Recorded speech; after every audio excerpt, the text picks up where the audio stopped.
Good morning, everyone. Welcome to a glorious day here in Monterey. It's absolutely lovely here today, and we're getting ready for our first group race. I'm joined by Scott Conway. And Scott, you've been watching the SVRA very closely this weekend, and we've had actually perfect conditions. We had rain overnight Thursday night, but we didn't have anything happening in terms of wet weather today and last night. Yeah, we've had very nice weather, very good weather for qualifying, very good weather for practice. We have a great field here of almost 35 B sedan entries. That's the largest field that will be in this group. Also C production, A production, and D production. But the main race is going to be up front and has been during qualifying with the B sedan Datsun 510s and the BMW 2002s. What do you like on this one? I love these BMWs. I think the Datsuns and the BMWs just remind me of, they were never created as race cars, but they look so good as them. Yeah, the BMW actually, we don't have as many of those as we do in the Datsun 510s. BMWs, we have about 6 or 7 of those. More successful in this particular category, both in SCCA B sedan racing and in under 2.5 liter Trans Am, which these cars were eligible for and raced in.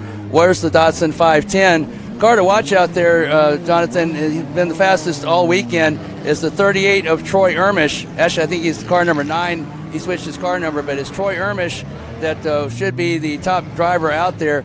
He's very familiar with these West Coast tracks. He's a 2-time national champion in SCCA, and he is very familiar with WeatherTech Raceway Laguna Seca. He's been the fastest driver. He and Roy Fulmer, both Datsun 510s, they split the race wins last year at WeatherTech Raceway Laguna Seca. So keep an eye on the front row of the Datsun 510s and behind them 2 BMWs, Jonathan. Yep, all heading out now for their practice laps, effectively, or their sighting lap, I should say. It really is absolutely lovely today. It's always nice to see Laguna in its finest. Been racing here since 1957. Before that, they raced at Pebble Beach, around the woods. But finally, they built this track, and it's way into the hills, about 10 miles away from the coast of Monterey, so no problems with sound.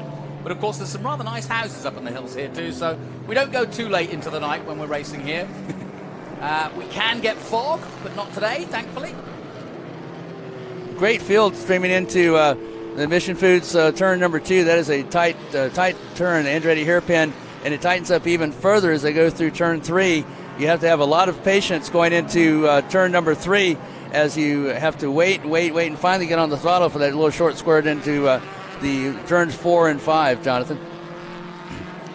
Yeah, that's the key. And of course, then after 5, you're heading up the hill to 6, and then that famous corkscrew. We'll get to that in a moment. But that pretty much defines this racetrack. And let's talk a little bit about how they prepare these cars, because they all look immaculate. But the key to this is the fact that they really try to stay in much a period, and that's one of the things that SVRA is very proud of, and so too the people that prepare the cars, is that they keep them both colors, both the bits on the cars. There's no real modern bits except for the helmet and the roll cage per se. Safety obviously is paramount, but we race them hard as close to as they were at the period. Yeah, the historic Trans Am is part of this particular event. This is representing the under 2 liter challenge, or under 2.5 liter, it was called in 71 and 72. Most of these cars are 66 through 1972 entries, at least in the B sedans. We also have production out there as well, but most of this field is B sedans. And again, they were represented in the heyday, and they were raced in a lot of the liveried colors that they ran in that 1966 through 72 under 2 liter and under 2.5 liter Trans Am championship. And you're right, Jonathan, these cars are very well represented, and they are very well prepared. A lot of these have professional prep shops that keep these cars maintained. As you said, the only thing not original in them is the driver.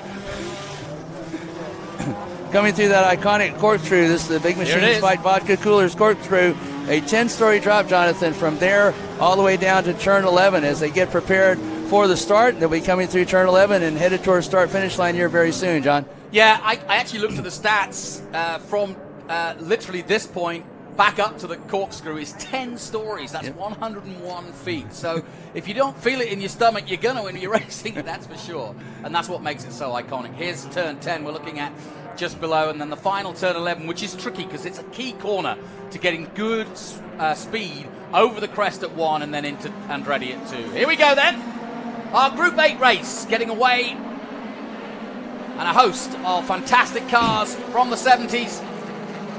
And already side-by-side racing as they head into turn number 2. A very tricky turn. You need to be on the inside. That is the preferred line. And it tightens up again as they get into turn 3. Again, you're going to have patience, then finally get on the throttle. And you set up for turns 4 and the optimal batteries turn 5. You need to turn in a little bit early for turn 5 to set up your speed going up the turn 6 towards the Franklin Road Apparel turn. Yep, here they go. There was some water down here at the bottom of this corner earlier yesterday. Thankfully, it's gone now, so no slip sliding as they head towards 5 for the first time, one of the key corners here before they start to make that long climb up the hill towards Ray Hall and turn 6, and then, of course, the corkscrew. Already some great overtaking going on between the Datsuns and the BMWs. Yeah, the prime passing zone is basically at turn 2 where we're looking at the start of this race. And surprisingly, another secondary passing zone is up at the top of this corkscrew. They've added some pavement a little bit to the outside as you enter, so you can basically straighten that turn out and get a good run down the corkscrew as they're coming through that now. You see one car went a little bit more than what I was talking about there, Jonathan. Yeah, exactly. So Rob to the inside. Rob Fuller at the moment chasing Troy Ernish at the lead of this race, and you can see the gap they've already pulled away as they head down towards turn 10 to finish the first lap here of our group race. Yeah, Troy Ermish and Rob Fuller, the two fastest cars all weekend long, both Datsun 510s, and they have been trading fastest laps back and forth, but it's Ermish who was fastest. Ermish again won the GT Lights Championship in 2017 and won the GT2 Championship, both of those classes this car is eligible for last year, and won the coveted President's Cup for SCCA during those runoffs. Ermish, a very accomplished driver and very familiar with that Datsun 510. He's run it for a number of years on the West Coast here and brings it east towards the runoffs. Absolutely. So it's Ernish, Fuller, Fowler, Jim Fowler in third position, then Richard Stewart Mills, Sam Smith in fifth place, and Armin Gorbani in sixth. That's how it stands at the moment. A short race, not easy to get yourself dialed in. And there you see it on the top left of your screen there. The top 6 I've just mentioned. Brandhoff in 7th. Lippiat in 8th position, Blasman 9th, and Davis rounding out the top 10. But like I said, not a lot of time to dial yourself in. Just when you're starting to get comfortable, you get towards the really sharp end of the race. Yeah, this track requires a lot of concentration, requires a lot of steering input, as you're only really straight here at the front straightaway. Even the Ray Hall straight is not really a straight, it's kind of a bend. But you are busy here all the time. The only time you really have to relax, and even that is not much, is here along the front straightaway. And even then, much like at VIR, it kind of bends in kind of the kink, which they call turn 1. What's your favorite? Do you like the Datsuns or you're a BMW man? I'm a Datsun man. I grew up around the Road Atlanta and Jim Fitzgerald, who was a Datsun factory driver and Datsun driver for years. So I'm always partial to the Datsuns, and always saw Bob Sharp Racing come through with their Datsuns. They battled the Group 44 in the different classes, B Sedan, C Production, and as it turned out, B Production in the later years.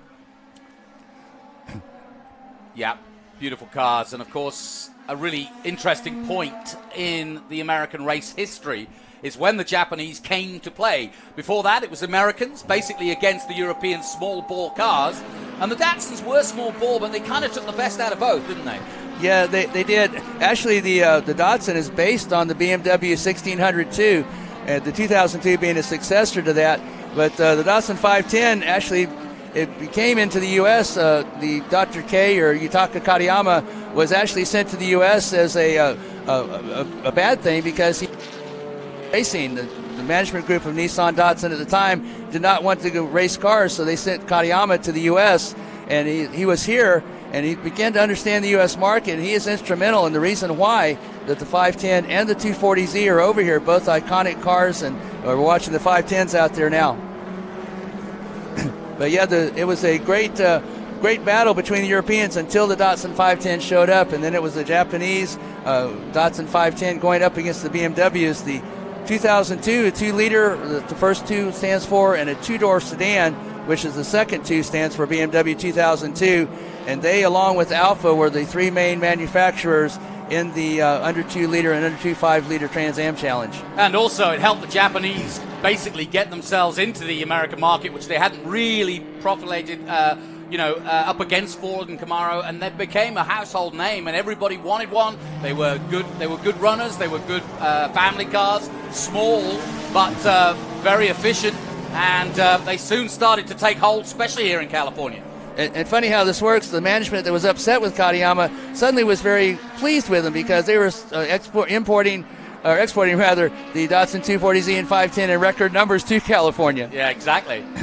So California became a hotbed, and of course Laguna Seca on a Sunday was where they proved just what they had in terms of performance. So it became a very interesting time. Still Ernish though, and a great battle at the front, just 0.3 of a second between our leaders here in our group feature race 1.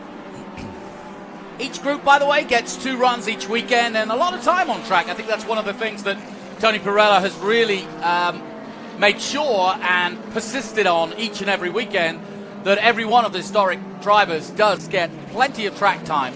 The races, well, it is a race, but it's more about track time. And also, it's about being yourself. You want to go as fast as you can. Sometimes you want to win if you're in a position to do so, but other times you're racing against yourself.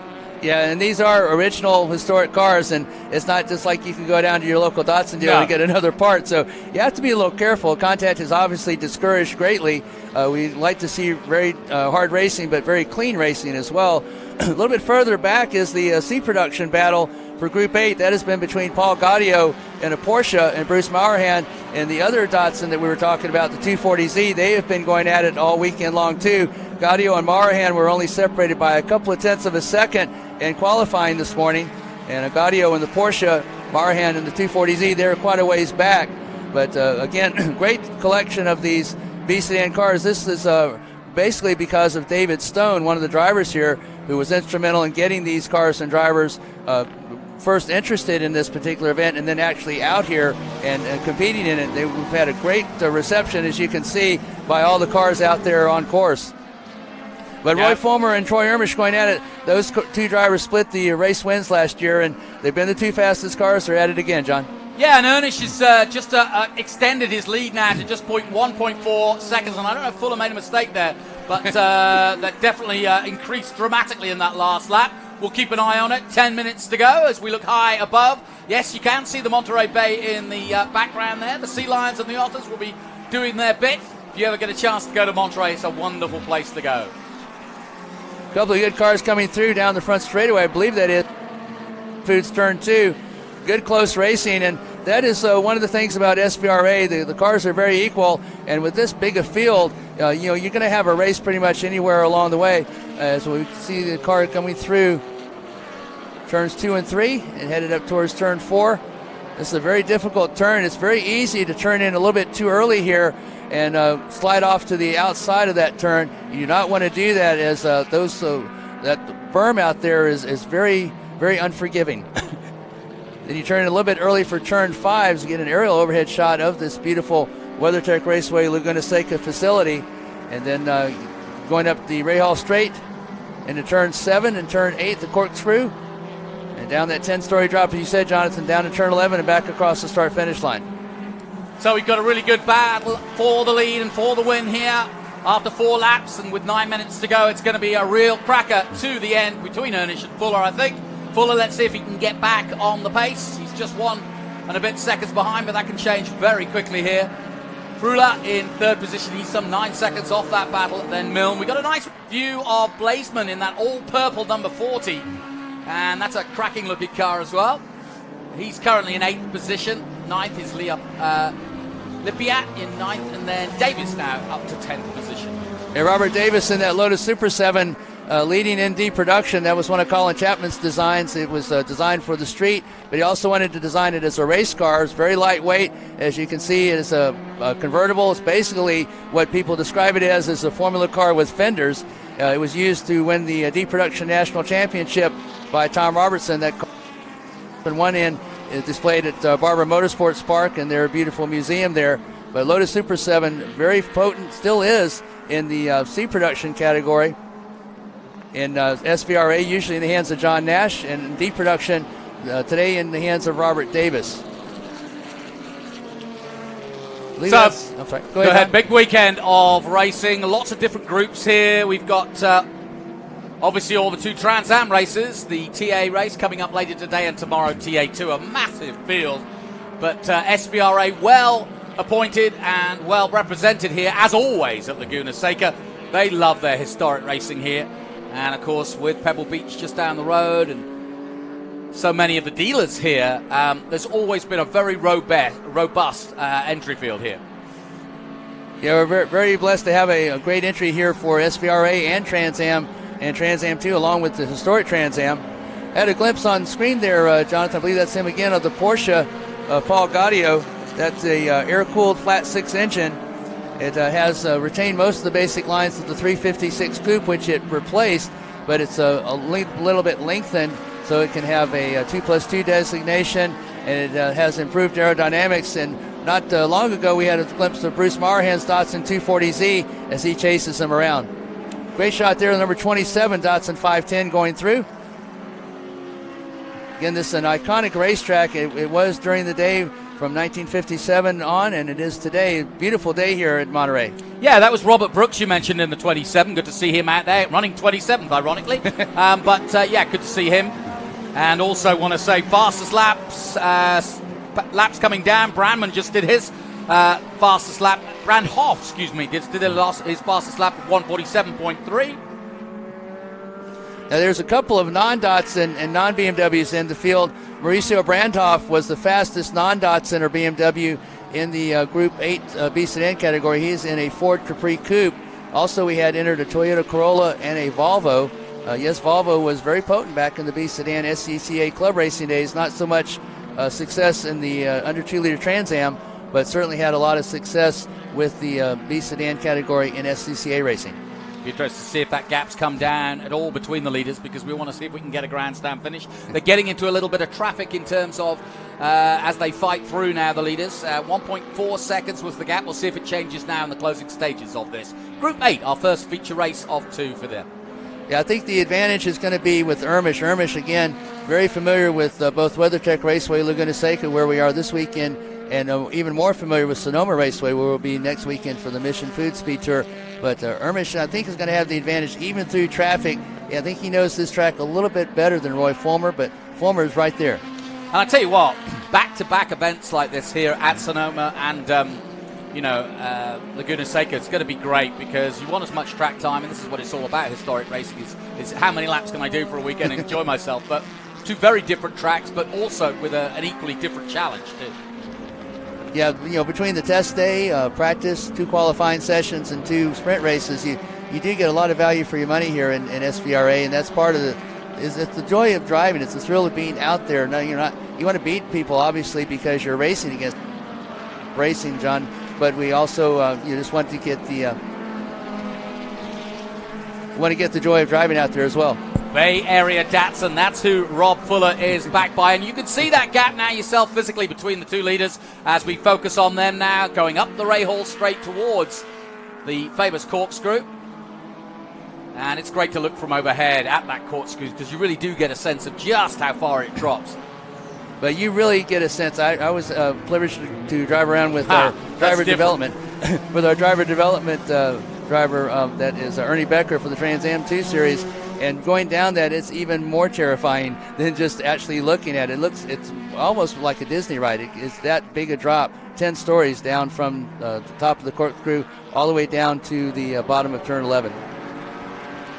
The most famous of the Datsun 510s, number 46, that was the famous Brock Racing Enterprises red, white, and blue Datsun 510 that won the 1971 and 72 under 2.5-liter challenge with John Morton driving. Unfortunately, both Alpha and Datsun pulled out of the series after 1972, and they went back just to the regular Trans Am 1 class make for the rest of that year. Yeah, why do you think they just felt that they'd done enough? Well, a little bit was that Datsun had developed that car. We talked about it coming over. Well, that car was in development for several years, and it was developed so well that it was basically dominating. And when one manufacturer dominates over another, the other manufacturers kind of say, I don't think I want to be in. At first it was Alpha that was dominating. Then Datsun came in, and Datsun was dominating. And in between those two was a Porsche 2.5 liter that was a little bit dominant. But again, one manufacturer being dominating, the other manufacturer says, I don't think so. And then Datsun had really nobody to race against except themselves, so they didn't see much, unfortunately, to not see the reason to be in the series and pulled out. Truth is, that's the story of motor racing. Yes, basically. You could write a book on every manufacturer that has dominated, from Mercedes in Formula One all the way down to the Can Am and Trans Am.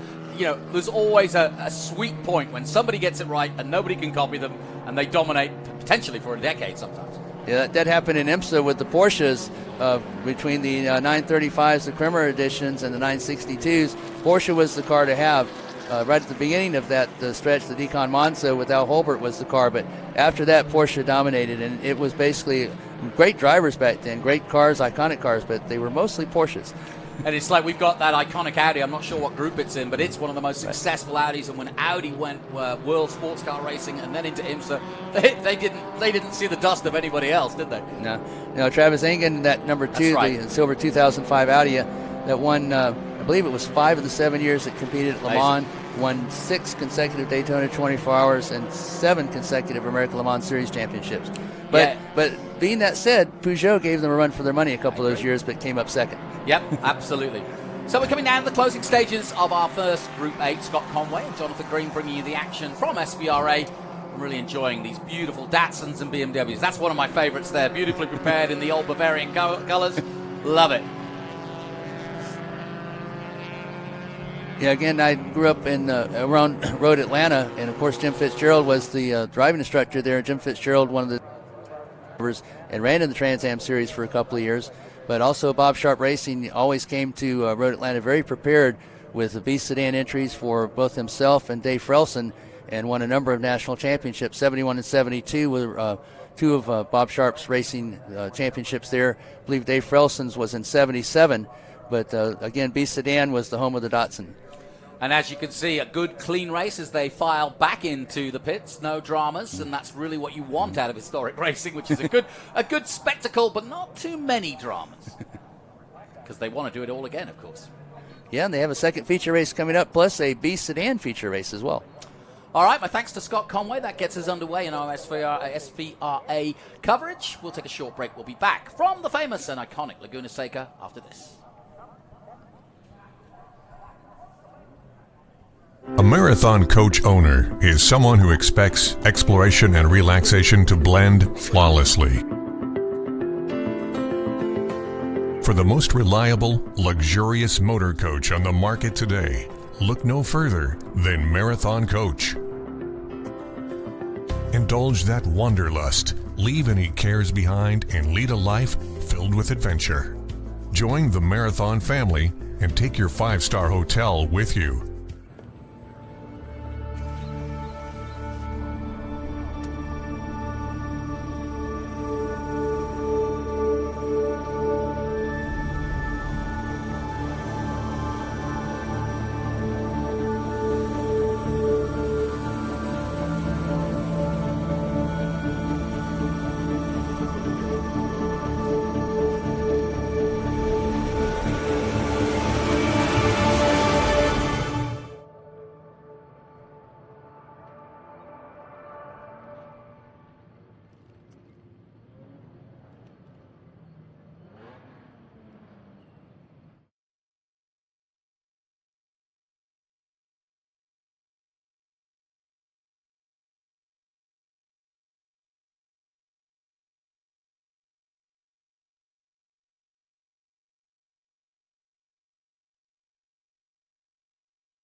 As you can tell, I like to go fast. Our race team is really well prepared.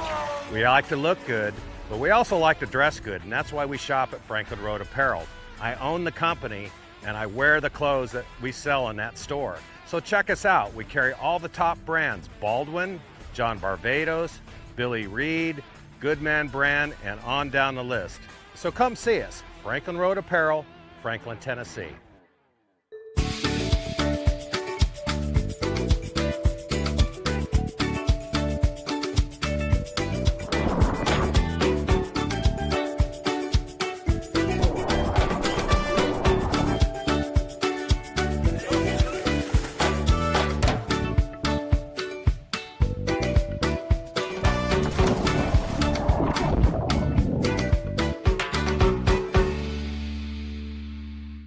Lightweighting means reducing mass and consolidating parts. No one tackles these design and tooling challenges better than three-dimensional services. We'll provide flexible tooling solutions, including integrating parts, reducing design complexity, or even design changes. We're the go-to source for rapid manufacturing and low-volume production. Trust three-dimensional services to develop the most efficient approach to meet your lightweighting challenges today. Three-dimensional services. Prototype, production, proven.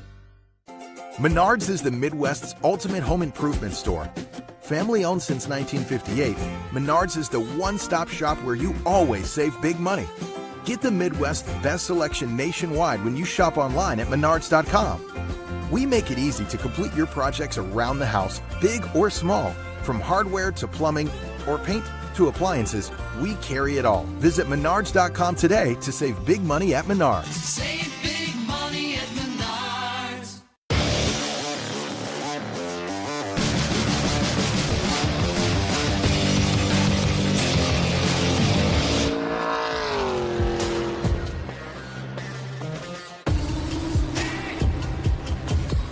Hey everyone, welcome to the Trans Am series presented by Pirelli. This week it's round 4 and we're at the famous corkscrew at Laguna Seca in California. With me, Adam Andretti, and it's also very important to remember that this circuit will be back-to-back with Sonoma next week, so a double header here. So I guess the whole key is to get out of here with all the points but no crashes. That's it, Jonathan. You got to keep yourself nice and clean here for a couple reasons. First of all, you got to have the good points when we leave here, Laguna Seca.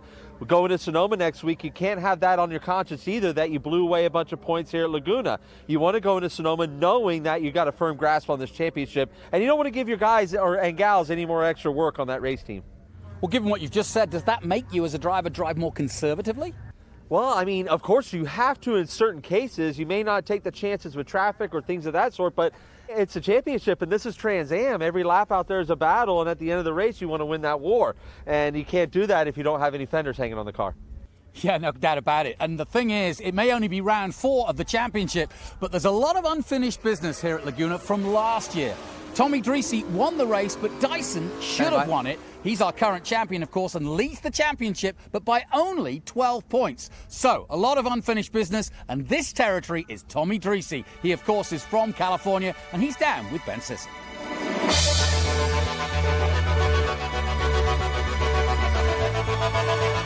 Hey, I am with current second in place in points in the TA Series, Tommy Dreese. I'm so glad to see you back from Road Atlanta. That was a crazy race. You had the oil issues and the smoke. Have you fully recovered from that? The smoke first, that kind of freaked me out. We were right there, nose to tail, and so I didn't let the smoke get in the way of the racing. I realized that there was oil going into the foot box, and I was a little concerned about the brake pedal and slipping off the brake pedal. And then I just said, you know what, I just better manage second place. Manage the race. Wise words from Tommy Dreese. Gentlemen, back to you.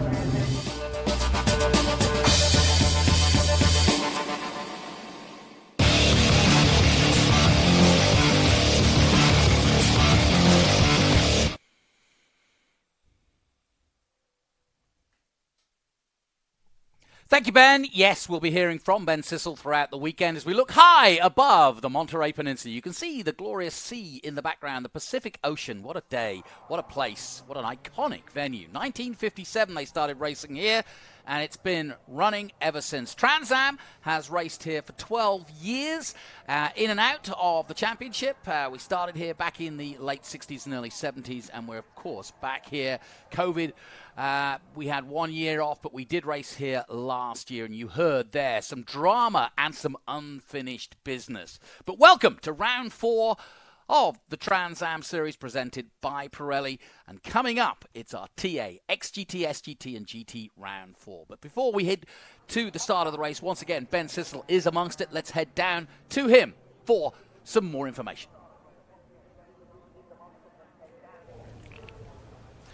Ladies and gentlemen, welcome. This is the Fan Walk. If you're here at the Fan Walk, please make your way up the hill. We've got some very historic cars here at the Trans Am SpeedFest. Patrick, who I know as a professional modern Ferrari driver, now here you are in this beautiful 67 Shelby. That's got to be a total difference. Yeah, it's a blast of the past. It's a lot of fun. Tires definitely a limitation. A lot of power, a lot of fun, though. Car's always sideways, 0 aero. I know this car has a lot of history because it's HTA, which means historic Trans Am.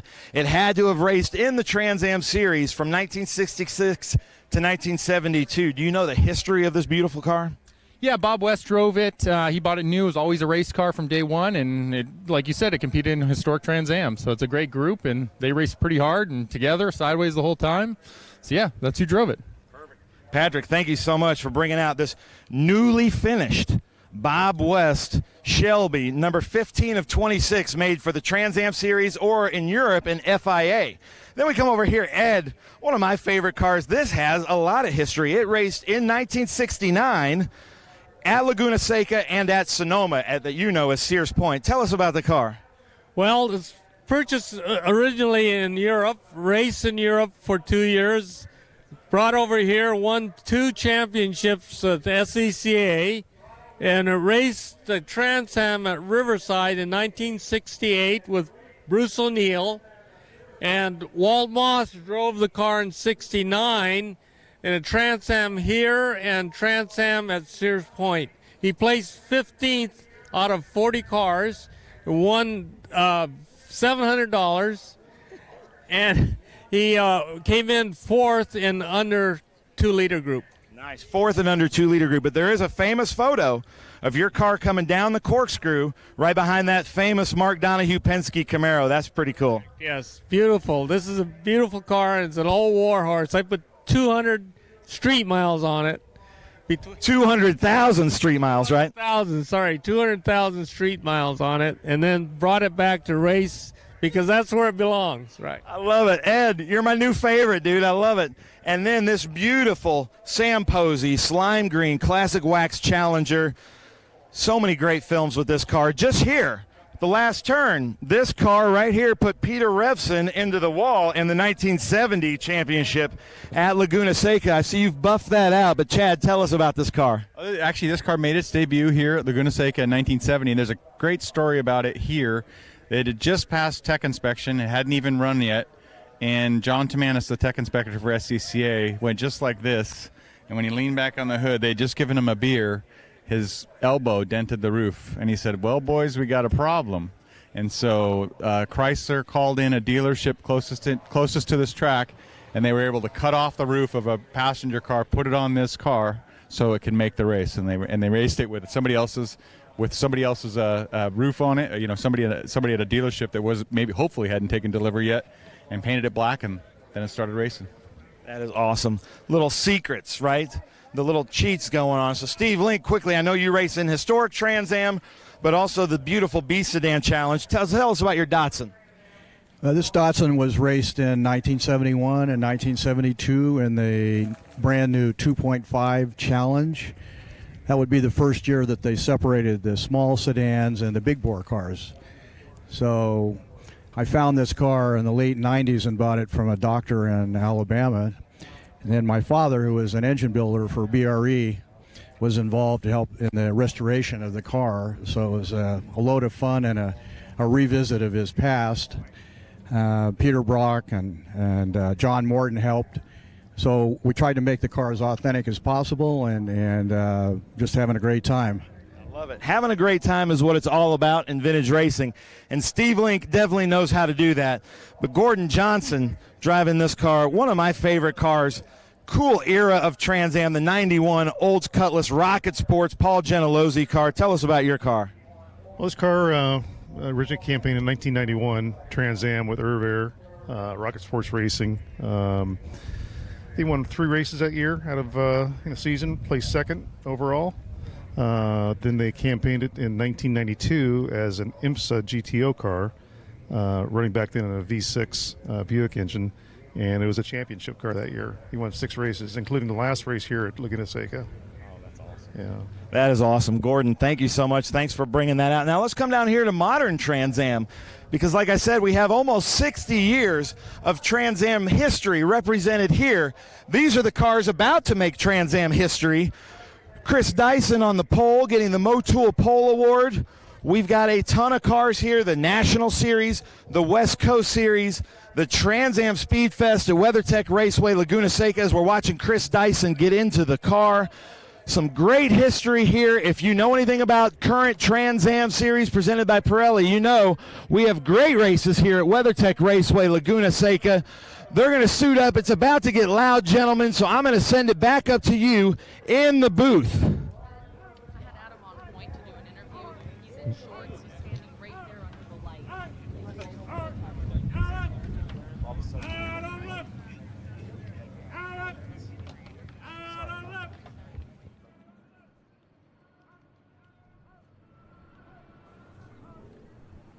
So, as we can see, thanks Ben, lovely stuff down there, getting us really nicely warmed up for what is about to take place and giving us some history that brings us right up to date.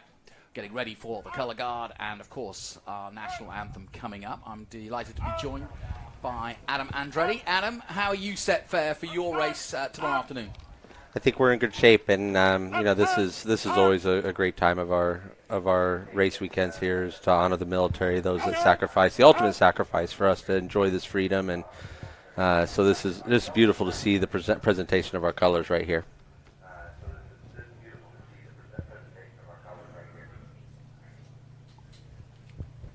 So, with our colour guard introduced,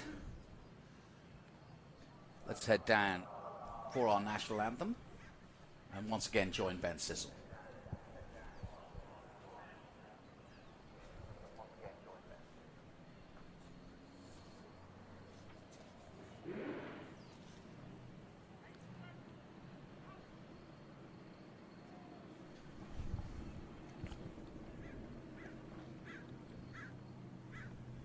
Ladies and gentlemen, it's my pleasure to introduce Julie Posey to sing the national anthem.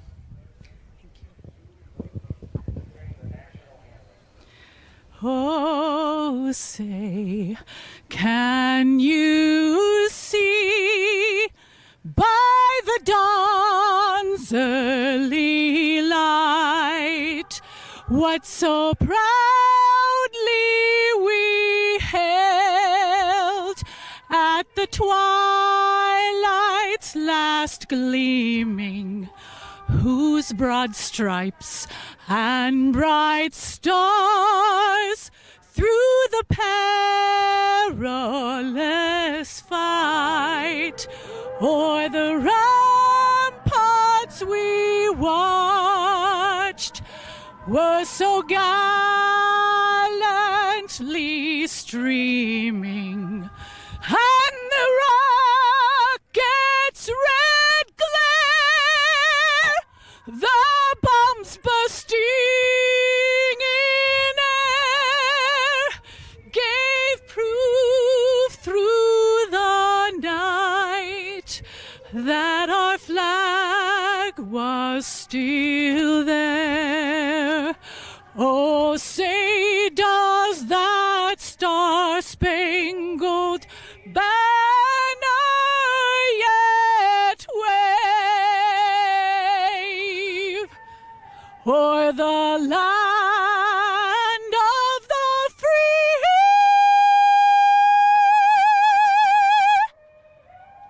and the home of the brave?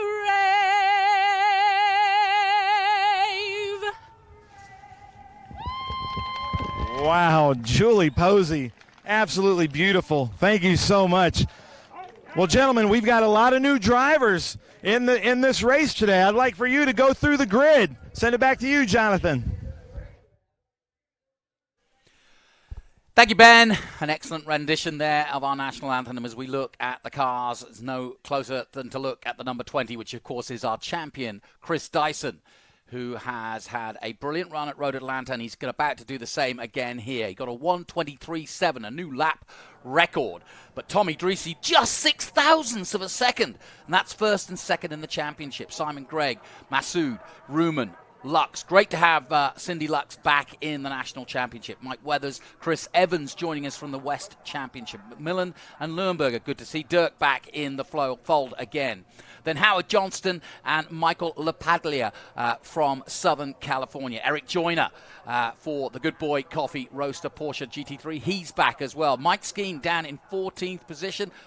In that Lamborghini. That'll be interesting to see. And Ken Thwaites has been put back. He got a third in qualifying, but has been put back for an infraction, a technical infraction. We'll talk a little bit more about that. Adam Carolla, no time. He had a accident in hitting the wet water that was down after the rain, and basically stands there in 16th position. So as we get ready for this our TA race. Adam, as I said, unfinished business, just to take people back. Last year, Boris said, basically, Chris Dyson totally dominated the race. He had pole position, he had fastest lap, most laps led, and then the last restart, Boris said, just muscled his way through. It's racing, but it did take out Chris Dyson, and he did finish 8th. He crawled to a finish, but not the way he wanted to finish. No, he wasn't really all thrilled with how that went down here last year, and but you know that was early on in the year, and he went on to a dominant streak, and is our reigning champion for a reason. So he's off to a great start in this 2022 campaign, and obviously here. But formidable competitor right there next door to him, and Tommy Dreesy, obviously just 6/1000ths of a second away, and you know there's a great camaraderie developing there as far as within the team, and he really appreciates the pretty much the structure that you get out of Gentillosi squad. Yep, good point. Let's head down once again to Ben Sissel, who is now on in front of our TA and XGT, SGT, and GT grid.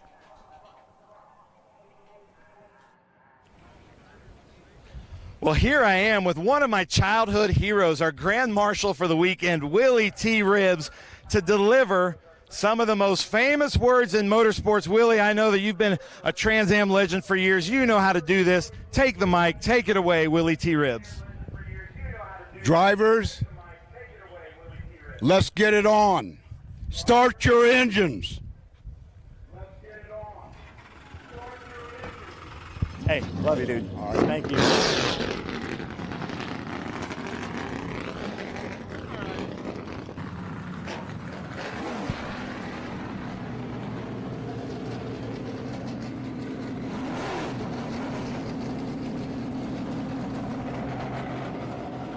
Willie T. Ribbs doing what only Willie T. can. Let's get it on. Well, let's get it on. Channeling his inner Marvin Gaye, I think. But great stuff. And, of course, let's not forget 61 starts, 17 wins. The right guy in the right place, Willie T. Ribbs. Both an IndyCar star and, of course, a Trans Am star in his day. And a lovely, lovely character. He'll be with us for your race. Looking forward to that.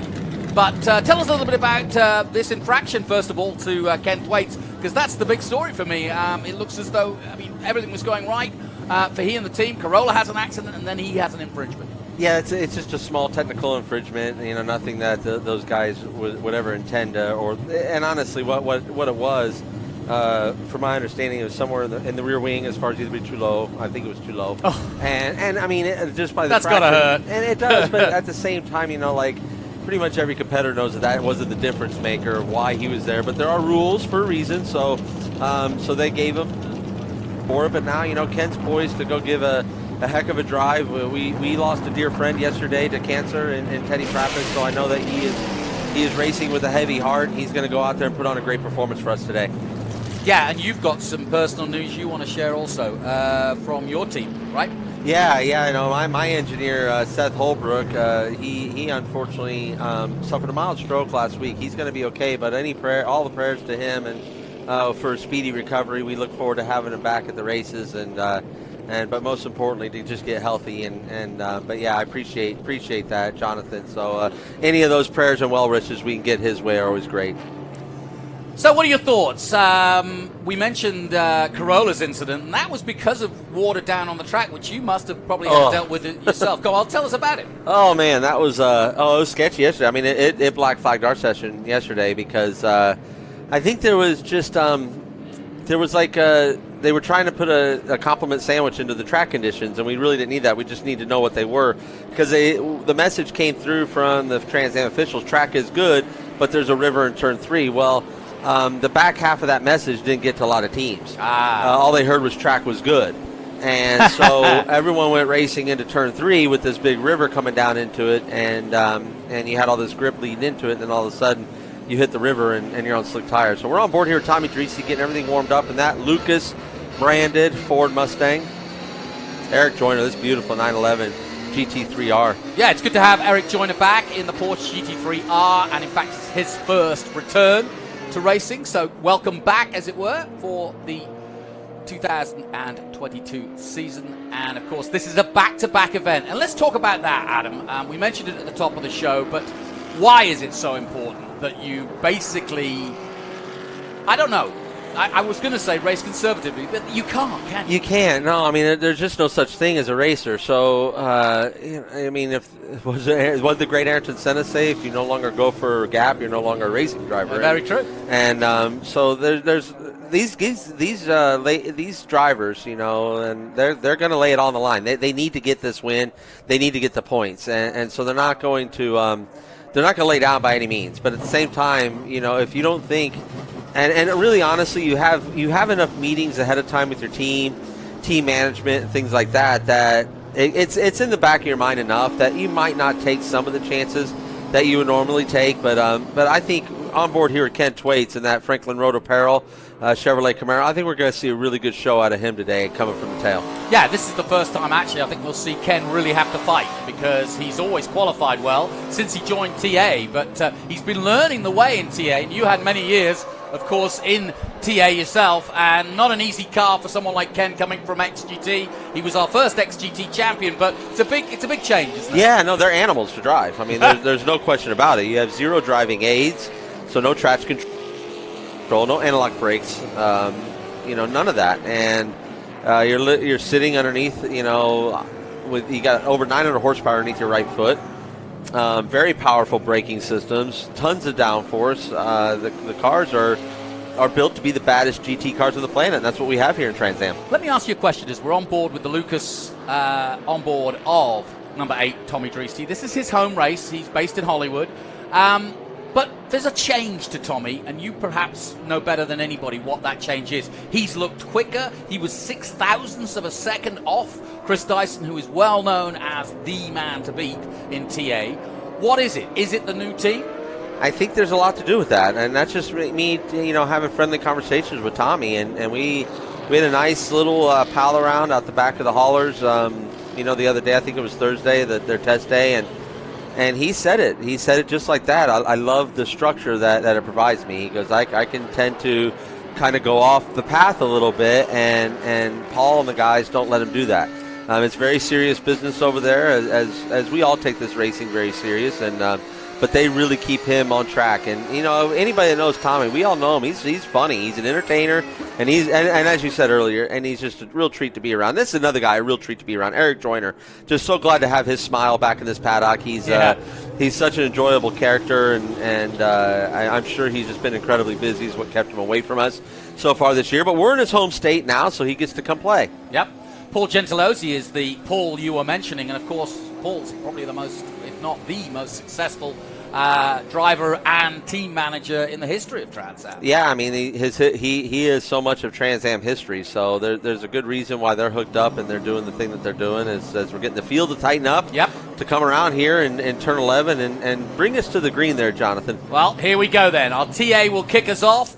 Ken Thwaites will be at the back of this group, and he'll need to make a good start. On the left-hand side is the white of Chris Dyson, but Dreesy will try and get ahead, and Dreesy has stolen a march. The number 8 is flying in that blue Lucas number 8 into the lead ahead of Dyson. Just what he wanted. Dyson tries to come back at him as they go into turn 2. Wow, what a start. I mean, that was some really impressive stuff. Dyson wanted to take a look there right on Dreesy, and then it was really late braking, and almost was able, you know, like a little bit of a lockup, so he didn't get the back of Dreesy. Dreesy runs a little bit wide there in turn 3. Going to give him a good run, Dyson, into 4-5. And you can see how hard they're pushing already from above. We can see the gap they pulled on Humed Masood, who makes a mistake. Incidentally, here comes Dreesy, here comes Dyson again as they head into 5. It's racy stuff, but Dreesy's doing exactly what he should do in the opening salvo of this race. Yeah, you see, you know, Tommy's moving a lot. You got to be careful with that much movement. As you see Ken going in. On Humed, he's going to go a little wide. Just keep it nice and clean. Humed goes round, and Masood. Good miss. Oh, really good work there by all the drivers. Great job by all the drivers to not get collected in that, and I believe we're going to stay green here. And Greg's got ahead of Thwaites, who've done all the work there as they head into the corkscrew. Down they come. Here's Amy Ruman in the number 23 Corvette. We haven't mentioned Amy too much because she's third in the championship, and this is a big weekend and 2 weekends for her too, as Ken Thwaites is right behind her now as they head into turn 10. I believe she's third in this race right now. I think she was the big beneficiary of all that mess right there, as we see the leaders up there just now coming under the bridge. You know, and Dyson or Dreesy's been able to get a little bit of a gap on Chris Dyson. As you see, Ken Thwaites getting underneath Simon Gregg on the exit 11 there and gaining that position. Now he'll put Amy in his crosshairs here, and he'll go after that Corvette there, that McNichols Corvette of Amy Ruman. Yeah, slight mistake by Simon Gregg there. Tommy Dreesy sets us away with a 128.9 and a 129.1 from Dyson. Not the start Dyson wanted. I spoke to Chris yesterday, and I said, you know, what's the key here? I said, it's going to be busy. You're going to have got traffic from the other groups. And he said, yeah, I want to be out front without any problems. I don't want to be fighting with Tommy. But that's unfortunately exactly what he's doing right now. Unfortunate for him, but good for us. Yeah, I mean, it's given us very entertaining view here of what's going on. And Tommy's holding a pretty wheel here. He had to do a lot of work. It seemed like Dyson's car was going to fire off a little bit better. That Tommy was experiencing a lot of understeer, you know, where the front end just doesn't want to turn. You put the wheel input in, but the car doesn't go where you want it to go directionally. So I believe he's fighting some of that until the tire pressures came up and the car kind of came alive as we see that gap starting to shrink between the third place runner of Amy Ruman. Down through Rainy Curve they come, and again into turn 10. Dreesy in the blue and the white of Dyson right there with him. Those two are pulling away from third place. Amy Ruman in TA. Joyner is between them. No, in fact, Ruman's got past Joyner, and now Thwaites is in fourth place. So we've got a good battle for first and a good battle for third. Just what we want. Yeah, this is good racing all the way around the track, all the way through the GT battles as well. But really up front, you're watching Eric Joyner right here actually climbing onto the board to the back there of the Trans Am car of Simon Gregg. So that would be for fifth place overall that Eric Joyner is going for there in that beautiful Good Boy Bob Coffee's Porsche 911 GT3, and doing a great job as they head down to their Optima batteries hairpin. Yeah, this is an interesting car to be in because even though they're different classes and the horsepower is different, this car, this Porsche particularly, is so nimble around the slower corners, and that's why he's able to catch up with Simon Gregg through the inside sector of this particular track as they dive through 4. Yeah, you know, Simon's come in with some limited track time. He came in yesterday afternoon and got in the car and did a brilliant job qualifying and put the car up there after the penalties, was in P3. As you're going to see, this gets to be pretty racy here. But, yeah, he's doing a good job. He's just trying to probably get a feel for the car over a 100-mile race here because he hasn't put in the time through the practice sessions that all the other competitors have. So he's just out there finding his rhythm. Got a little bit shook up there, I think, at the beginning with all the, with all the jockeying for position that was going on. But there's a really, really close of the gap. And, I mean, this Porsche is built for Laguna Seca. And this is classic to be on board with Joyner because you can see that the car in front obviously has the horsepower up the Rahal straight, and then he closes it under braking. And this is where he's going to use his advantage coming down the hill into the last section. Maybe at turn 11 he'll have a go there. But if the TA car is going to stay ahead, he's going to have to use the power and the horsepower of those straights. As we see, look, for the first time, Cindy Lux in the 45 Viper, a constant of usual, but she hasn't raced in the National Series since, 2019. Great to have her back. It's great to have Cindy back. We love Cindy Lux. She's always a great addition in the paddock, and another one of those smiling faces we're happy to have here and around. But, yeah, just they're a family operation. They do an awesome job getting things here, and and they're again doing more West Coast races. I hope they're coming next week too. But was that a pass for position? I don't believe so. No, that's Bob Mueller in the XGT car, and he's going to set his sights on Eric Joyner now that he's got around Cindy Lux. Yeah, talk about a last-minute entry. Bob came in this morning. I met him at Tech and had a quick chat from the man from Solano Beach, California, and he was expected to be doing SVRA, and they said, well, we've got this car. Why don't you give it a go? He's got Octavia Tequila on the side of the car, which he's very proud of. It's a new brand he's brought out of San Diego, and he tells me you can buy it online too, so that's always a plus. But we're really delighted to have him last minute. Yeah, no, absolutely a great addition last minute, and definitely gives something for Eric Joyner to think about. That's probably why he is pressing to get around Simon Gregg so hard, is to try and open up that position. As we look at this battle right here between, I believe, was that Chris Evans? Yeah, Chris Evans from Portland in Oregon coming in. This is effectively his first race at Laguna. He said he did race it 14 years ago. He said, but officially, as far as I'm concerned, it's my first race. Yeah, right. And he and his teammate, effectively, which is Howard Johnston, down in SGT, they're battling away. And Chris Evans basically trying to see if he can get on level terms with Cindy Lux. Yeah, can't wait. So look now, it's actually closed that gap quite a bit to the McNichols Corvette of Amy Ruman, the two-time champ, is right up ahead of him in his sights. So on board with that Franklin Road apparel, beautiful Carolina blue on black here with that color scheme there for the Franklin Road apparel Chevrolet Camaro. But he is on the hunt after Amy Ruman. I believe we're going to see a pop for the pass here before long. While we're on board with Ken, it's worth mentioning that he'd done the brilliant thing of bringing Adam Carolla into the fold, which, of course, if you know that name, he's a very famous podcaster, in fact, one of the top podcasters worldwide, a comedian, of course, and a huge race fan. He has 9 of Paul Newman's 10 race cars. How about that? Yeah, he is. His collection is pretty incredible. And a very entertaining person to be around. Unfortunately, we're going to miss him here during the race here, and no fault of his own. Again, I think it definitely has happened to the best of us. We saw some talented TA2 drivers yesterday get into real trouble there as well. So, but this is going to heat up to be a battle here before long between these two Chevrolets. One being a Corvette, the other being a Camaro here that we're on board with. Well, Adam, you know the circumstances better than any. You've driven these sorts of cars. Where would you try at Laguna to make that pass and make it stick? 11 and the hairpin here. When you get down to the Optima batteries, hairpin. Also, if you get to Mission Foods Turn 5 coming up, that's another spot that you could certainly find. If you get a good run through Turn 4, you could get into, as they're coming through Turn 4 right here, you got to be much closer, obviously, but you get a really good run through here, and then if you can, I like to click maybe a little bit of a short shift to get around, and then you can dive down here in the Mission Foods Turn 5, get up. Maybe he'll take a chance here at Franklin Road Apparel, Turn 6. Would be an appropriate place to do it, yeah. Up the hill to Turn 6, and then it goes up the Rahal straight, and you effectively just lip over the top there of the crest. The wind hits you because it's very windy up there too as you approach the corkscrew, which we're calling the Big Machine Vodka Spike Coolers corkscrew, quite rightly so. And down it goes over 5 stories and 10 in total when you get down to 10. Ooh, a little bit of... Yeah, that was live traffic. Getting Amy chose a way around that. She felt like they were letting her by, and that was not the case. They were trying to go wide to let traffic by. And we always say in the drivers' meetings for traffic, when you see the blue flags, hold your line, and let the leaders get by. And if you see them under a braking zone, or lift a little bit on the straightaways to let them by because the parity is so close. But that definitely closed this gap right up, and now Ken is right there on the tailpipes of Amy Ruman.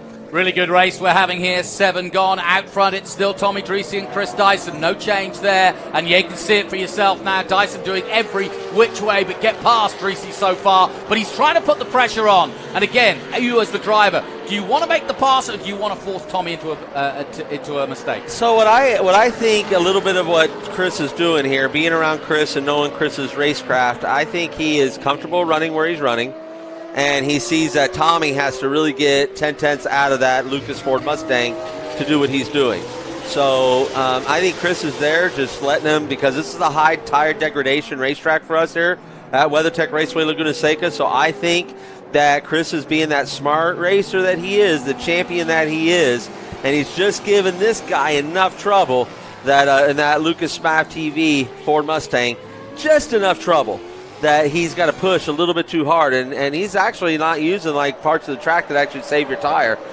I was about to ask you that question because we talk about tire deg every weekend in Trans Am. It's 100 miles, it's a long way, and eventually those tires will not go off. Pirelli make tires that don't go off, but they do get a little looser. It makes it harder to run, maybe do the lap times that you did. So you're saying that tactically Chris is almost trying to force him into using those tires. Yeah, I mean Pirelli makes a great tire, as you mentioned. They do a really fantastic job giving us a solid tire here on every Trans Am weekend. But here, Pirelli didn't make the pavement, and it's and it's dusty out there, so you're sliding on it a lot, and just think of like a cheese on a cheese grater. Yep. And you're just sliding along, and there's no grip, right? There's nothing grabbing, and we're sliding, and that's just ripping the rubber off the tire like a cheese grater, like an eraser, like a pencil eraser, if you will, for those people that still write in this digital world. But yeah, it's very much so, along those lines. And here in Sonoma next week, if you think tire deg is big here at Laguna, wait till we get to Sonoma next week. Yeah, a lot of dust and wind blown up there, of course, in the wine district of Sonoma, and that,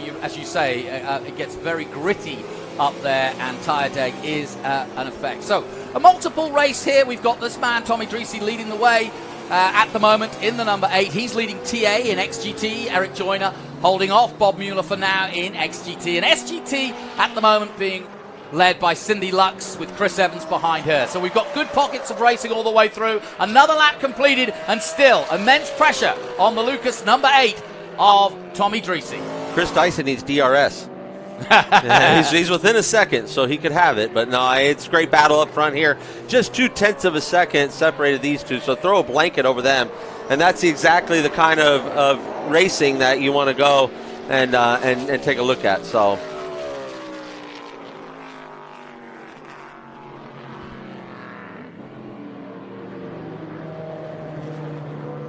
great battle. Dyson's getting racing. We got traffic coming up, so this could really play a big role in what's going to go on in these two battles. Like Chris is probably sitting there thinking that this might be the opportune time to get that pass made if one of these lap cars holds up Tommy just even a little bit.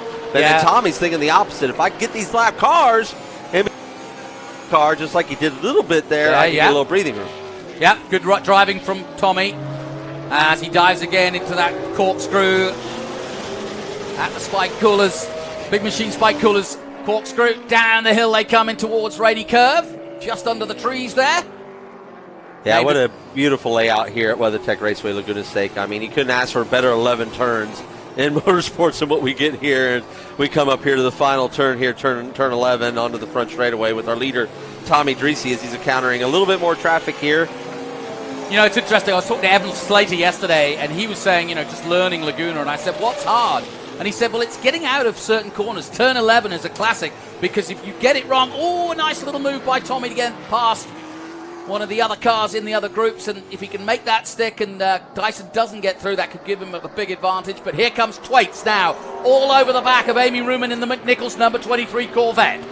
Yeah, this is heated up to be a heck of a battle, too. And, Ken hasn't gone anywhere. And Amy is not laying over. So Amy's up for the fight. No! Contact. And I do not think that was intentional. I don't think that was intentional at all, as you saw Ken immediately put his hands up and apologize as to what happened there. I think, we got a little bit of a note from down on pit road, and that Gary, his crew chief, went over the wall to check on something. He may have a braking issue, and that's why what got him in there and caused him. And that'll happen in any race car, and especially here at WeatherTech Raceway Laguna Seca. It's very hard on the brakes.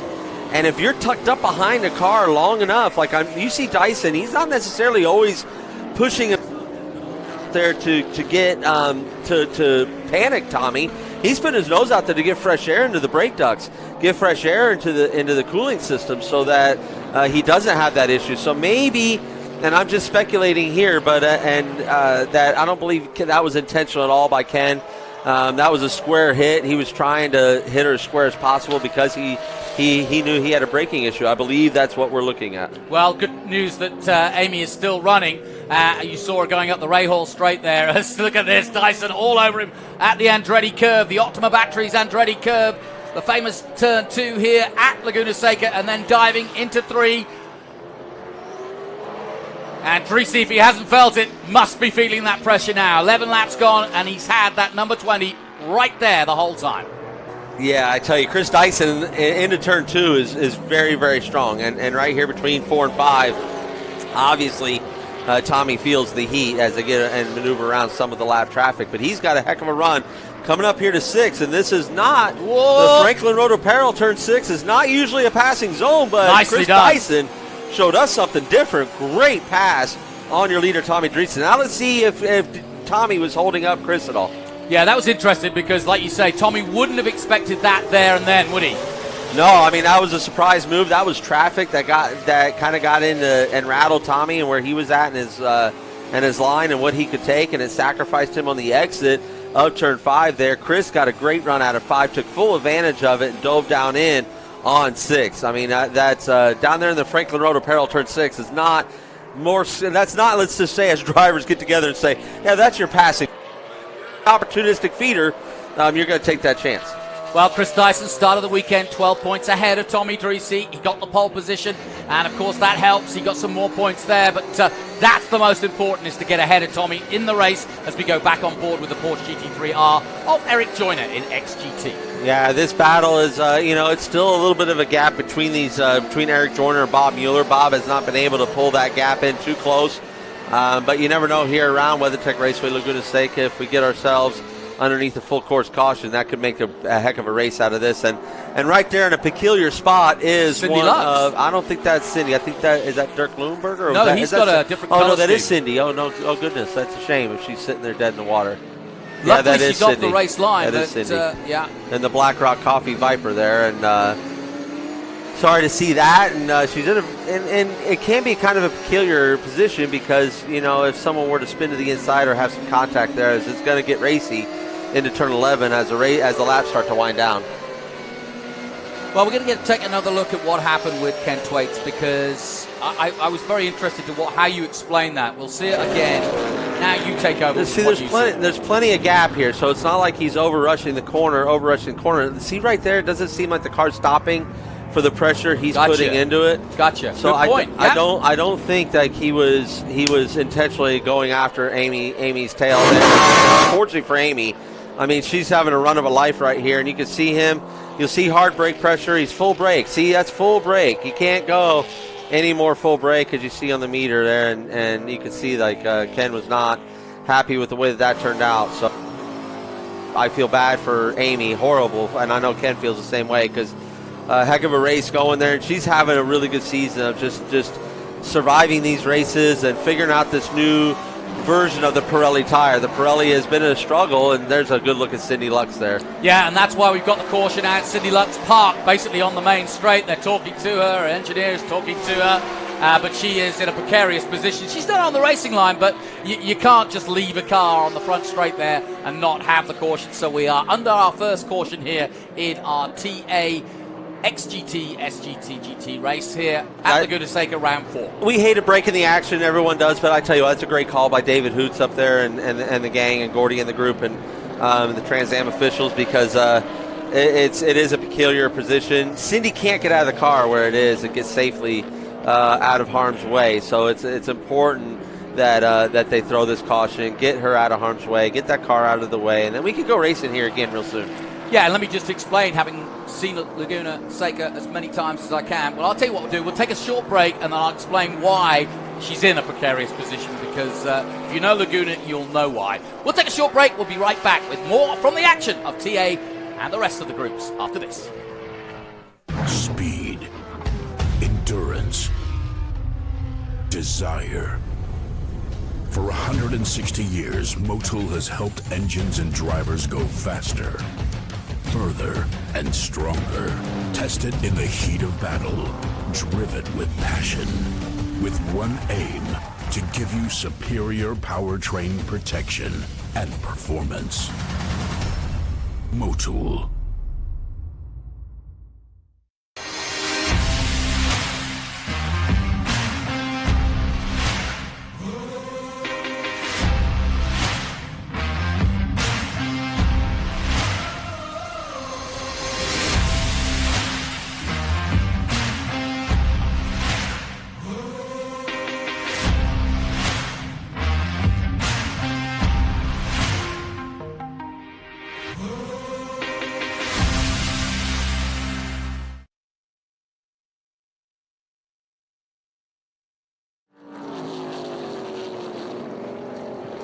Welcome back to Laguna Seca, and as you can see, Ken Twaite's pulling off into the pits, not because he's got a mechanical issue. He's been given a drive-through for that incident with the Corvette, the number 23 of Amy Ruman. So sadly, Ken Twaite's coming in and out, but fair enough. Yeah, that's avoidable contact, and that call's going to be made every time, and I'm sure Ken was expecting it. Whether you had a mechanical thing going on or not, he know, and I'm sure, like I said, I'm confident that was intentional. I don't know Ken to drive that way and compete that way, so I know that wasn't the case. And but you know, fair is fair, and there was a position loss or more from that contact, and of course he's going to serve that punishment. He serves it, and he'll get back to business. He's going to put his head down, and there's a lot of laps left of this race, and nothing's over yet. You know, he got to that position battling with Amy awfully quick, so I don't see where he's going to struggle to find himself near that place again in the fight. Now we'll keep an eye on the safety car, but we're expected to go green next time, and therefore I'm going to be watching a different color, blue, because I'm going to be watching Tommy Dreese to see if he can do something into that turn 2 Optima Batteries Andretti curve at turn 2, because that is probably one of the keys at a restart here, right? Yeah, I mean, restarts are king. That's where the easiest passes are made. We saw that Tommy, you know, the horsepower, the torque that he has in that Gentillosi, you know, Ford Mustang there is really ripping up the straightaway. So on this restart, I'm expecting big things out of that machine here. So that ought to be good to watch. This fight getting into the Optima Batteries hairpin for sure. Okay, so coming out of 10 now, one more corner to go. Let's see if the pace car comes in. He does, and right enough, Tommy Dreese right there behind Chris Dyson, who just uses the brakes to get him warmed up, I'm sure, more than anything else, but also hold back Tommy Dreese. It's he who decides to go first, and away they go, past our commentary position. Yeah, it is the leader's choice on restarts now. It's when the leader goes. That's when the green flag goes. It's not the. That was a rule change this morning in our drivers' meeting, and I think it's a very positive change. It's going to, I think, help the restarts out a little bit, keep it from being so bunched up, and cause some, you know, yellows can cause yellows, and we don't want to see that. We want to see racing. Good start by our current champion, Chris Dyson, but a long way to go. I often say this, 52 minutes. It's only 15 and 45. And after a little respite like that, you suddenly look at the clock and go, oh, there's a long way to go. Yeah, I mean, only a third of this race is gone, as we said. I mean, it's early days, and that's why I said, you know, Ken Twaite isn't panicking. He's right back there in the same shot as his nearest competitor, and Amy. And if he catches that McNichol's Corvette again, I can guarantee he wants to make right by it and make the racing clean and let the whole world know. Definitely not him. And I can promise you that Eric Joyner's not in reverse. So if you're thinking that's what gear he's in, but the speed seems to be right on that Cosworth dash. But this is a beautiful machine there, former factory car that Patrick Long drove, and it's a competition. So great to have it here in the Trans Am Series, and really honestly, a car like this is built for WeatherTech Raceway at Laguna Seca, as he's looking to the outside here of the two-time champ, Amy Ruman. Yep, coming into 10, Ruman closes the door, and as she might. But as you say, yeah, it is a Patrick Long car. I discovered that myself when I opened the door one time and had a look on the side, and there was Long's number and name. Yeah, and I mean, you also got to remember, too, is Eric's in a fight here with Bob Mueller, and Bob, throughout this yellow, that closed that gap. That 10-second gap that he had to Bob is no longer there. Now, his gap to Bob is only 2.9 seconds, so he's feeling the pressure that he's got to make sure that he stays on this battle and that he doesn't let that gap close behind him. But Eric is a crafty little veteran here, our champion from last year, so I don't anticipate that he's going to make a mistake. He's going to hold a pretty wheel here and keep hounding on the two-time champ there of Amy Ruman and that McNichol's Corvette. Yeah, in qualifying for XGT, Eric Joyner set a new class record of 128.723. So he's been on it all weekend, and he's not afraid to have a good dice with a TA car. And a very experienced Trans Am champion at that. I'd say our doubleheaders last year at Watkins Glen, you know, our I believe it was a doubleheader weekend or something like that that we had at Watkins Glen last year. That Eric was in the dogfight with us because it was all class racing, and it was a heck of a dogfight. We had a lot of each other because that Porsche finds its strengths down certain areas of the racetrack, and where we can always find our strength with the big V8s. On that Porsche is down the straightaways. He's trying again through Rainy Curve, but again, the Corvette closes the door.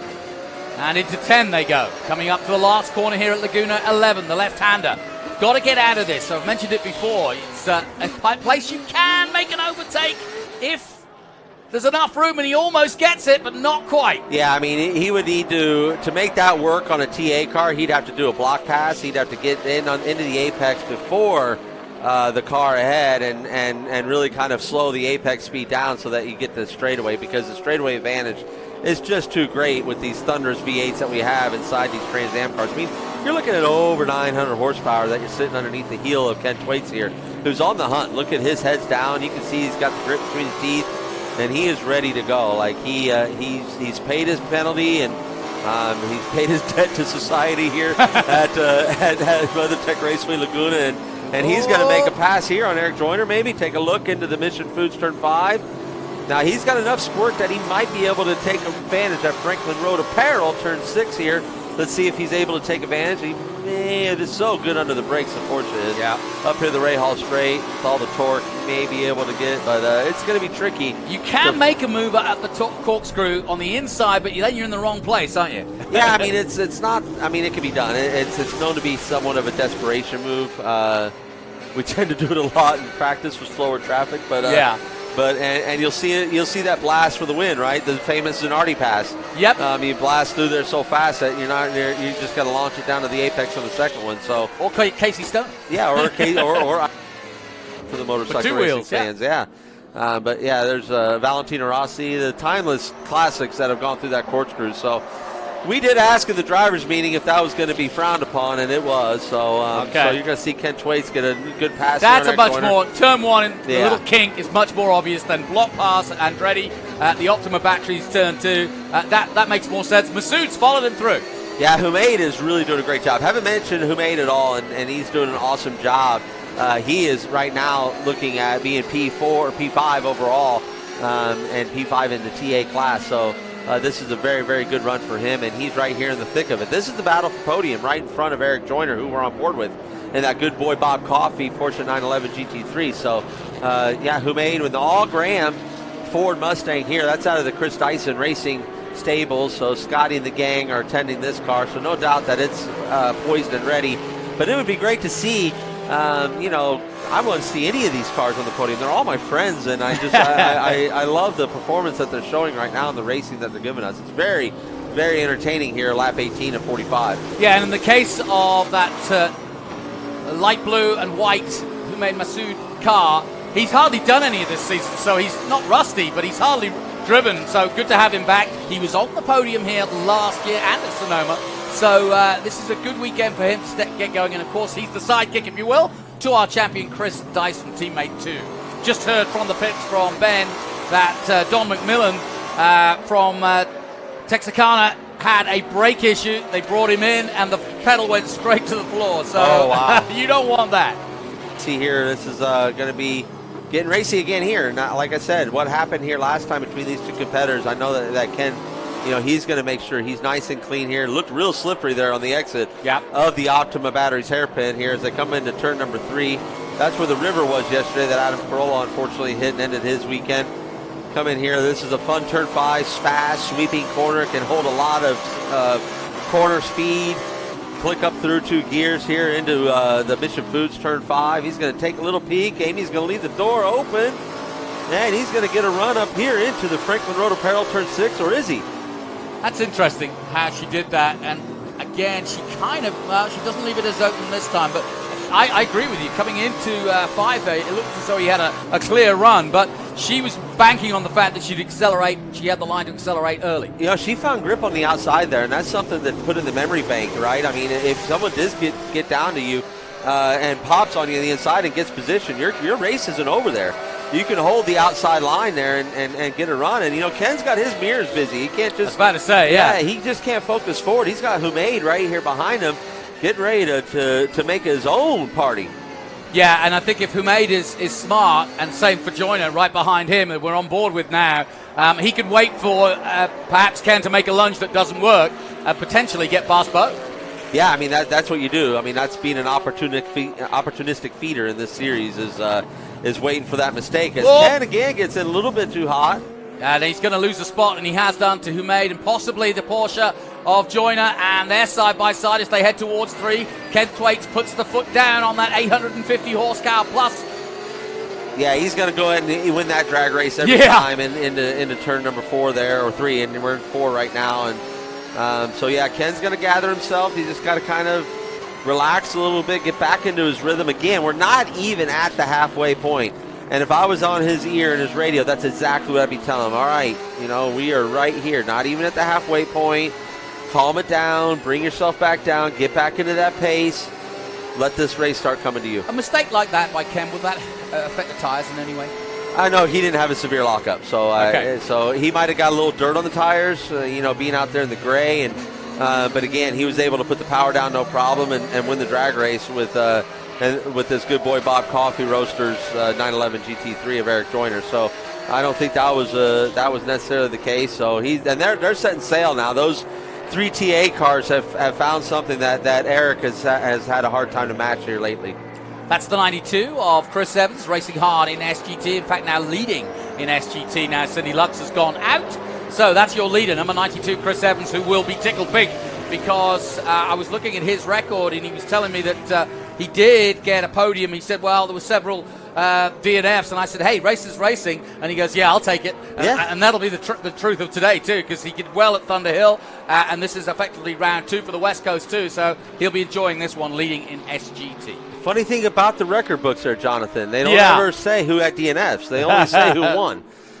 So that's the beautiful part about that is when you hit the record books, you're in there as a winner. What do they say? The winners write the history. Yeah, exactly. And so there's no question there. And this is a good look here at the number 31 of Michael LaPaglia, and he's here, and I've seen him. He's been working underneath the tent of Adrian Vlastowski, in the TA2 group, and they've been working right behind us. They're our neighbors there with Three Dimensional Services Group and Peterson Racing. So nicely prepared car. Beautiful car, and they're having a ball. I tell you what, this is a really fun group to be neighbors with. Yeah, I had a chat with him this morning, and this is basically his first SGT race.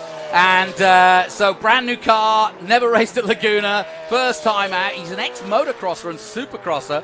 And then, like a lot of motorcycle riders said, you know what, this is pretty tough on my body. He's from Southern California. He's done the Baja a couple of times. And he said to me, yep, having a roof over my head as I get a little older, that's what I needed. And he's now gone from the NASA Series. He did that in 2018 and 19. And now he's here to try Trans Am. And we welcome him aboard in that Ford Mustang. Beautifully prepared. Really lovely looking car. I asked the great Travis Pastrana that once. I said, what made you make that transition? You're not being on bikes anymore. He said, well, when I'd make a mistake on the bike, it hurt for a couple months. You make a mistake in the car, we get out the vacuum, dust it off, and go back out. Oh, look here at the 48 car.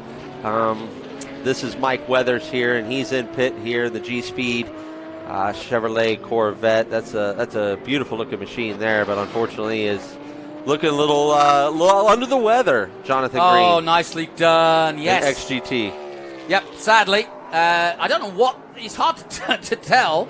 Tony giving us a good insight as to what, Tony Garcia, our pitman, giving us a good insight as to what's going on, but they're not making any big moves, so it must be something mechanical that they can't do anything about. Right. I mean, I'm so proud of Amy here. She's done such a great job in this position and been under pressure. I mean, Ken's proud of it too because he's caught up. Yeah, these are like her championship days of old, where she was having to battle and fight for tooth and nail for every little spot, and she's back in that battle again, and it's just great to see. And Humaid is all over it. I mean, like, he is chomping at the bit, wanting to pop on this Nichols Chevrolet Corvette of the two-time champ. And Amy is that Corvette is wide.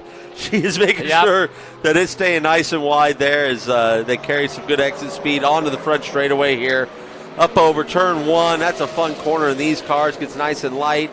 Got to be brave to keep the power down hard on the brakes for the Optima batteries. Hairpin here to the left. I love the way you say nice and light. If my car went light over turn 1 at Laguna Seca, I'd probably lose my lunch. Yeah, I mean, you do watch what you have for lunch here because, it's you do have plenty of undulations here, Mid-Ohio, Road America, Sonoma, where we're at next week. Plenty of places where you can let lunch come back up into the throat a little bit, but. Well, thank you for that graphic illustration, Adam Andretti. Everybody always wants to know what it's like in the race car. So okay, no, fair enough. Just painting the picture. I love it. Exactly what we wanted. Back with Eric Joyner in the Porsche GT3. He, of course, trying to hold on to his position in XGT, so he doesn't have to challenge too hard. He's not necessarily racing against the cars in front of him in terms of group, but He's a racer like everybody else, and if he can get amongst them, he will. He's fighting with Bob Mueller, who's behind him in 7th position overall and 2nd in XGT. But the real story for me is Ken Thwaites trying to come back as Masood tries to keep putting the pressure on the Corvette of Amy Rumin. This man in the Franklin Road Apparel, Ken Thwaites' car, Chevrolet, is really now back on the scene, having had problems earlier on and going wide at turn 2. He's right there at 11 now, right behind Masood. Yeah, Masood Humay just has a real issue with trying to get the power down out of 11 there. As you see, Ken Thwaites going to get a heck of a run up over the hill. Oh boy, if he had just positioned himself a little bit differently, I think Ken could have got the pass done on Humay, but Humay, locks the rear. Get into the Optima batteries hairpin here. Not ideal, but that'll kind of heat up the rear tires, and that might be why Humay is struggling to get the power down, as I see Ken laid out a couple 11s coming out of the hairpin. Yeah, so everybody making mistakes, even Amy Rumin going slightly wide there into the Optima batteries turn 2. Yeah, this place is so slick and has such little grip that, like I told you before, tire deg is big. And we're at that point. We're just past the halfway point to where we're really starting to see these things slide around a lot. And I tell you what, Amy Rumin, knowing her experience on the previous tire, the way that it was, that was a slip and sliding around tire. So that's going to really fit her style, and I think that's why we're starting to see a little bit of a gap open up. Let's head down to the pits. Ben Sissel has got Cindy Lux to find out what's happened to her. Thank you, gentlemen. I'm here in the garages with a heartbroken Cindy Lux. I've been with Trans Am since 2015. I can't remember a time that you haven't finished a race. Cindy, what happened? That's the magical question. I don't know. We were just kind of controlling the race a little bit and coming down the hill, full throttle, third gear. And I mean, when I say a boom, a big bang, and it's something that we haven't felt before. So until the guys dig into it, but it was pretty bad, and it was shaking so bad. So it's so disappointing, but also so disappointing before back-to-back races. So yeah, I think I need a cliff to go jump off right now. I'm so disappointed, but that's racing, and hopefully we'll get it together. But like I said, we have no idea. This is a new one for us. And if Cindy Lux doesn't know, it's got to be something crazy. Cindy, I'm so sorry. Gentlemen, back to you. All right, security up at the corkscrew. Do not let Cindy Lux anywhere near. Yeah, right. No, Cindy. Yeah, no, please, no. We're you've come too far, too long. She's love Cindy Lux. She's we have a special connection. It was because of my brother's drive with Checker for Andretti that she went and got screened and found some early signs that I believe she's a clean bill of health. But I know that she's come and shared that story with me, and we've shared some good hugs and things in the paddock. So it's a shame to see that. But again, Cindy, brighter days are ahead. You got a very talented group there, and you're going to find out what that was. And sometimes the biggest bangs are the simplest fixes. Well, I was about to say, and she mentioned it, we said it at the top of the program, it's all about next week, because now she is facing that issue of getting to find that problem and getting it fixed and sorted by Wednesday, getting it up to Sonoma and getting sorted. Right. I mean, there's that's a good part about being on this side of the country, right? There's a lot of motorsport here, so you can certainly find yourself the spare parts possibly that you may need. There are, obviously, everyone knows some supply chain issues, and racing is not immune to that. So, what a great addition here with the Lamborghini here. The number 73 of Mike Sheehan, and it's I don't believe any relation to Tom Sheehan in TA2, but how cool is it to have a Lamborghini here? And what's funny is it's sponsored by Ferraris Online LLC. I know, I saw that. I was like, how can you have a Ferrari sponsored by Lamborghini? They just cover all the Italians. There you go. And me personally, Val, and the last name ends in a vowel. I got to appreciate that. So glad that Mike Sheehan is here. Adds another XGT car to the class, and it's a beautiful, beautiful race car to have out there. There's a story about that too. He doesn't always run the 73, but he just turned 73, so he thought, you know what? What the heck? That's a great story. No, I remember Paul Newman doing that at Daytona. I believe the number was 70 or was it 80? Can't remember. I remember it was one of the two. I think it was 70. 75, or 80. It was one of those three, I think. But and someone will definitely correct me online. And in fact, you can see, look, the sticker's coming loose. Yeah. It's so new. Yeah. But is that the sticker or the fender coming out from some could be. contact? Either one. Yeah, but he's done a good job. The leader's going through, and he's giving them plenty of berth.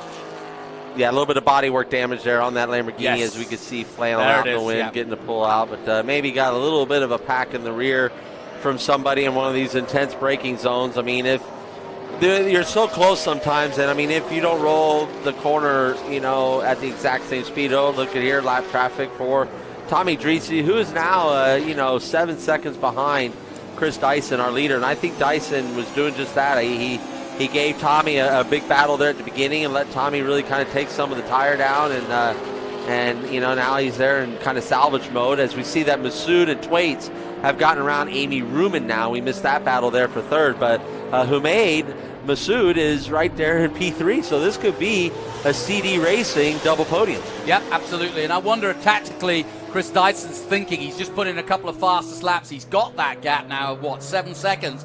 But does he sort of think and look at the lap and think to myself, well, if there's another caution, I can let things cool down. But if I stay at 7 seconds and we stay green, it's Tommy who's got to do the work. Yeah, I mean, he's running very good lap times. And Ken Thwaites was the fastest one out there on the lap previous. So it'll be anxious to see what they're pulling around this lap. And, again, you got Dyson is out there just handily doing it. He's the only one in the 26s as Dreese comes along the line at 28.7. And he's just kind of putting on a clinic out here. Chris Dyson, another clinic here in 2022 in the Trans Am Series.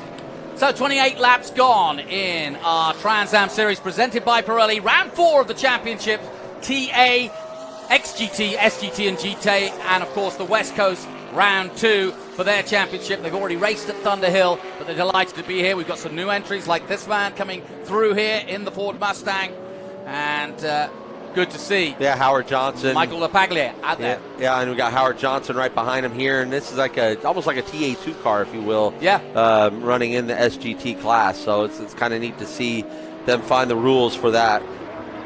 Yep, he's another man from Portland, Oregon. They both have welding sponsors on the front of their cars. Good friends, Chris Evans and Howard Johnston, and they said, they're not really trying to turn up too many trees in trying to win here or anything. They're just getting their heads down, and of course the West Coast is what's important to them. They very rarely have West Coast back-to-back, so this is a kind of a new thing for them to experience, and so I think they're all kind of going about it gingerly. Masood just getting past Johnston there. Yeah, I told you, it gets to be desperation move, and he's got Ken Thwaites breathing on his neck. I told you if I didn't know what Paul Newman's number was, I'd get hounded on the phone, and I did. So a good friend of mine, Peter Stark, told me 78-79. So I was close but off. Thanks, Peter. We should have called Adam Carolla. He's got him in his garage. Yeah, right? Yeah, I mean exactly. But thanks, Peter. Appreciate that. But yeah, 78-79, and those were when he ran his numbers. So 73 for Mike Sheehan is pretty cool. So down the front straight again and over the crest of turn 1, and Thwaites looking for a way past. Who made Masood, and Masood. He's being very defensive, just like driving. Amy was earlier, right? You know, making a nice wide car here, and these two are, Ken's going to be under the microscope a little bit because of the earlier contact, and so he's got to make sure that it stays. He finds out where he needs to find. He needs to get that run on him and be nice and clean and smooth, because I think he's got more pace than who made, but it's got to be a good clean pass, because like I said, the Trans Am officials got their eye on that number 7 Franklin Road Apparel Camaro, and Masood has a hard time getting the power down. That's what I'm saying. You got to really time out that when he makes those mistakes, you can really pounce on that. Adam, how does the car change from a lower fuel level? The tires are going down. I mean, I can see from just these onboard that Masood looks a little looser. Is that normal? Yeah, I mean, thank goodness that these cars don't have that little bit of a grip when it's full of fuel, right? I mean, we're really blessed that we get to this point we're low, and because they're a handful. You have so much power under your foot, and if you haven't been nice to the rear tire, this is the point. We're 15 laps to go. We're 2/3 point of this race, and this is really when it starts to get. You got to have like an eggshell on that gas pedal. Okay, is there a pull the pin time a moment for you, or do you just go? Is there a number of laps, or do you just go when the time is right? You got to be an opportunistic feeder almost out here. You got to just kind of go when the time is right. And Ken. Yeah, this the Optima Batteries hairpin has really been his Achilles heel this race, and it's caught him out several times. And so, but who knows? Maybe he's just sizing it up to have the big, dramatic last lap pass there for the podium. Well, he's lost a lot of ground as they go through 4. You can see it for yourself as we're on board with the Franklin Road Apparel Ken Thwaites in the number 7. Really good illustration. I love watching that left-hand side box where you see his hands doing the work, and you can also see the throttle and the brake, and we saw it very, very nicely illustrated, and I think you were spot on with that thing with the Corvette of Amy Ruman, because his foot was flat on the brake. Yeah, he was definitely not like releasing or doing any kind of modulation. He was buried into the brake pedal there. This is going to be a battle here between Eric Joyner. This is an overall battle for P5. This is an inter-class battle, but an overall battle, and these two, the 2 XGT cars of Eric Joyner and Bob Mueller, are splitting up the last 2 TA runners of Amy Ruman and Simon Gregg. And outside of Rooney, look at that. That looks like it's going to stick. He's got it. Yeah, to the inside here, turn 10. Nicely done. Yeah, very well done. And Amy didn't need to stick up too much of a fight there. And it wasn't for class position. Overall position's important. Doesn't make necessarily for a class win. Well, Amy Ruman is who we're watching on track, but let's talk to her crew chief. Ben Sissel is down with him right now. Let's go down. Thank you, gentlemen. I'm here with Dave Skinner. She has had a rough race. What's she saying to you on the radio? Oh, there's been a lot of pushing and shoving and all that, and I think she's, trying to stay ahead of all those guys. She's kind of used up the rear tires a little bit. She's complaining that the car's a little loose in the back end, and it's evident by the lap time. So hopefully she'll just hang on for the end of the race. We've got a good solid 5th right now, and hopefully we'll move up. You never know what will happen up front. So Amy Ruman is as tough as McNichols steel. She's going to be just fine. Back to you, gentlemen. Nice segue, beautifully done. We got the McNichols logo there, and it's a tried and tested both color and name and number for the 23. She's been a Trans Am champion in the past, and I really do think that this year she's got that bit between the teeth. She came out of Charlotte and Road Atlanta, looking at the championship points, and thought, you know what, I'm in a run here. I can compete here. Yeah, I mean she's in a great position. She's just putting in solid finishes, and like I said, that's Amy Ruman. She puts in the solid finishes, doesn't tear up equipment, brings race cars home. When you have a mechanical, wasn't anything she did. You got to figure out what the issue was. So, it's good to see that some of that is coming to fruition. But I know she still wants to find more speed. There's still, a bit of that speed she's missing, even with this Pirelli tire. So I know Dave and her dad, who engineers the car, Bob, they're working really, really hard to make that happen, and to get this McNichols Chevrolet Corvette with Amy Ruman back, really fighting for those top podium spots like she's used to doing. Yep, and you're not missing anything at the front. Chris Dyson increasing that lead now to 11.4 seconds over Tommy Dreese. So Dyson is in the mood, as we predicted.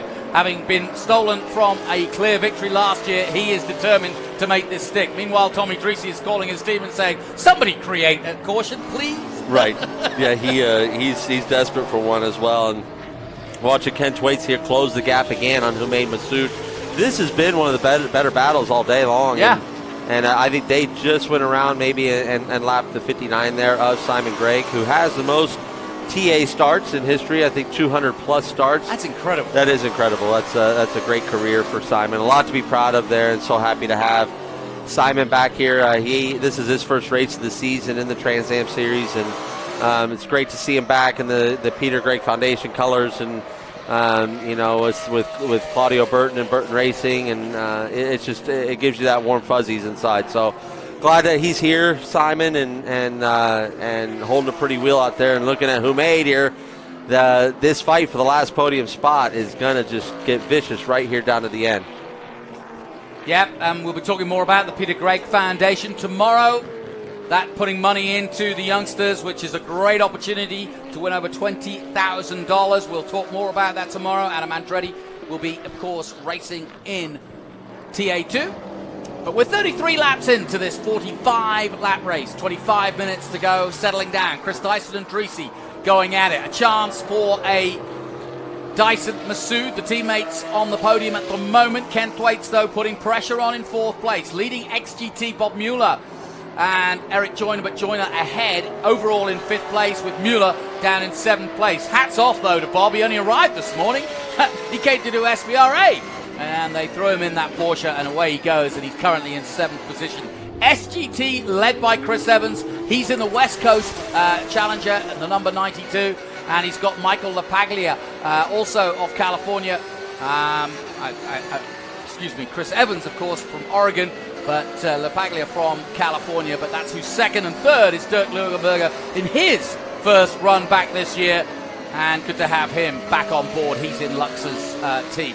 Yeah, Dirk is flying the colors for Lux Performance Group, and that'll help ease the wounds a little bit of Cindy Lux and the gang there. And it's a family operation. They do great work, awesome performance shop, and just a fun group of people to be around. And but yeah, it's a shame to see what happened to her earlier. But Dirk's doing a great job flying the colors on board there with Eric Joyner in that 911, that good boy Bob Coffee Roasters 911 GT3.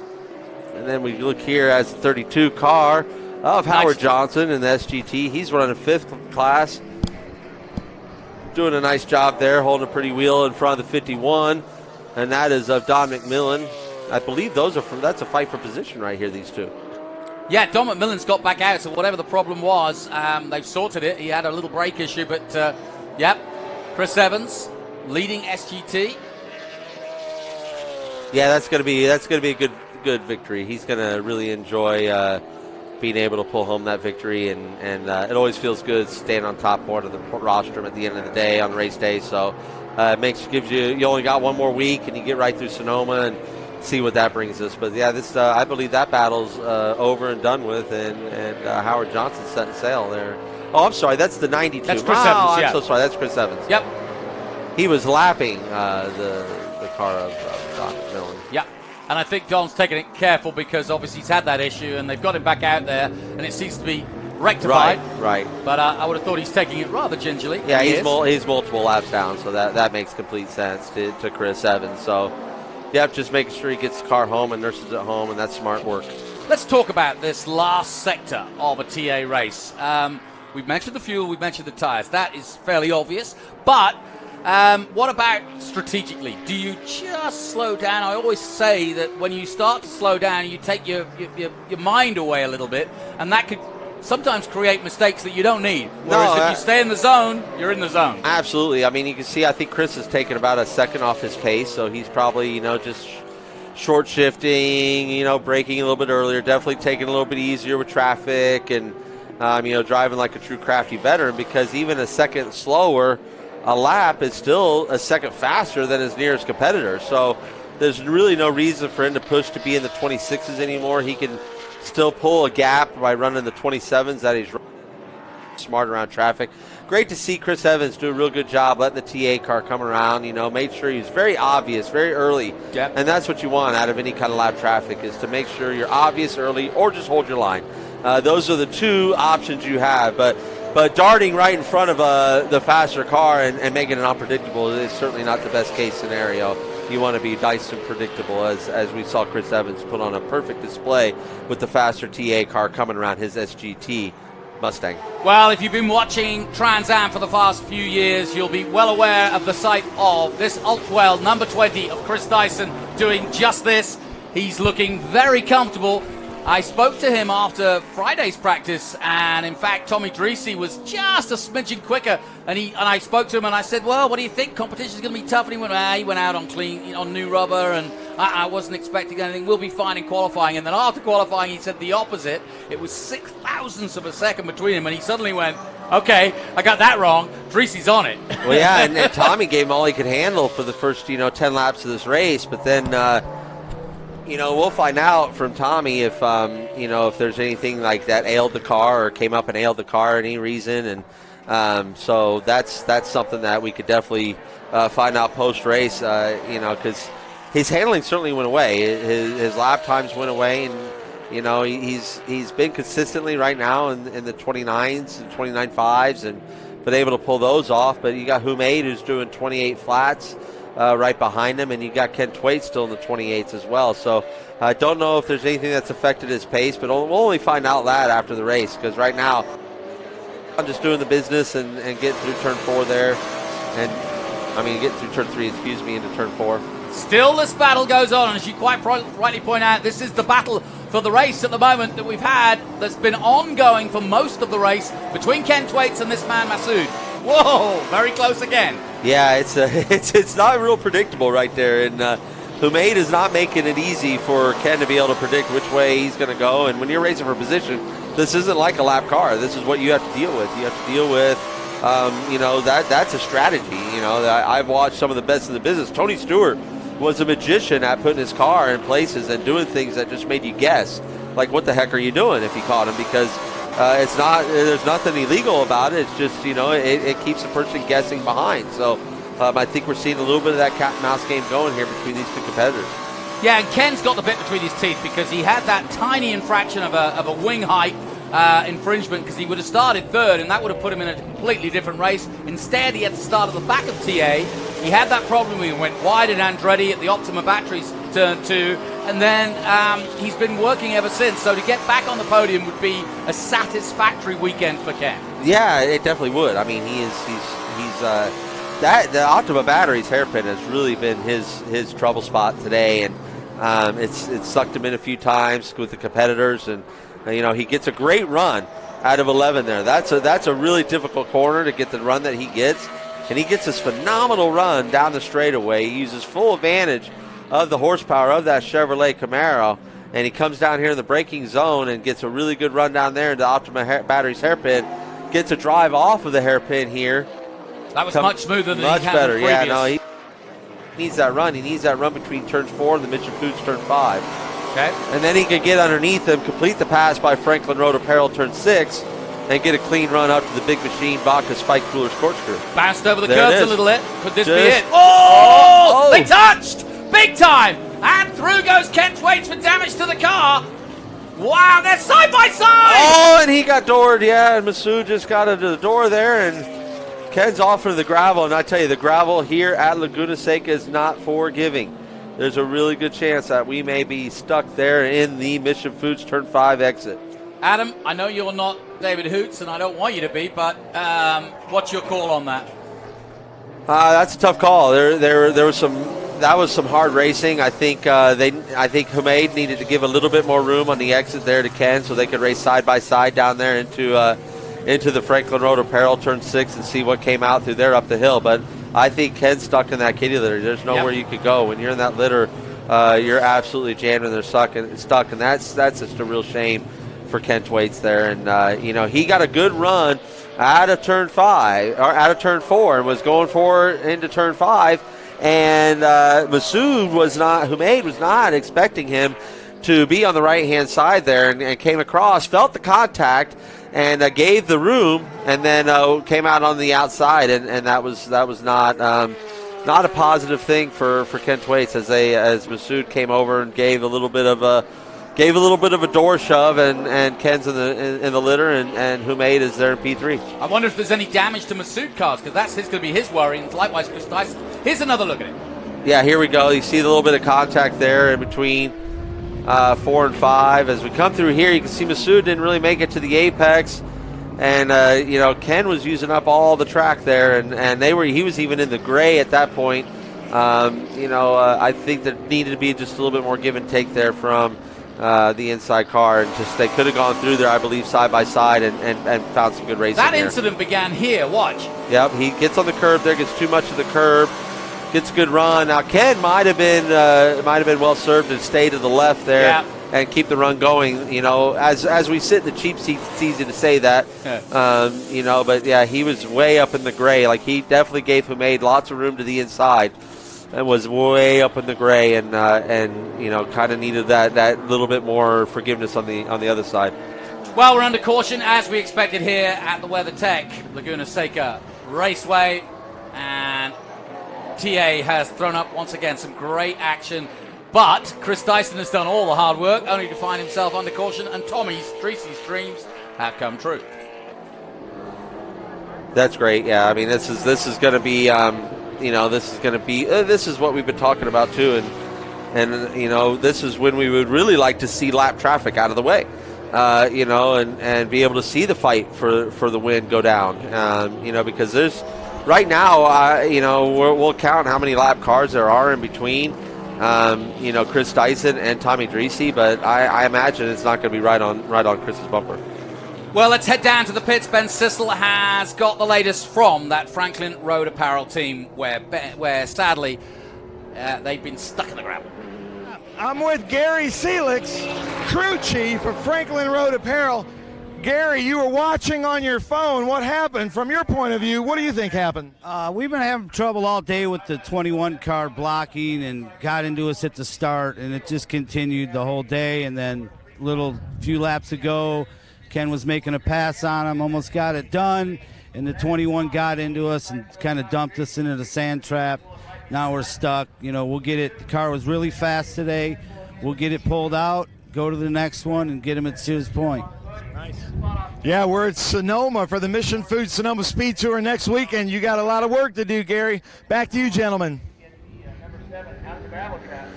And you can tell that Gary Seelix has been around, still calling it Sears Point. But again, as we look at it more and more, it's 6 of one, half a dozen of the other. But you can hear it's definitely partisan when it's your guy that's in the gravel. Yeah, no, it's that's a tough one. It's a tough race all around for Ken. There was a lot of drama, and he drove such a valiant effort all day long and put in some great drives and great laps out there. Was turning good lap times here at the end, and when it's really tough and slick, and that's a shame. I would have loved to have seen that race carry out to the very end, because I think we could have seen something quite special.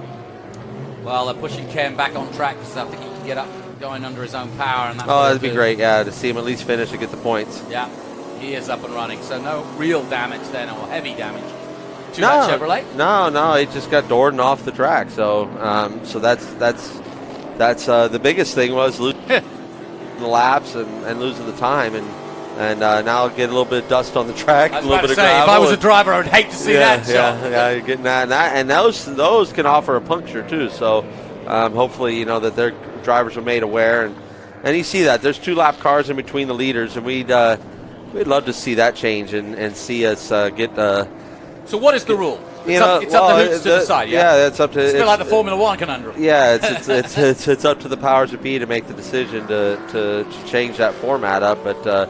We could have, the top 3 right there next to each other and just a little bit of organization. Well, let's hear from the man who is running away with it at the moment, Chris Dyson's team, and Ben Sissel is down with them.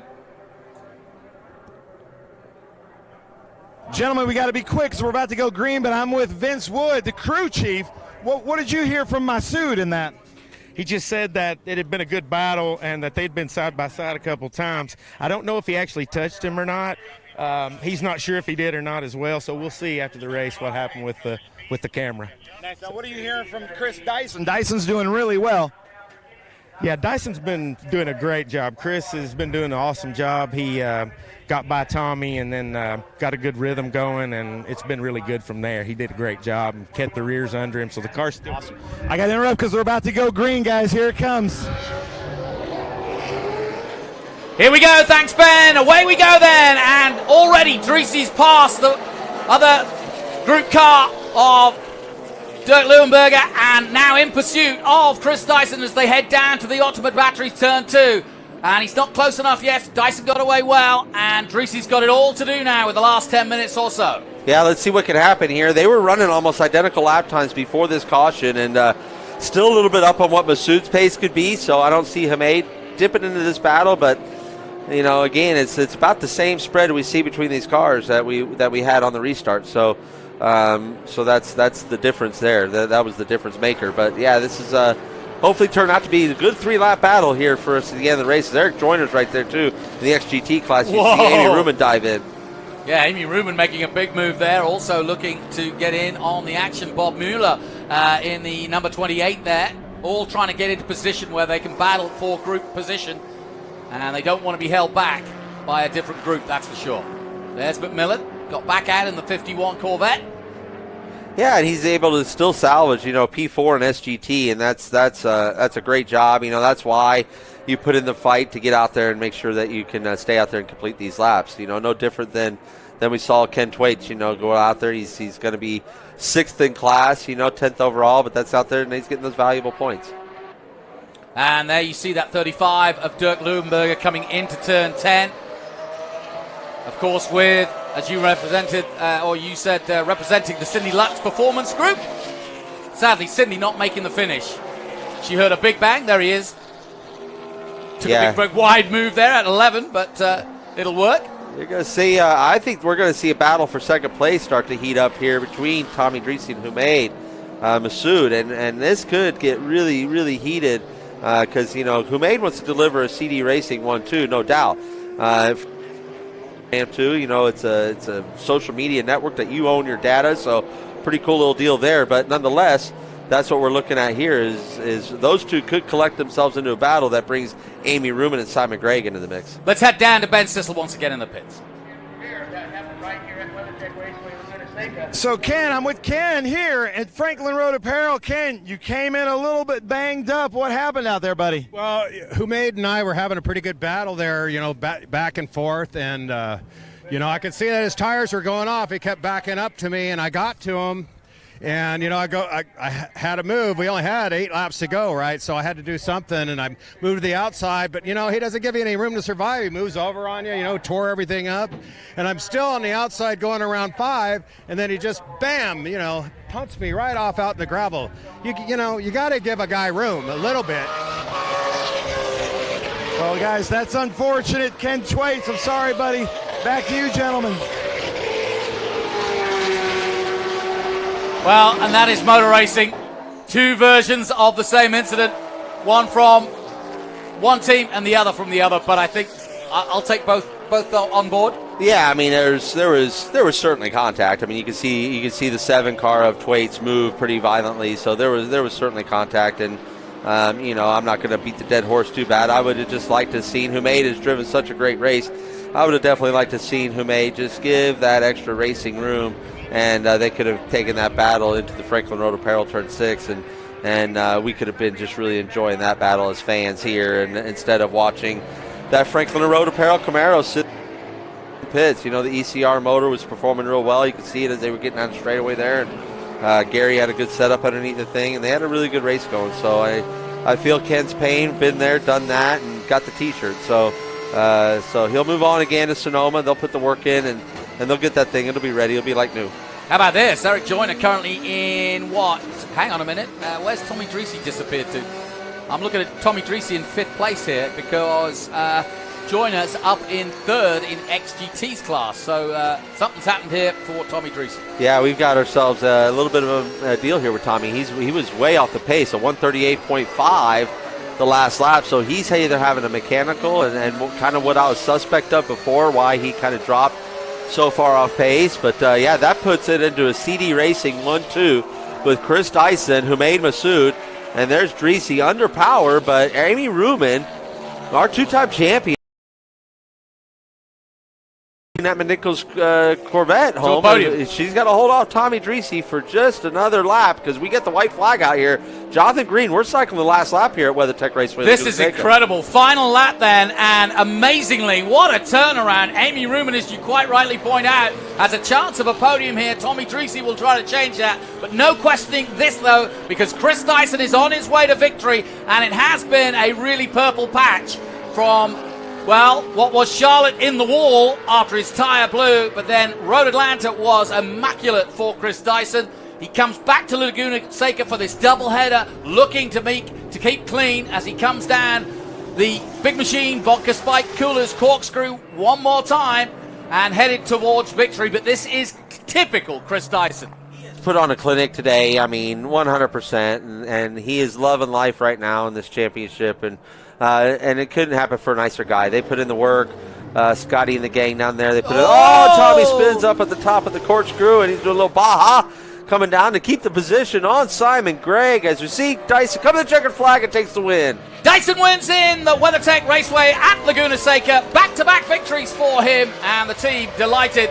But who's going to take second? We expect Masood to come across the line. Sadly, Dreesy's in trouble, and Amy Ruman's on her way for a podium. She does hold off, and Amy Ruman in the 23 McNichols Corvette does take the podium, and that is massive for her championship. Starting the weekend in third, and despite all the issues that she was dealing with, battle after battle, pushing and shoving, as her team manager or team crew chief said, she managed to keep through, but that's a typical Amy Ruman run. Absolutely. I mean, like I said, she holds the wheel in a nice way, takes care of her stuff, brings it home, and she's reaping the benefits right now. As we see right here, this is Mike Sheehan here and the Lamborghini. They're from Canada, I believe, and so shame to see them end their race in that way. That's not how you want to finish off your race here. But Trans Am, I mean, is not without its drama, and we have some drama, right? We got these two teammates right there going to take the top part of the podium. I doubt we're going to see a bigger smile on Chris Dyson's face than what we'll see here today all season long. No, because he didn't make the start, and then he had the work to do to try and get past Dreesy. He bided his time. He got the caution. Then there was another caution that brought Dreesy back into it. Well, Dyson does what Dyson does best, which is to stay cool under pressure, and he has been excellent stuff. And likewise, an XGT, Eric Joyner, doing a brilliant job of not only finishing third overall, but winning in XGT. But that puts Amy Ruman on the podium in TA. Bob Mueller finishes the race in 6th place. Not bad for a guy who just came here this morning.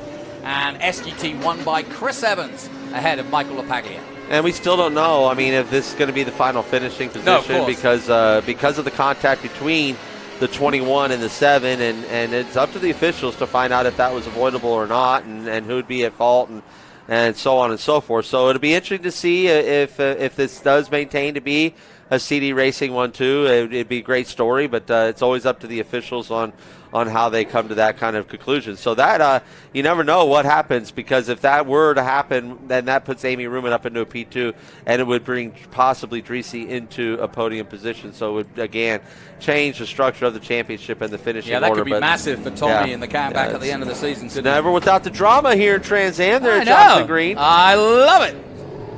Eric Joyner, the hands-down winner of XGT today. 3rd place overall. What a cool accomplishment for XGT. What a cool accomplishment for Eric Joyner. I mean, overall, yeah, to do an overall P3 amongst the Hornet's nest of TA cars. What an awesome job. And again, you want to see one of the biggest smiles on the planet, you'll see it coming out of that number 10 Porsche here soon enough. I'm looking forward to it. Well, Dyson gets the straps undone, and we'll see that smile from the man himself. And he got Motul Pole Award yesterday with a lap record, I may add. Smashed the lap record, which he held at 24.5 and took it down to 23.7, so pretty impressive. And now he's followed it up with this, a victory for the Altwell team. Classic Dyson colors on the helmet, and always paying homage to the family history that they've developed inside and made in this sport, and a happy crew there. They deserve it. They put in a heck of a deal, a heck of a race and weekend, and to be stealing the top 2 spots at the podium for now is good times. Well, in a moment that helmet will come off, and Ben Sissel, I know, is already there and ready. He'll be getting the interview, and we'll hear from our top men.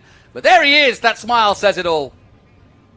Yeah, he's a happy boy, isn't he, Chris Dyson? And I tell you, I've seen the focus in his eyes all weekend long. He's been, every time I've seen him about 3 times this weekend. And we got Ben Sissel right now, so put him down there, Jonathan. Okay, we got the winner. He's taking his helmet off. He's got the hat on. Let's go to Ben Sissel. We finally won one out here. Thank you, gentlemen. I'm here with our winner, Chris Dyson. What an exciting race. WeatherTech Raceway Laguna Seca never disappoints. How's it feel? I'll tell you what, this place has sure disappointed me in the past, and today was a great day. The races here are always exciting. They're never drama-free, and you never forget this place. And I'm going to tell you what, we finally got one on the board here. I couldn't be happier for the whole team. To have the Altwell car here and the Allgram car there, 1-2, just absolutely fantastic. I'm so proud of the guys. And the car they gave me was just sensational today. Tommy kept me honest, was pushing me all weekend. I was determined to get a win today, and I'm really thrilled and blessed that we're coming out of here. Thank God for that. Now, wait, hold on. How about this dude? You guys have some history here together. 1-2. How's it feel? Feels great. Feels really good. Yeah, it was tough, but it feels great now. Yeah, excellent. Can't believe it. It's a good It's amazing. Now, you two and Dyson Racing, you guys have some history here at Laguna Seca. Explain that. Well, we got some great history. I mean, Hamid's been with me. He's been one of my great friends. He's been driving with me since 2011, and he played a really important role in helping us clinch the 2011 ALMS championship out here. And he's always quick here, and he proved it today that when he's here and he's running, got it all together. He's formidable, and here we are. We're on the top 2 steps of the podium. Awesome day for the team. Nice. Congratulations, gentlemen. Let's find Eric Joyner, 3rd place overall, 1st place in XGT. Joyner, your mom is here. You've got all your fans here. How's it feel? Oh my gosh, it was a heck of a race. There was a lot of stuff that was interesting. We had a really good car. TJ, the guys, set me up with a great car today. Thank you and kudos to them. Good Boy Bob Coffee, Tool. We brought on Mobile One this year, and of course Pirelli, Trans Am. Everyone, thank you. It was fantastic. Now, I don't know how we did it, but again, you come in unscathed in this crazy group. And here's your mom, Catherine. Let's talk to her. Mom, how does that feel? It feels great. I always knew he could do it. He took after his father, and he was a great human being and a wonderful competitor. And I'm proud of everything he has done. Oh, How cool is that, Eric? Yeah. Oh, thank you, Ben. Yeah. Thank you, guys. It's awesome. It's going to be a great podium celebration here, guys. I got tears in my eyes. I'm going to send it back to you. Oh, Ben Sicily, you old softy. And I'll tell you what, Mother's Day's in a couple of weekends. That one's for you, Mom. Yeah, that's beautiful. And, I mean, you know Eric for 5 minutes and you realize he's got great parents because just a great human being he is. So let's take a look at the final results then. Provisionally, of course, but Chris Dyson with the win for the Altwell TA Championship. And Humaid Masood taking second, so a 1-2 for that team. Eric Joyner brilliantly for the Good Boy Bob Coffee Roasters is 3rd in that Porsche. Amy Ruman, more importantly, is 3rd in TA and 4th overall. Tommy Dreesy comes in 5th. Bob Mueller, what a day for him in the Octavia Tequila car in 6th place. Simon Gregg, 7th, back in the number 59 for Burton Racing. Chris Evans, a really good result for him from the man from Oregon. And then Michael LaPaglia from California in 9th place. And Dirk Leuenberger in 10th for the Lux Performance Group in SGT. Further down also for SGT, Don McMillan with problems, but manages to finish. Howard Johnston in 12th. Mike Sheehan. Ken Thwaites is given 14th position. Mike Weathers and Cindy Lutz did not finish the race.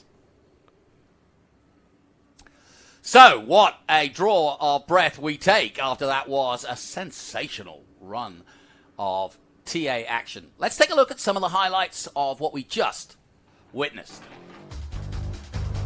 It wasn't the start that Chris Dyson wanted because away went the number 8. The Lucas Oil man doing really good. Ken Thwaites getting in trouble. Masood spinning round and amazingly he got second. Likewise, the battle between Dreesy and Dyson hotted up nicely. Dyson bided his time, mind. Didn't take too many risks. Ken Thwaites, on the other hand, was bit between his teeth. He had to start at the back. Bangs into the back of Amy Ruman. Turns her around but keeps going, and I don't think that was any real malice there by him. Then the battle heated up. They used the back guys and the other group guys to deal with Dreesy to get the lead. And Ken Thwaites also in the wars again, but coming together finally with Humaid Masood, and into the gravel he goes. But no such problems for the Altwell number 20 of Chris Dyson. The champion continues to march on here at Laguna. Check. So great stuff. Eric Joyner, that smile says it all. And Humaid Masood, his first return to racing, and what a way to do it. Let's take a look at some of the action from the group races and, of course, in XGT and SGT. Action all the way. Cindy Lutz back in the National Championship. Bob Mueller in the 28 coming in early on. Sadly, Cindy Lutz heard the bang. She pulled over quite rightly. They've got to start thinking about next week. That brought out a caution, and the action was thick and fast because Joyner was really having a good day out there, pushing hard on the TA of Amy Ruman, who would eventually make the podium in TA, amazingly enough. Plenty of action, though. Chris Evans going so well in SGT in his first national run, and of course round 2 of the West Championship. Yeah, GT class, great job. I mean, Eric Joyner, third overall. Bob Mueller really put on a good show coming in, to fight with these group, to be sixth overall. Pretty fantastic. And our Chill Out Systems, Chill Out, Keep Cool move of the race has to be, of course, Eric Joyner. What a tenacious run that was by the all-smiling number 10. He certainly had brewed the coffee nicely because really he just kept cool under immense pressure. Look at this, an outside move on Amy Ruman. Not many people can pull that off at Rainey, but Eric Joyner can, and that's why he's our Chill Out, Keep Cool move of the race. That was a cool pass. That, on the outside of Rainey, that's cool stuff. Watch my cousin Michael pull that off a few times in IndyCar. This was always the ending event for IndyCar back in those days in the early 90s, and I got great memories of that. So Eric put a nice memory in me. Laguna Seca. Let's head down to the podium with Ben Sissel. With the Super GT National Series. So in second place, Super GT, the number 51. I can't wait to hear what happened here. Let's hear for Don McMillan. Come on, let's hear it for Don McMillan. Where is he? Where is Don? Oh, I think he stopped up last. I heard he might have been off last. All right. So in first place, that beautiful yellow Viper Aquastar. Give it up. Let's get loud. Dirk Leuenberger. Thank you very much. Great stuff. Dirk, tell us about that race out there. Well, it was a great race. My teammate had a mechanical, and then I lost my clutch halfway through the race, and I just kept grinding it out. And it was just trying to stay out of the way and finish, and it was a great weather day. And thanks all the fans for coming out. Really appreciate it. Great to see everybody today. Nice. All right, Dirk, you know what you're doing up here. Hold up that Crystal Sensation trophy. Crowd, do you know what you're doing? Your job is to get loud for Dirk Leuenberger.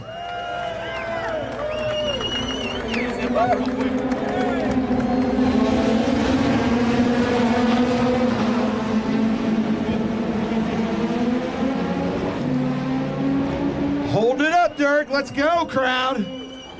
Dirk Leuenberger, that beautiful yellow Dodge Viper. One more time. Hold it up loud and proud. There we go. Dirk Leuenberger, Aquastar, Smart Seafood. Nice job. Congratulations. Hey, Dirk, I'll trade you. Now, SGT West. This looks like it's going to be... You want to give the rest of them out? Yeah, come on up this way, though. This is going to be a heated, contentious championship the whole time. And for that, we're going to bring up Miles and Esther from Crystal Sensations up here. Miles and Esther through the stairs to present to us the prettiest, coolest trophies in motorsports, Crystal Sensation trophies. Let's hear from Miles and Esther from Crystal Sensation Trophies. They always provide good stuff. And in third place, in that beautiful number 32, where's Howard Johnston? Howard Johnston, where are you at? And crowd, where are you at? Howard Johnston, SGT, where's he at?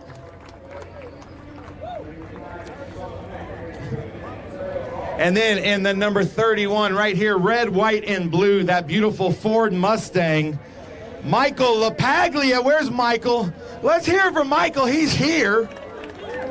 That's first job. Come on up here, Michael. All right, Miles. Miles, step across to present that great trophy.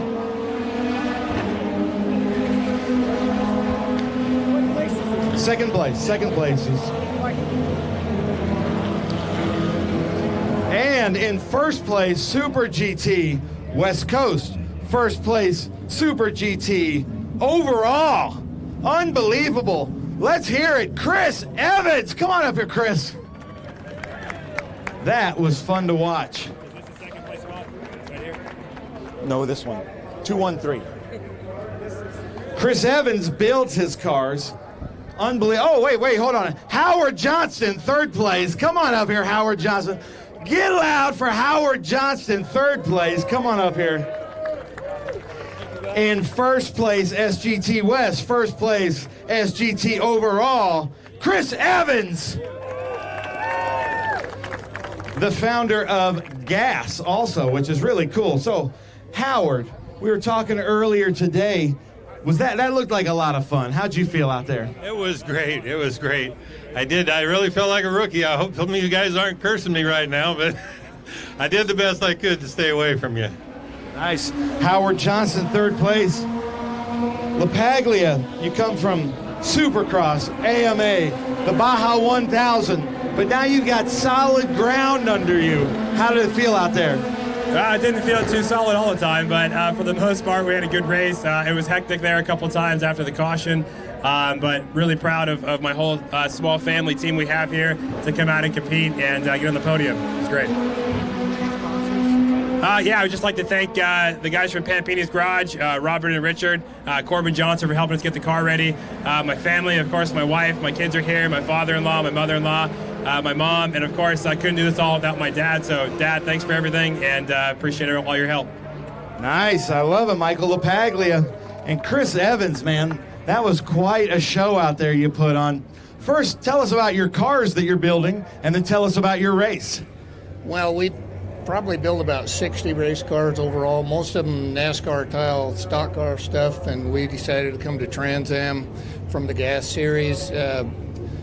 Raced Texas last year, worked with Aaron Colwell a little bit over the winter, and he kind of spec'd out some stuff for us and built a couple of new cars, one for Howard, one for myself, and came out Thunder Hill a couple of weekends ago, and here we are today. Nice. Now tell us about that race out there. I know Ernie Becker told me that the track's going to change. It's the grip level. We burn off all the fuel, that kind of thing, and he wasn't kidding. It really changed. So I don't know how we did it. About 2/3 of the way through the race, I got a deal from my crew chief saying, Jeff Sheverson, that we were running the fastest lap we'd ran all day. It sure didn't feel like it. I thought I was all over the place and slow, but this should go to show you, smooth in, smooth out, and the time shrinks. Nice. I love it. All right, let's hear it. Howard Johnston, Michael LaPaglia. Hold those Crystal Sensation trophies up high. Beautiful new trophies. And Chris Evans, first overall. Really good stuff from the Super GT.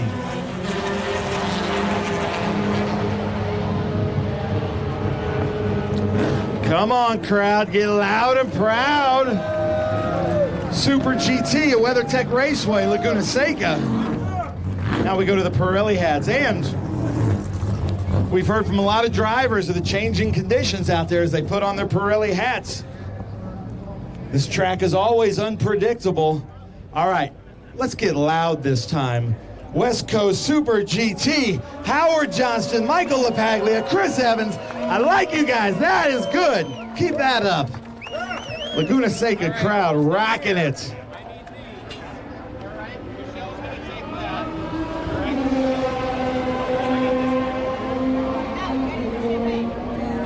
Oh, getting some champagne.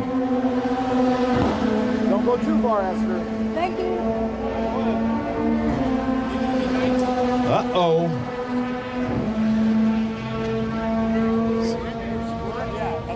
Yeah, go ahead. Do whatever you need to do. Here we go. Let's hear it. A little champagne celebration.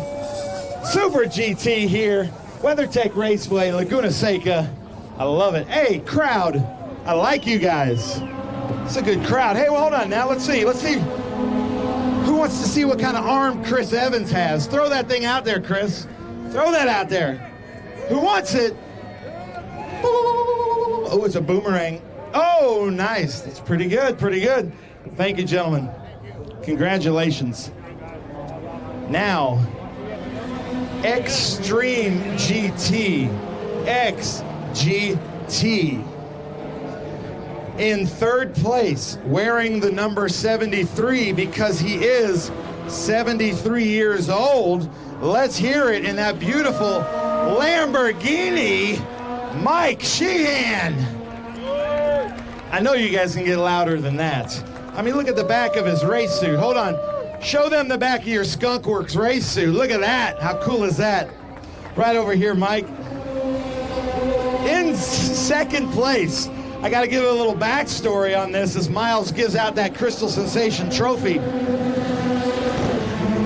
just a couple hours ago, this car is going through tech.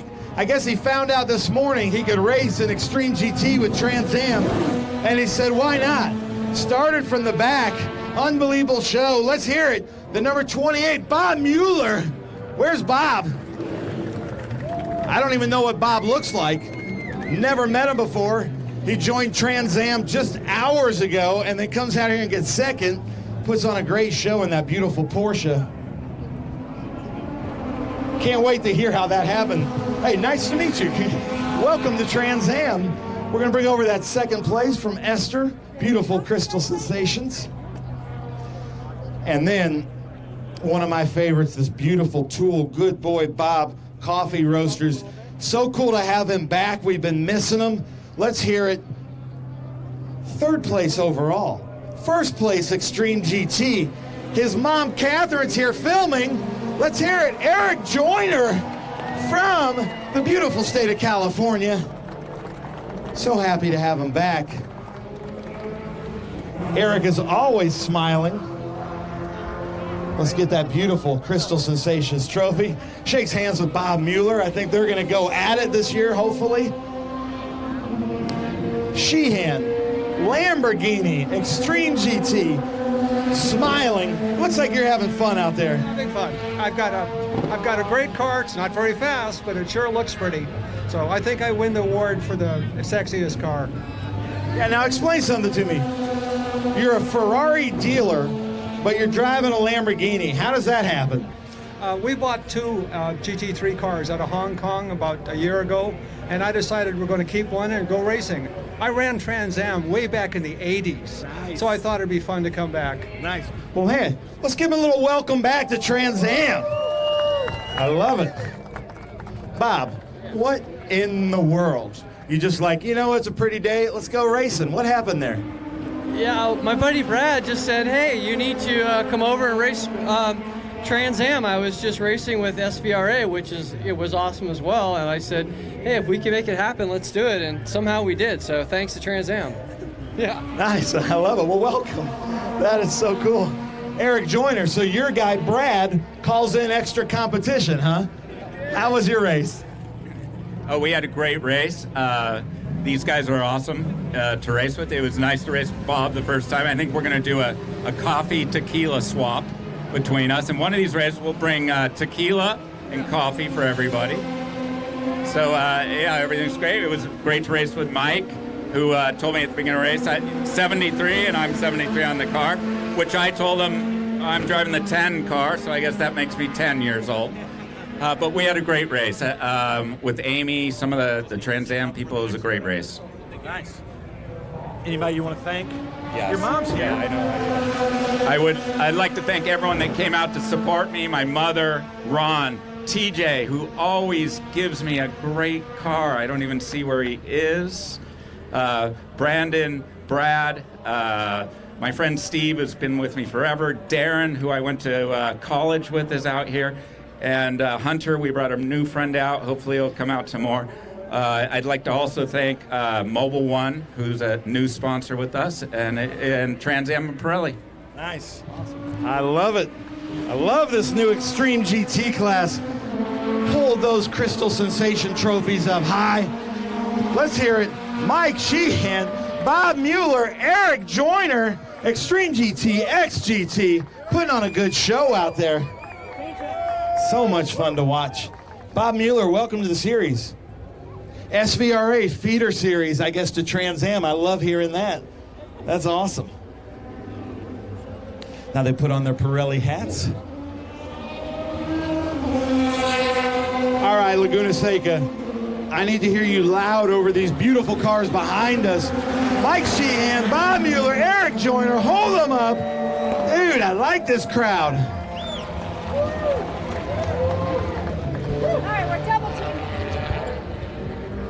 That is fun. All right, now here comes Mike Dallenbach with the champagne. You guys old enough to drink that? Uh-oh. Here it comes. Look out. Oh! Eric Joyner Get in the spot. Oh, they're all going after me. That's not fair. Mike Sheehan, Bob Mueller, Eric Joyner, ladies and gentlemen, Extreme GT. We know how to have some fun here. Trans Am Series presented by Pirelli. Hey, great show, gentlemen. That was awesome. Nice job. Mike, thank you so much. Porsche, Lamborghini. TA National, 850 plus horsepower. Absolute monsters, really tough to control.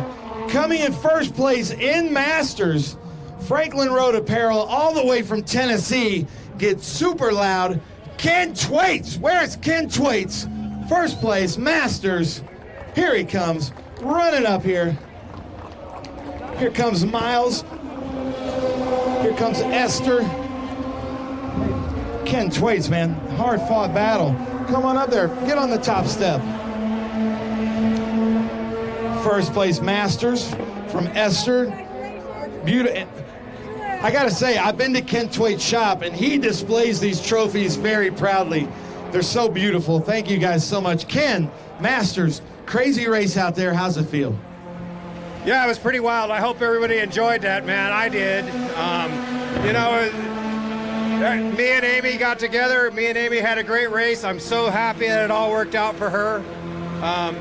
Me, who made also, you know, it was just awesome that we battled like that. It was great. We need a little more duct tape now, so we'll get ready for Sonoma and see what happens. Nice. I love it. Let's hear it. Hold it up.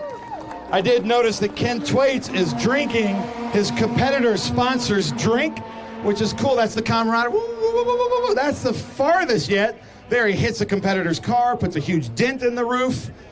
Let's hear it, Masters. Ken Twaits all the way from Tennessee. What a show. Ken, there was about 10 to 15 laps there. You were just, if there was DRS, you'd have been in the DRS zone of who made. That was good stuff. Nice job, Ken. Congratulations. Now, ladies and gentlemen, she got a little banged up early in the race, but like we said, she is as tough as McNichol Steel. Third place, two-time Trans Am champion. Let's hear it, Amy Ruman. That number 23. The Amy Army is loud here. Amy, great showing. I love having you up on the podium with us. Esther's going to present you that beautiful third Crystal Sensation trophy.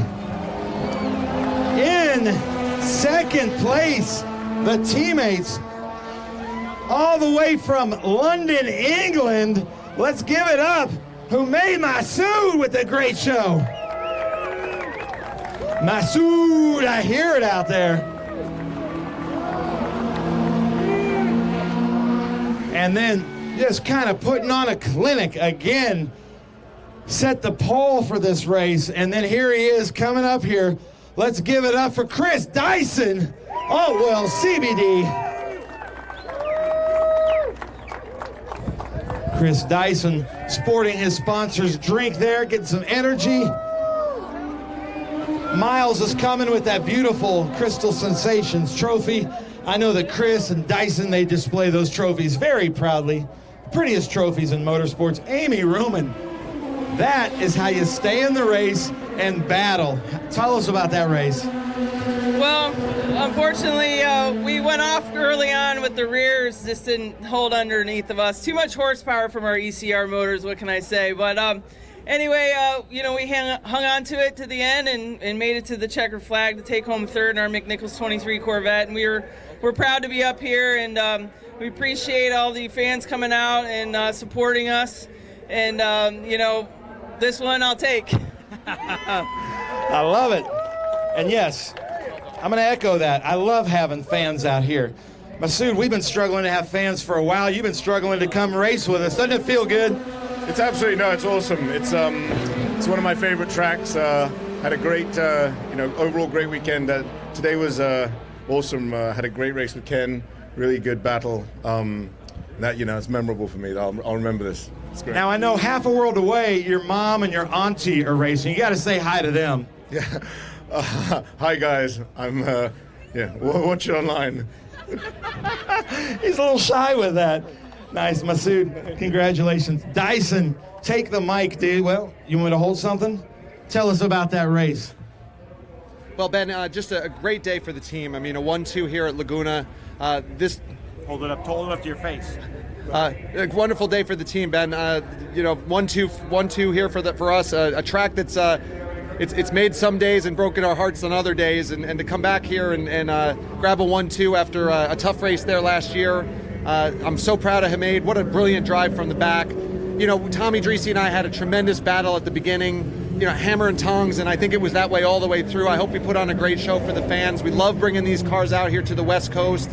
Got some friends here, some boys I've known since I was a kid. So happy to be here celebrating with them. I'm really proud of the guys for giving us such a great car here, and I couldn't be happier to be going to Sonoma with the Altwell car to celebrate with the Pickett family and hopefully put it in victory lane there as well. Nice. I love it. Hold those up, guys. What are we doing? Oh, we're doing an Amy Ruman selfie. I love it. Oh, Tommy's going to be jealous. I love it.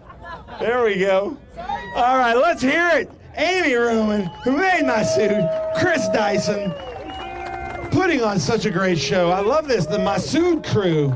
I love it. We got to start that chant, Masood. We're gonna give Masood. We're gonna make him show it. You guys show us your arm. Who wants a hat from Masood? Come on, let's hear it. Boom. Oh, they're fighting for it. Dyson throwing it out. There we go. All right. Amy's got the arm. Look at that. Throwing some heat. All right, come on. Hold up those Crystal Sensations trophies. One more time in the Pirelli hats. Amy Ruman, who made my suit, and Chris Dyson. We got some champions up here on the podium. Uh-oh, he says stay up there from Mike Dallenbach. Uh-oh, watch out. This could get vicious, ladies and gentlemen. One more, let's get loud. Amy Ruman, who made my suit, Chris Dyson. I don't think you guys are going to be able to, Chris Dyson, one for the homies. Always pours one out for the homies. Soaking it in. Amy's drinking it, she says. And I hope you guys have time to wash those suits before next weekend. We are at the Mission Foods Sonoma SpeedTour, just a couple hours north. Come on up, you're all invited. Tickets are on sale. Chris Dyson, you got to stay up here. Where is Larry Bishop? Oh, come on, he says he's not here. He left me hanging just last time at Road Atlanta, but Larry Bishop is here to present our MCO Gears Top Gear Award, and we all know WeatherTech Raceway Laguna Seca is tough on the gearboxes. So, Chris Dyson, get up there, Larry. That's the number right there, right? That's right. Oh yeah, he takes away the decimal. Yeah, there we go. Larry, get up here with him. Hold that thing up. Yeah, Larry did stop smiling at that one. He didn't. Yeah, see, we got some Larry Bishop fans. There we go. Let's hear it. Chris Dyson, MCO Gears Top Gear Award. And then I just want you guys to notice something. These crazy GT cars, you guys are excused. Yeah. Larry, thanks for showing up, buddy. Yeah. Oh, Larry's going to throw out a hat, an MCO hat. Nobody gets an MCO hat with racing stripes. Oh. Nice, Larry. You got an arm on you. I want you to notice something. These TA cars are a little bit banged up. They're really tough to drive around. Other than some little rubber marks, Eric Joyner's car looks great. Winning the chill out move moment of the race for staying cool under pressure with these crazy TA cars. Let's hear it. Eric Joyner getting to stay cool up here. He made me cool with a little champagne shower earlier. Come on up there, Eric. Hold that Happy Gilmore check up, loud and proud. So, Eric, I got to talk to you because it takes quite a skill. The braking zones of a Porsche and one of these TA cars, quite different. How did you come out unscathed once again? I think I was extremely lucky sometimes, but other times I was driving around really good drivers. I was around Amy quite a bit. She's top-notch driver. Past champion, excellent. Hamid. I mean, all these guys are great, great drivers, so they're so well aware. But there's a huge difference in where we make speed here. so I can brake a lot deeper, but all of a sudden their horsepower finally hooks up around here, and they're gone. Yeah. So it's an interesting race for sure. Definitely. Hold on. You're tangled. Eric Joyner, hold that up, Eric Joyner. It's a crazy race because where Eric Joyner's good, the TA cars are not, and where the TA cars are good, Eric Joyner isn't. So that was unbelievable. Chill out. Systems move. Eric Joyner, congratulations. Thank you so much. Well, ladies and gentlemen, that does it for the TA XGT SGT race here at WeatherTech Raceway Laguna Seca. But tomorrow, we have, 42 TA2 cars taking the field. It is going to be crazy. Come to the fan walk tomorrow at noon and watch a great race. Thank you guys so much for coming out. We love coming to Laguna Seca, and we will be back here next year, but we're racing again tomorrow with TA2. Thanks again. So that ends our podium here at Laguna Seca. What a great celebration and what a great race from our group TA, SGT, XGT, GT Racing. Fantastic stuff. We'll take a short break. We'll be back with SVRA and the one and only Scott Conway after this. As you can tell, I like to go fast. Our race team is really well prepared. We like to look good, but we also like to dress good, and that's why we shop at Franklin Road Apparel. I own the company, and I wear the clothes that we sell in that store. So check us out. We carry all the top brands: Baldwin, John Barbados, Billy Reed, Goodman brand, and on down the list. So come see us. Franklin Road Apparel, Franklin, Tennessee.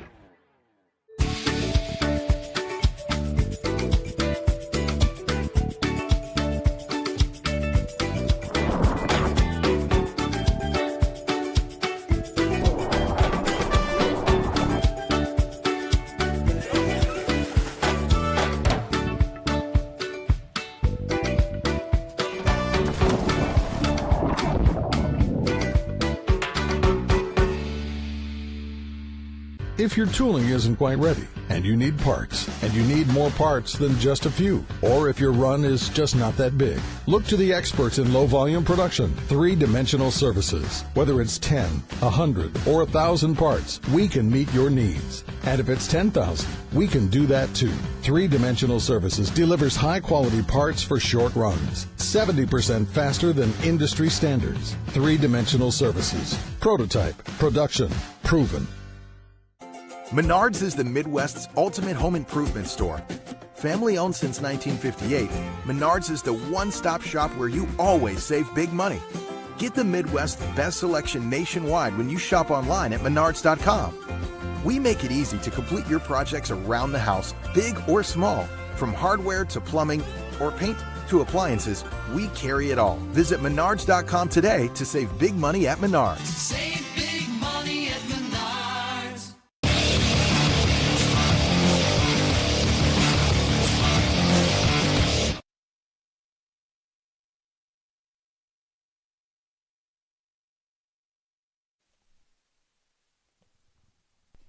Ah, 5 minutes. Okay. Right, I'll go the loop.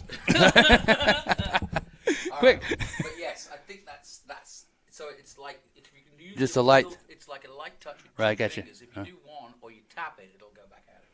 Okay. I don't want to do that. Try to use your two middle ones. That's it. Right here? Oh no, that's hit something. No, if you can use either those two or those two. But hang on, that's it.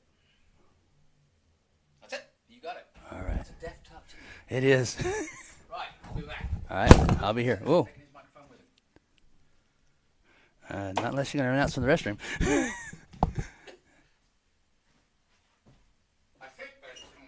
Okay.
Y'all better?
Welcome back to Laguna Seca as we look down. Wind slightly breezy here at the Monterey circuit, and we are live from the WeatherTech Raceway. I'm Jonathan Green, alongside me, Scott Conway, and we're getting back into our SVRA mode. And this is beautiful because we have some fantastic cars out here, including this number 55 of Bob Briggs Chevrolet Camaro. We're looking at a cross-section, Scott, of what, back to the early 80s? Yeah, early 80s. Go ahead. Early 80s, I'd say yes, yeah. But these are so well prepared, and they're still very big monsters. But some of them more modern, like this one of Scott Borchetta. Spike Vodka. The man from Nashville, Tennessee, in his Chevrolet Camaro. That from 2020, so that's a pretty darn modern car. And they're all heading out. What lights your fancy here? I like that Ford Thunderbird from 1995. Steve Beck at the wheel of that. We'll look out for that one. I guess I would be partial in this particular group to the Oldsmobile Cutlass. I always liked the Oldsmobiles, and Oldsmobile Cutlass had a good reputation in GT1, which is one of the classes out here in this Group 10 for national championships with Irv Hare. He always ran an Oldsmobile Cutlass, and always liked the way that car looked. Gordon Johnson is in that Oldsmobile Cutlass, and I believe it's 1991 in that particular car. Two Camaros that you mentioned are Bob Briggs and Walter Brown, and they have had a good qualifying battle for their individual class honors, both of them in Chevrolet Camaros. Walter Brown with a little bit more experience in the Camaro than Briggs, but Briggs has been able to get the best of him up to qualifying, and we'll see if that holds true in the race, John. Yep. Got the odd Porsche out there, the GT3R of Bob Mueller, who's just been in action, so that'll be interesting to see how well he goes, because he's just been on the podium, of course, in TA. He came here to do SVRA. I wonder if he actually gets out there. He would be exhausted, I would have thought. Well, you know, Scott Borchetta and Travis Engen are two of the busiest drivers on an SVRA week, and they sometimes race 3 or 4 different SVRA classes as well as Trans Am, but don't know if Mueller out there again, as you said, it's a little bit much to ask of him if he was only maybe planning on a 20-minute race and had a 75-minute race just finished. Yeah. I tell you what, as I watch Scott Borchetta just going through there in the all-yellow, it does amaze me the stamina he puts. I mean, he's got 3 cars he's running, and he's also running in the TA2 class, so he'll be qualifying later today. And Scott Borchetta, and you might know that name from the music world if you're tuning in for the first time, but now the race world absolutely knows who he is, because he is part of every weekend that we have in SVRA and in Trans Am, I may add, and he's making a name for himself in Trans Am. He's a big sponsor, Big Machine Vodka, of both NASCAR, IndyCar. He's got his own NASCAR Xfinity team. He sponsors races at IndyCar and Nashville. He puts on the race, the IndyCar race at Nashville as well as Trans Am. And so he doesn't only walk the walk, he talks the talk and puts his wallet down. And I'm really impressed with just the stamina he shows about the amount of time he races each weekend. But he's getting the laps in. Yes, he is. And speaking of laps, we're about to go on our first racing lap as they're coming down the corkscrew, that 10-story drop from turn 8A all the way down into turn 11. Yeah, Jade Buford started out co-driving with Borchetta and Enduros, and he's now in his Xfinity car. Yeah, it's pretty Jonathan, cool, isn't it? Looks like the green flag, ready to wave. Here we go then. So we've got a good full group of Group 10, and they need to tighten up a little bit as we come down towards turn 11. Borchetta in the yellow on the left-hand side. And Briggs alongside him. No Bob Mueller. And it is the 55 of Briggs who immediately vaunts into the lead ahead of Borchetta. Borchetta will try to come back at him as they head through the kink at 1 and down to the Optima batteries, turn 2 and ready curve. Yeah, you saw the experience of Scott Borchetta. Borchetta, who came onto the scene, kind of burst onto the scene in SVRA a couple of years ago, has really improved by miles and miles as a driver. You saw him very tactically. He knew he wasn't going to be able to get on the outside of Briggs. Just tucked in behind him, says, I'll get to the straightaway and may be able to out horsepower him. But already we have 2 Chevrolet Camaros, first and second. I believe that's Walter Brown that is slotted into third in his Chevrolet Camaro. Yep, good clean start as they head towards turn 5. And it is the 55 of Bob Briggs in that beautiful white and red Chevrolet Camaro, leading them up the hill towards our man Marley, blowing in the wind. Nice shot. Nice to see the odd Viper out there as well. Yeah, that's a new ride for Ed Hugo. He showed up in that Viper at Road Atlanta. Hugo usually is in the yellow Chevrolet Corvette, the older style Chevrolet Corvette in Group 4, I believe it is. But he is had his Dodge Viper. We just saw the 2 Dodge Vipers in the Trans Am series just a few minutes ago. That was the 2017 version. I believe, if I remember correctly, this is a 2008 version. Yeah, and I'm also just going to see, because it's a similar story to Bob Mueller as there is for Dirk Leuenberger, who was also in that last Trans Am race. He's down to race in this one. He qualified top 10, but I've got a feeling he'll be doing the same, which is probably resting. I know I certainly would be. I know I would. That was an intense race we just had in Trans Am. Great round 4 will be at Sonoma International Raceway for the Speedtour and Trans Am next weekend. We're here at WeatherTech Raceway Laguna Seca right now, and it's Briggs, who has been the fastest man in the qualifying. Mueller, and Briggs showing that in that red and white Chevrolet Camaro that was introduced, I believe, in 1966 for the 67 model year. It was the same year that the Pontiac Firebird was introduced. A lot of major components were switched out between those two, and of course those 2 cars lineage to Trans Am, as they were both very effective and very influential in Trans Am racing in the early days. We just saw Steve Beck there in the number 6 going very wide, and I think what he got caught out by was, we're under caution obviously, but I think he got caught out by the fact that they came over the crest of the hill and the caution came out, and a couple of cars hit the gravel because they weren't braking as quickly as they wanted to and had to take avoiding action, including Richard Goldsmith. Yeah, we got Decon Monza.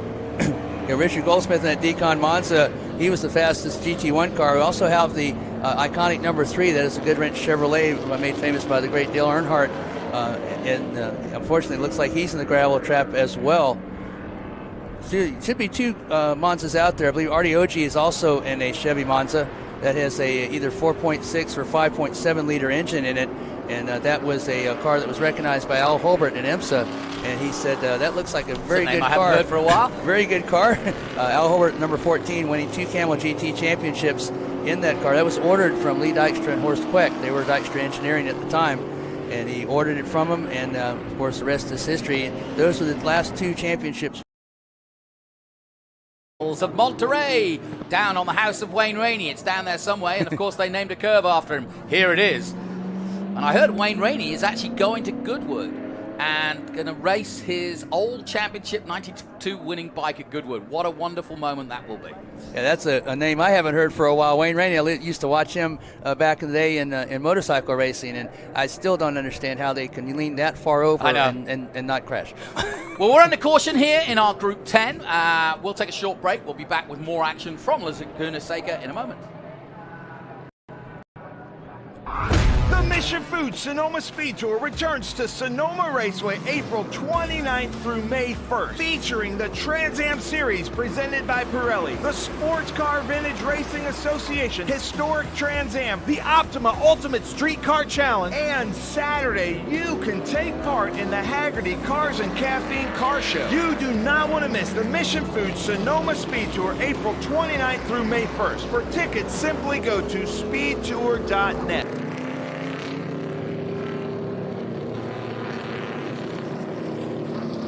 Welcome back to Laguna Seca. We're under caution here at the moment, and we didn't really get very far. Bob Briggs given the advantage. In fact, now we've got Scott Borchetta at the front of this group, so leading the way. Bob Mueller, who was expected to run in this one, and in fact qualified pole position with a 129.9 in that Porsche GT3R.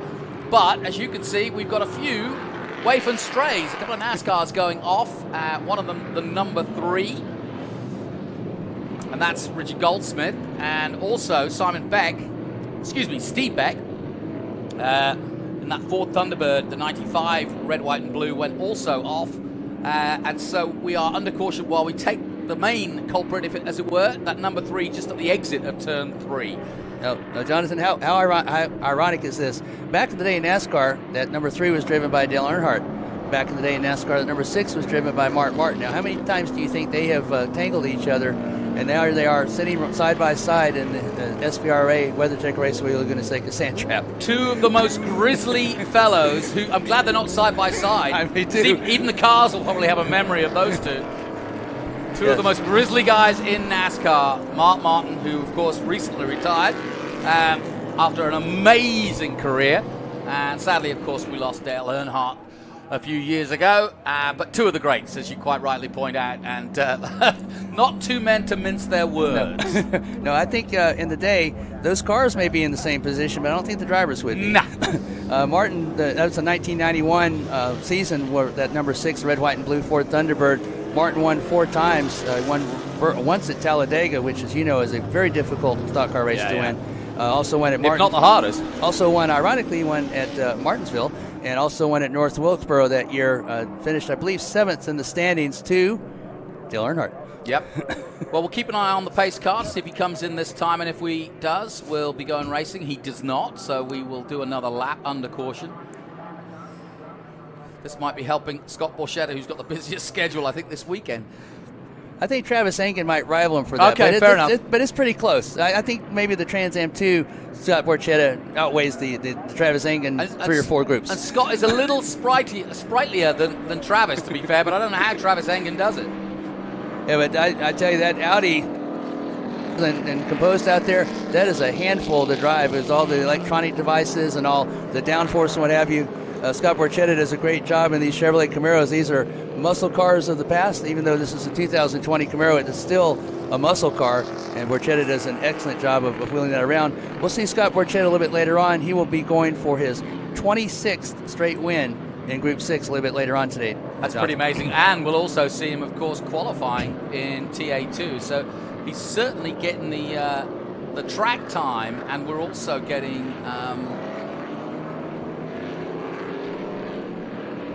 what he can do, and he's closest to the conditions, I suppose. Yep. And kind of a reconnaissance type race for him, see what the conditions are. Borchetta hoping to improve upon his best finish in his short Trans Am 2 career, which was a 4th at Road America. And at the time, he and Ed Savagian were teammates, and Borchetta was just thrilled that he out-qualified and then out-finished his teammate. But yeah, the Nashville Grand Prix, one of the iconic events that we had the first year last year. I think that's just going to be getting bigger and bigger as we head towards Nashville in August. Yeah, I got a feeling that it'll get up there with Belle Isle in terms of a popular race, because it has all the explosiveness of that Belle Isle race in Detroit. You know, the heavy walls, no room for error, but with that long bridge that's so iconic and very fast, I really do think it's got a huge future. Yeah, I think it's going to be right up there with the Long Beach Grand Prix and, as you say, Belle Isle.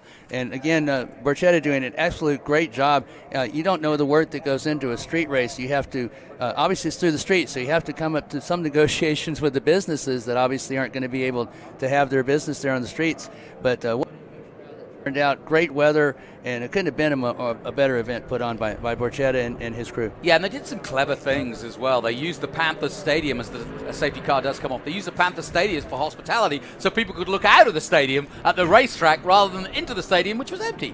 Now, John, you're going to have a tough time because Panthers is Carolina, Titans is Tennessee. I'm never going back again. That's it. Here we go. Let's forget that last comment. Sorry, Titans. Love you. Into turn 1 they go, over the kink and down towards the Optima Batteries turn 2. Good clean start as the field already spreading out now. And it's Scott Borchetta in the all-yellow. Number 48 leading the way in that number 20, the most modern car out there. And he should, if he gets this lead, pull away from the older cars. Now, interestingly, in qualifying, it was Brown who out-qualified Borchetta, but Borchetta then out-qualified Brown this morning. That's why he was on the front row and not Brown. But Brown still has a shot at him, but he's watching Borchetta pull off in the distance. Can't let him get much farther ahead. No, and that's the key at Laguna. You do not want to give too much of an advantage to anybody. There's that beautiful number 42 of Ranson Webster and the 355 K3 from 1976. And it's a shame that Richard Goldsmith went out, because that was what we were kind of alluding to yesterday as an IMSA battle of the past, because the Decon Monza was, again, the car to have before the Porsche 935 came about, and there is one, the 935 Creamer 3 entry of Ranson Webster. Great. Goldsmith going off. So just 5 minutes to go. That's the other thing that always shocks me a little bit in terms of time is that just when you're getting yourself bedded in, you're coming to the business end, you're coming to the sharp end. So if it's close, you got to get the hurry up going, haven't you? Oh, most definitely so. And this is a very difficult track to learn. Very difficult if you're visiting here for the first time. It's very low grip, it's very technical, and it's a lot faster than it looks like. You look at the track map and they say all these tight turns, but they really, if you string them together and put them together, as a race car driver usually does during the course of a weekend, it's really a very fast track. And there's the number 10 going through shot there. Maxwell House. I had a close look at that car. That's a beautiful prepared car. As through goes the 13. Now, it used to be in NASCAR that there were two things that you never did on a car. One was not have a green car, and the second car was not to have number 13. Harry Gant usually pretty much took care of the first one because Gant started winning in the Skull Bandit years ago, but the number 13 was not looked on favorably in NASCAR. Yeah, I don't think anybody likes the number 13. And in China, it's the number 4, incidentally. How about that for a bit of trivia? How about, yeah. There is no 4th floor in a hotel in China. Wow. It's it's the same as the 13 to the west. Only here, folks, could you learn. Exactly. Stay tuned. Me and Scott have got you covered. The only problem is, Scott, I'm glad they don't use my middle name because it's Scott. Oh, no. I'm confused enough. Yeah. Here we go. Back to the number 11. That's Steve Thomas in the Thunderbird. The all-red Budweiser Thunderbird. Didn't get the qualifying he wanted in that 94 Thunderbird, but still pedaling nicely. One of the drivers that I don't think we've seen yet is the 22. That's Ross Merrill, Thomas Merrill's father. Again, we're talking about the TA2, Ross Merrill in that 91 Thunderbird. That is a long-time Ford Thunderbird that has been in NASCAR Winston Cup as well. I believe that's the one that Derek Cope drove. But either way, Ross Merrill, the father, is going to be watching his son qualify here later on this afternoon in the Trans Am 2. So here's a story for you. Okay. Thomas Merrill, as you know, from Salinas, just down the road. You just mentioned his father. His mother used to race for the Porsche Club here locally, and it was first Thomas Merrill's experience around Laguna. It was at lunchtime in the break. She would take her 2 boys in the back, no seats, in her Porsche around Laguna Seca, and that was what started the Thrillsville for Mr. Thomas Merrill. How great is that to have a parent that would take you in their Porsche? Well, your mom especially. Your mom especially, definitely. You would expect that from your dad, but not mom. No. That's great. I love that. It's a good story. And then Thomas Merrill becomes the driving instructor for Skip Barber here. What a lineage there. Yeah, and I expected good things from him. Like you say, the whole family are here this weekend. He knows the track like the back of his hand. And there's no question, if you really pin him down, he'll tell you some secrets that he doesn't want the other drivers to know. But once you really get up close to some of these corners, you realize the camber's not where you expect it to be. There's some corners more cambered than others. There's camber drop off the other side after the camber's there. So there's so many things you can learn about Laguna's nuances. And Scott Borchetta certainly knows them. Here comes Scott Borchetta. He's built up a good lead. And this could be the final lap. He's just got 1 minute and 46 to go. But Borchetta building up that lead. And he's got several seconds, 7 laps in. Terry Irwood, who just recently retired from the Trans Am, he was telling me about the track. He says there's really two places to pass. However, if you watch Thomas Merrill from his last to first, there's a lot more places than that. And Merrill, I think, knows them all. If you watch that video, you can learn a lot. Well, we saw an overtake into turn 6 by, who was it, Masood, I think Masood, it was? Yes. Yeah, in the previous race, and that is very unusual. Even Andretti was like, whoa, you don't often see that. Scott Borchetta looking like he has things firmly in hand.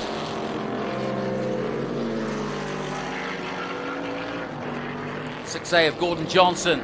That's my Oldsmobile Cutlass there. There you go. That's why I was looking at it. So I think that had direct connection on the back of it, which was a Buick sponsor. But Buick and Oldsmobile collaborated on a lot of the Trans Am and NASCAR entries at the time. Was there a dominant mark at that point? I would say it was probably the Buick back then. Yeah. Buick and Trans Am, actually Buick and Trans Am and NASCAR with the Somerset, and then with the Oldsmobile Cutlass came out, I think it started dominating again, as we said, in the GT1 and the SCCA Club Racing wars. So here comes Scott Borchetta. Will this be the last lap, or will this be the checkered flag? I think it's going to be the last lap. Oh, no, it's the checkered flag. Yeah, I had to guess one, and I got it completely wrong. Of course. Yeah, 50-50 choice. Commentator's blight. But I can tell you one thing's for sure. Scott Borchetta wins here in Group 10, and he's not done by any means yet. He's got Group 6 to go, of which he's a multiple champion. And, of course, he will be in TA2's qualifying later in the day. And we'll be watching the TA2 race. You want to stay tuned for that. A massive 47 entries tomorrow afternoon for our big race.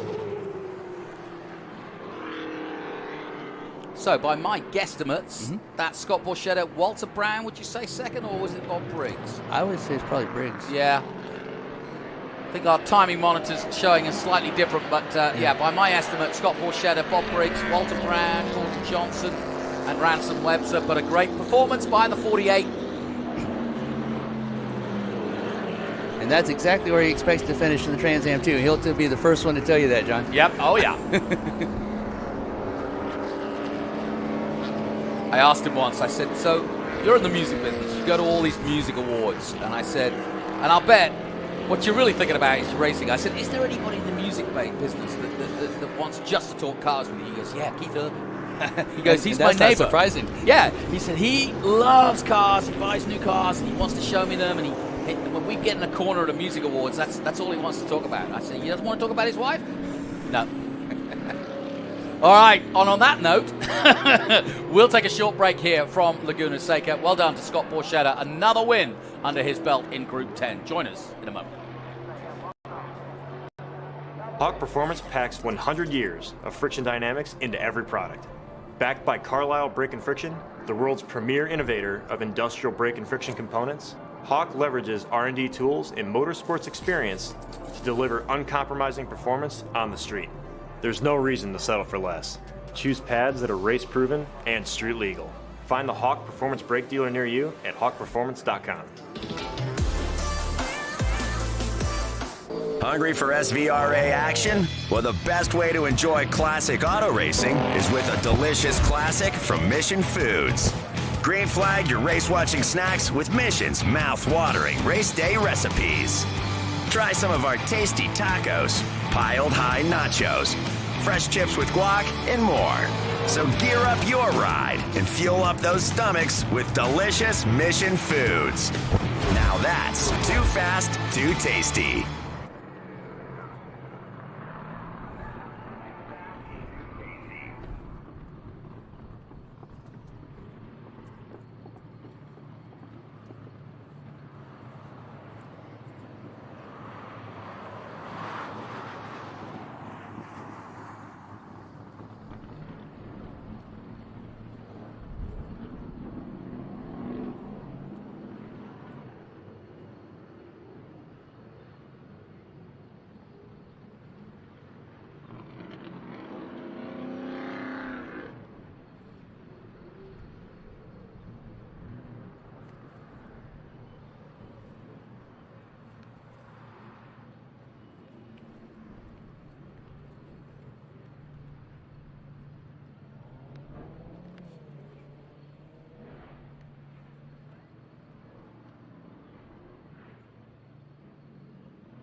Welcome back to Laguna Seca, and as you can see, slightly breezy of our Mission Foods banners, beautifully put up by my one and only Ben Sissel, doing a hell of a job as always, and he's joined us, thankfully. Mr. Sissel, welcome aboard. How are you? So Scott Conway, Ben Sissel, Johnny Green, we're all here. How are you down there? I am super excited. Have you had time for an ice cream yet? Yeah, I've got ice cream right now. What could be better? We're at WeatherTech Raceway Laguna Seca, looking in at Steve Link's beautiful B sedan. That's one of my favorites there, the Datsun 510 with the Asian-inspired number fonts. That's the number 16 of Daniel Caggiano. We saw the guy starting first, number 49, because my friend Troy Ermish, I just said, hey, Troy, how about we make a show of this and start from the back? And he's like, yeah, I'm up for it. So Troy Ermish, who I expect to win this race, is starting from the back. Got pole, but is starting from the back. So thank you, Troy. That should be a good show there. Look at that. There's that 48 Rick Sheldon. And then Ryle Barnett here in that number 34. Beautiful car. The Hyde Park BMW from Steve Walker. Just purchased that car, I believe, and then he's got a beautiful car that he raced here last year on Bring a Trailer right now. Really well prepared car. If you want to go BMW 2002 B sedan racing, and check that out. The number 92B of Greg Hoff. We're missing Dave Stone right now. And then this is Ed Matsuishi. I'm sorry, I'm going to get your name wrong. That's a 65 Porsche 911. Now this race, this B sedan feature, these cars had to have raced in period as they are. It's a lot like historic Trans Am. They are out here to put on a show, and Ed's BMW raced in the Trans Am series here at Laguna Seca in 1969. In fact, there's a really famous photo of him coming down the corkscrew behind Mark Donahue's Sunoco Camaro. But Scott, this is quite a sight to see, some beautiful B sedan racing. You being from Michelin Raceway Road Atlanta, I'm sure you saw some great B sedan racing in the day. Oh yeah, I was talking with Jonathan Green when we were doing the Group 8, which had most of these B sedan cars in it. Jim Fitzgerald, Bob Sharp, Bruce Felson, Dave Felson rather, Bruce McInnes. They were all in the Datsun Bob Sharp camp as well as his son. And B sedan was one of their favorite homegrown championship races. As Bob Sharp, I think he won 4 of them. And Dave Frelson won 2, but they were always a force to be reckoned with when they showed up at Road Atlanta. This obviously B sedan, but it was a under 2 liter for the first couple of years from 1966 through 69, and then 70 and 71 was the under 2.5 liter. And a lot of people forget that Porsche actually was in that under 2.5 liter and actually won one of those championships. And I'm sure a lot of people were wondering, what is a Porsche doing with the BMWs and Datsuns? But they were a part of that under 2 liter and under 2.5 liter challenge. Even though they're not quite what you'd call... Not quite. Yeah, the Porsche 911. But then we've also got some Mini Coopers, my absolute favorite out there. So let's go through here. In the 961 is Ed Matsuishi, we talked about. In that beautiful yellow 61, Donald Racine, 1961 Austin Mini Cooper S. Kenny Say in the 1971 Datsun 510, starting 10. Kerry Eisenlohr, 1970 Datsun HL 510. Patrick Imke, Datsun 510. Bob Rutledge in 13th, 1969 Datsun 510. Bob Klukas, 1970 Datsun 510. Dennis Racing, Don's son, 1966 Morris Mini Cooper S. Richard Stewart Milne, 1968 Alfa Romeo GTA, but I believe unfortunately that car is out with a mechanical, beautiful car. Jonathan Ornstein and a Toyota Corolla, 1972, the only Toyota in the group. And sad to say, in the B Sedan Challenge, we don't have any Alphas and no Lotus Cortinas. We have a Lotus Cortina here, driving in Group 8, driven by Debbie Briscoe. And then we've got Andrew Fox in a 1966 Austin Cooper S. 18 cars out there. There's Andrew Fox in that red car. Troy Ermish right there in that number 9. I'm trying to get the number for the yellow car behind him. But if you know anything about B Sedan racing, Troy Ermish is 510 outlets, partsoutlets.com, I believe. out of California. He's kind of taken over. I think he's good friends with Peter Brock, John Morton, and I think they've kind of passed the torch on to him. But he builds and races the best 510s in the country. We've got a big competitive group of B Sedan out here in the 2.5 challenge. It's going to be quite a race as they come down. Big machine vodka, spike coolers, Honda Civic. I guess that would be kind of a modern day B Sedan maybe. Yeah, Troy Ermish knows this track in Sonoma very well. He's won 2 national championships in SCCA and won one of the most highest prized driver awards in SCCA, the President's Cups last year in Indianapolis, Indiana. And yeah, he is very, very talented and should be the driver to beat here in this B Sedan race. Just for sport and the spirit of vintage racing, I said last night, hey, Troy, how about I put some cameras in your car and you start from the back of the grid? And he's like, I'm game. So we might see quite a show there with the second to last car, the number 9. And you got to see this car up front. It looks like a Concours winning show car, but now Troy's out there racing it. As they come around the last turn into the green flag, we asked him to bunch up. Let's see what Steve Link does here. Steve Link is on the right side of the screen. A beautiful 510. Daniel Caggiano on his right. On our left. They take the green. Look at that, a late green flag. Steve Link jumps out in that 68 Datsun. And here comes the other one. Look at that yellow car. Look to the outside. 3 wide going in. That's not going to work, Ben. That is not going to work. It is onto the brakes, and that looked like a disaster, but everybody pulled it off. That did not look good going into that turn. No, I think we can thank Rick Sheldon for not collecting everybody there. Rick Sheldon in his mirrors, seeing what was going on in that number 48, keeping this race going. Now about mid-pack or towards the end is those 3 Mini Cooper S's. And he swept the 2 races last year over his son Dennis. Dennis said he wanted to repay the favor this year. Oh, yeah. Yeah, they're father-son, but very, very competitive with each other. Very equally yoked cars and drivers. That's a more powerful version of the regular Mini Cooper. I believe it's an 1150cc engine, but they were very potent back in C Sedan. They had a lot of national championships, and now into B Sedan is the Mini Cooper. Looking to see how Troy Ermish is doing there as he's moved up from the back of the pack. Again, Ermish is a so talented driver. This, I don't think, is going to take as long as maybe people think. No, it's great. There's Steve Link, Caggiano. That's with number 92 of Greg Hoff there, that he made that dive bomb brave move going through there. There goes Troy Ermish as they come down through the corkscrew. Steve Link, Caggiano, and Greg Hoff here. 3 cars right up front. Look at Hoff. Looking in, getting a little bit on there, but then Caggiano's out braking him there into turn 11. So Datsun 510, which was basically the car to have in B Sedan after a while, and also the car to have in the under 2 liter before they unfortunately pulled out of the series. They are a lot more successful than the BMW 2002s, but this Datsun is actually uses a lot of the engineering that was from the BMW 1600, which was the predecessor to the 2002, and Datsun has really come a long ways with this 510. Still a good car to race. Oh, I love it. I like all the cars in the B Sedan. The roundies there of the number 34 of Ryle Barnett. The roundy taillights of the BMW 2002. I love that body style. The big bubble top looks like the Jetsons car. And there's Troy Ermish coming up behind him. Troy Ermish, Ryle Barnett, really good friends. Ryle knows who's in his mirrors. Let's see what happens here at the Trans Am SpeedFest.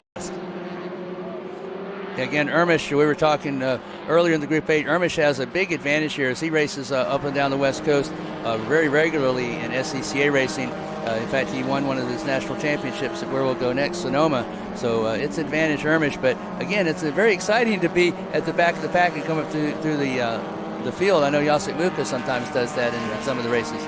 We were looking at that Porsche 911 there, 961 of Ed. Ed was telling me at the group that was the car that raced here in Trans Am in 1969, but then he bought the car, made it a street car, put over 200,000 miles on the engine, and then thought, you know what, I'm going to make this a race car again. So now he's out here racing it in a high mileage Porsche. So good for you, Ed.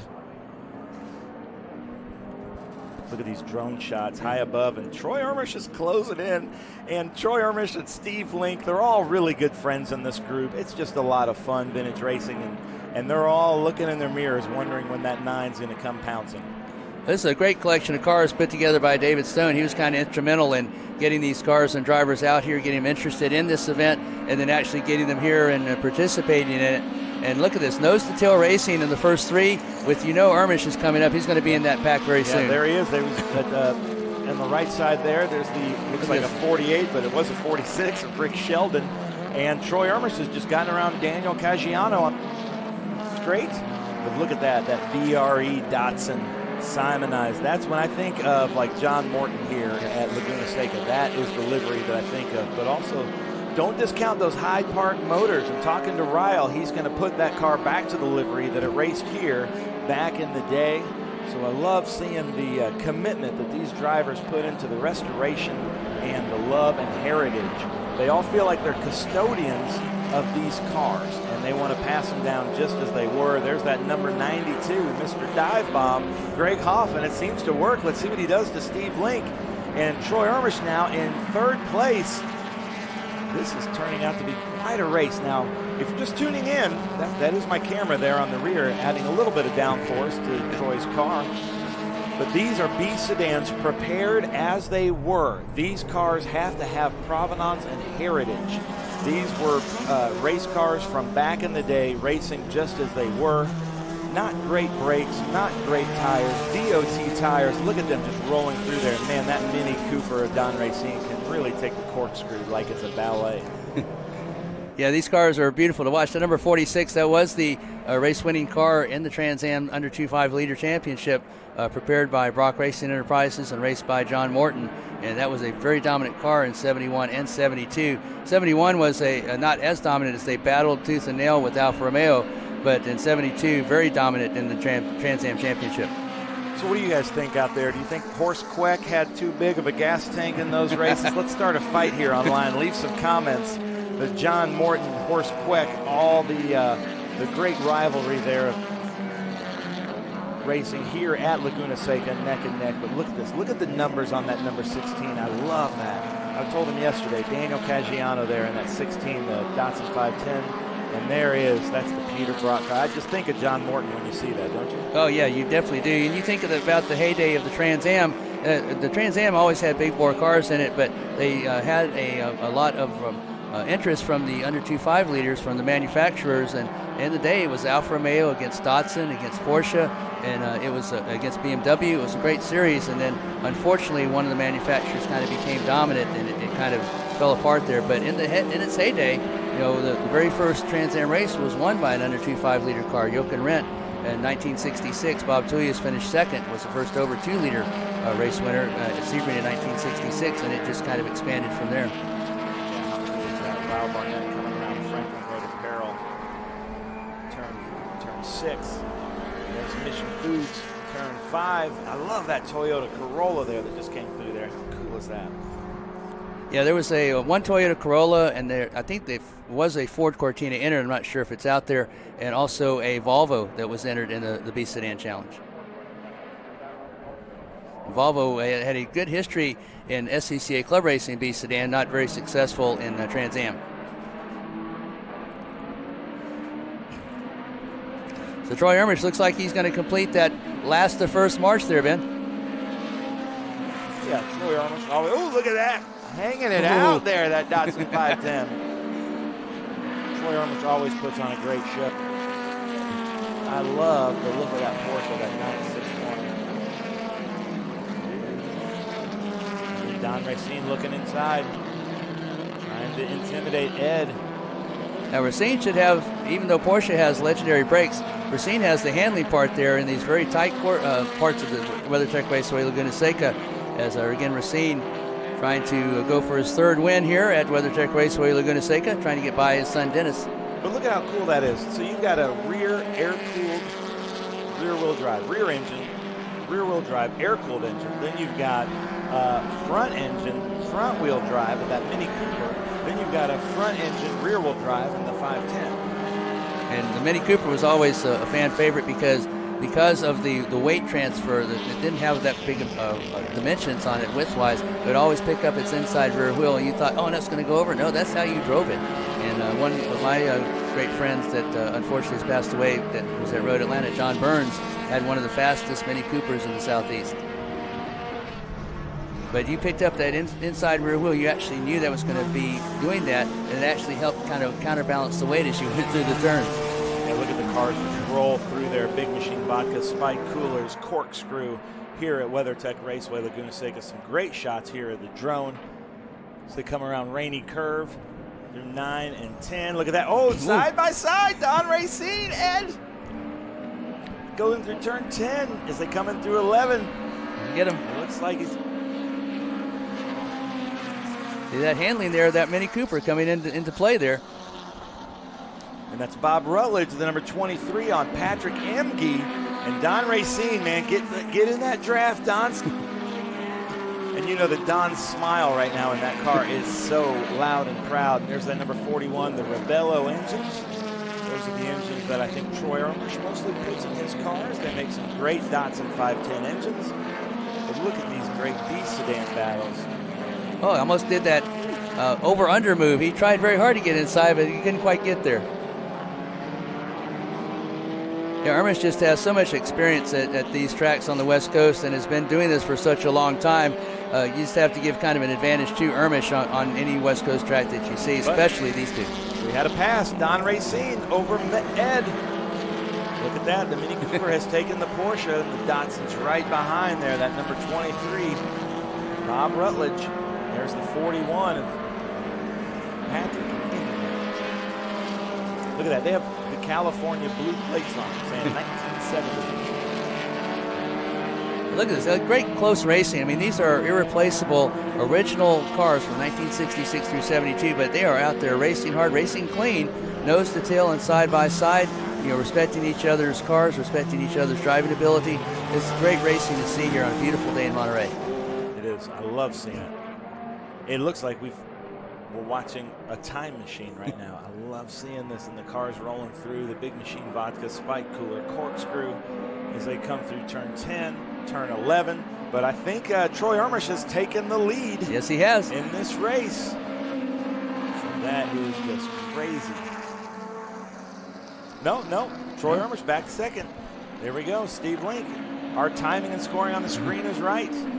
Our app was wrong. Troy Ermisch right behind Steve Link. And look at this, another car coming into the fray here.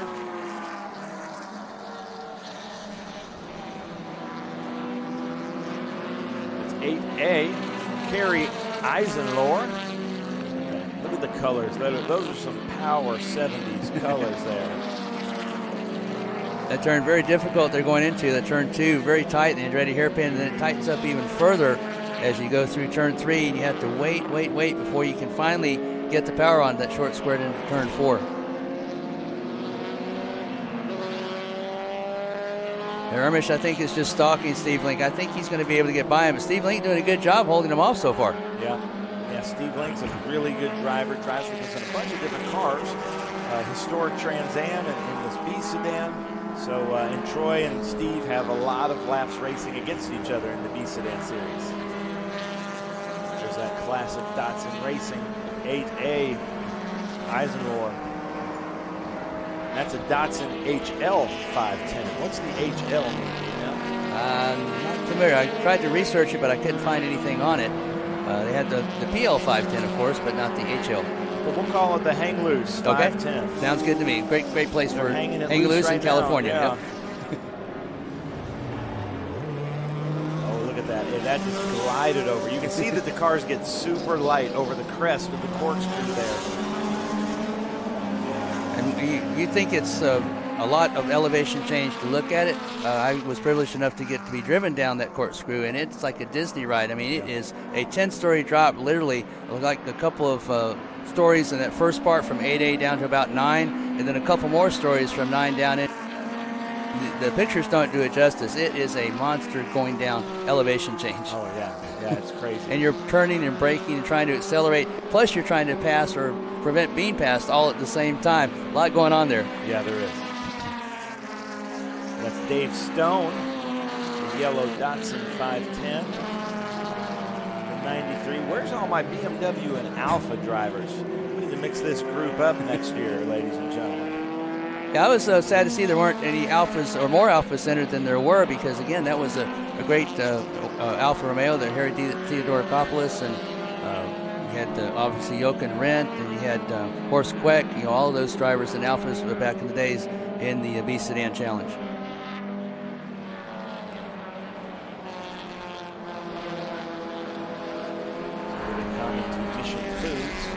Link's Turn 5. Looks like Link's still holding on. Next weekend, we're at the Mission Foods Sonoma Speed Tour, so if you're in the Bay Area, make sure you come out. You can go to speedtour.net to buy your tickets as they come up there into the Franklin Road Apparel, Turn 6. There's Dennis Racine, that Mini, and then the 711. There of Kenny Say, 1971, Datsun 510.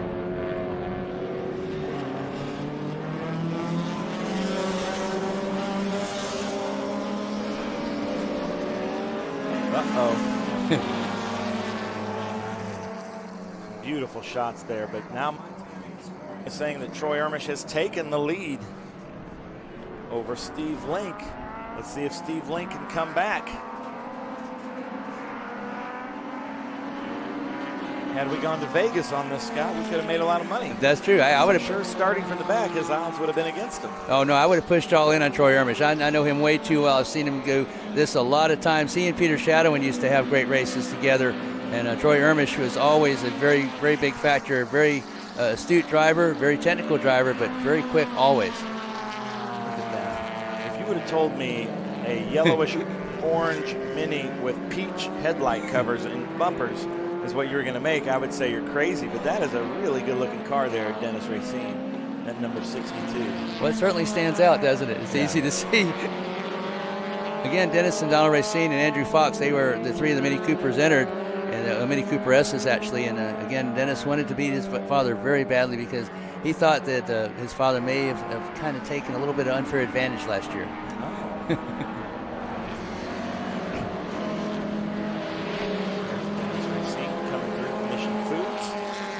Turn 5. I did get to watch them last year at that Velocity race here, the Mustangs versus Minis. So proud of the Racines, being a Mini fan, holding back those Mustangs. That was a lot of fun to watch. I love races like that, where it's like just fun gimmick races. That's what vintage racing is all about. It's all about the fun. Before GT Lights, there was a class called GT4 and GT5, and the Mini Cooper ruled over those classes with Joe Huffaker behind the wheel, and he has won multiple championships there. And then it went into GT Lights, and he continued that string until recently, and Peter Shadd and Troy Ermish and the Datsun have kind of switched back and forth between, depending on what track they're at for the runoffs for which year. Well, I'm hoping that I see the finish sign. I'm hoping we can see the leaders.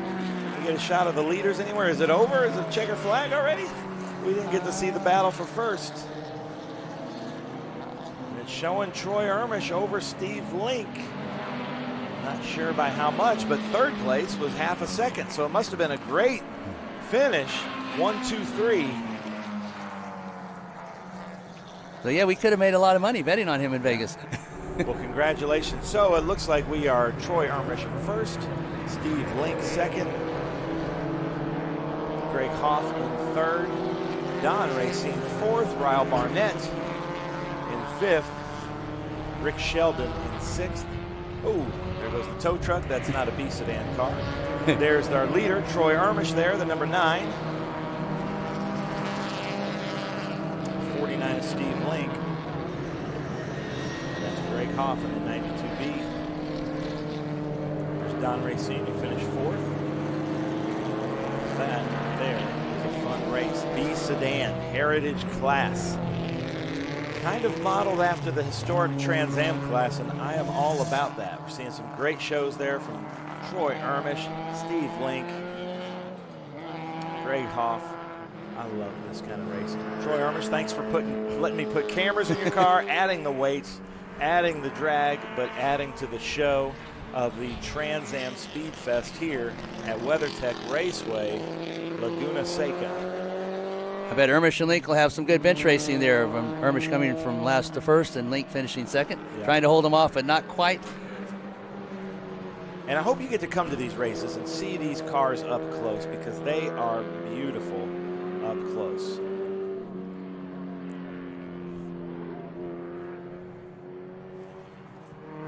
All right. So that's it for the B Sedan race Saturday here at WeatherTech Raceway Laguna Seca. We are going to take a break and come back for some great racing here up next.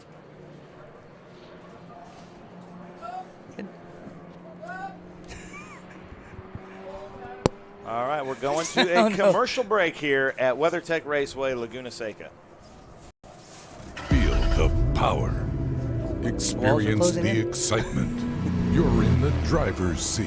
At Skip Barber, you learn from the best. Whether you are a new driver that wants to learn accident avoidance or a seasoned racer looking to improve, we have a program for you. We're your #1 destination for auto racing and driving schools. Skip Barber. Feel the power.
Yeah, I'm ready.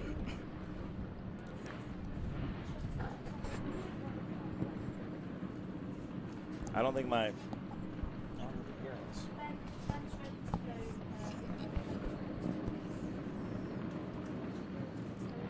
All right, welcome back to the Trans Am SpeedFest at WeatherTech Raceway Laguna Seca. I'm up here with Scott Conway. We're about to call the Group 2 race, but first, I've got to start with a little something.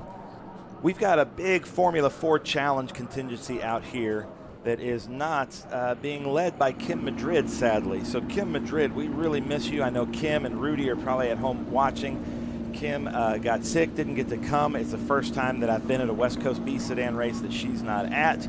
But the guys are holding it long and strong here, Kim. So rest assured, this is the Group 2 race. That was Travis Engen here. But then here's one of Kim's racers in the Formula 4 Challenge, Todd Gerstenberger there in that number 70 Titan MK6. Beautiful car.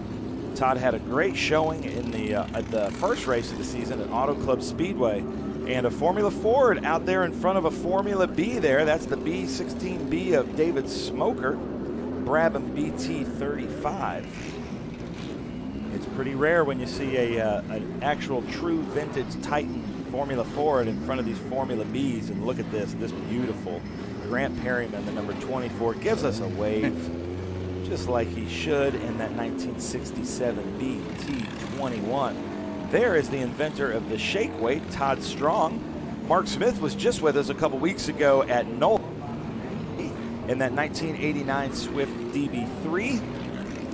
One of my favorite cars there, that Penske looking livery. And then here's the more modern Ford. So we had a lot of more vintage Fords out front with Todd Strong and Gerstenberger holding it through. There's one of my favorite liveries, Christoph Jensen in the 1979 Crossley. So here we'll go through this because a lot of times you hear in modern racing all open wheel cars look the same, but not in vintage racing.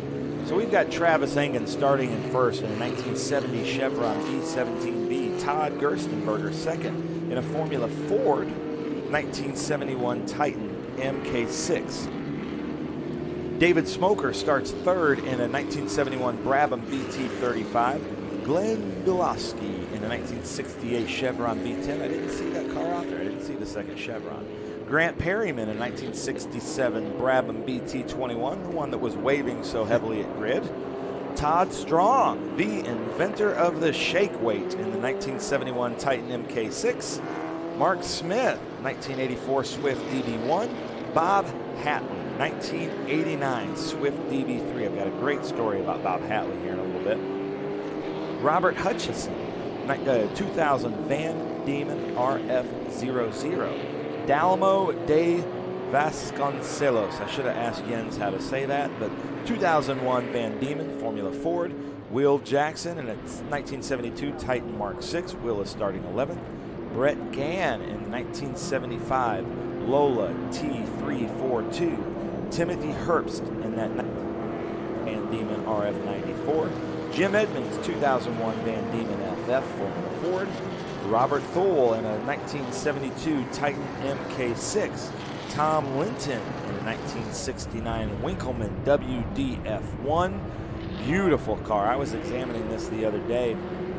Some crazy stripes on that car, and he puts a coating on it like a wrap to protect the paint, and just a really well-prepared, well-preserved car. In 17th is Dana Larson in the 76 Merlin Mark 29, and Christoph Jensen. Look at that car. The livery on that car is so cool, that 1963 79 Crossley 32. Some cool Formula Fords, Formula Bs. This is my favorite of our open wheel classes. No ground force, no ground effects. This is pure driver skill. Yeah, the Formula Fords were always one of my favorites. They're great horsepower cars. You have a lot of driver input. They have skinny tires on them. And Ben, we're about ready for the green flag here as they come up towards the corkscrew in turn 11. Great drone shots. Oh man, I don't know what to expect here. Travis Engen has the power, but Todd Gerstenberger has the will. Let's see what Todd Gerstenberger, if he has anything for these Formula Bs. He's the lone Formula Ford up there. There's two behind him, one to the left of him. Todd Gerstenberger to our left in the red skinny tire car. That's how you can tell the Formula Fords. And then he's surrounded. He's in a B sandwich. Green flag goes. That's Travis Engen there in that Chevron with the orange nose. Todd Duck. And then there goes the Brabham. The green Brabham around Todd. Coming around the Andretti hairpin, but Todd holds his position. Somehow doesn't have the tire patch of these Formula Bs.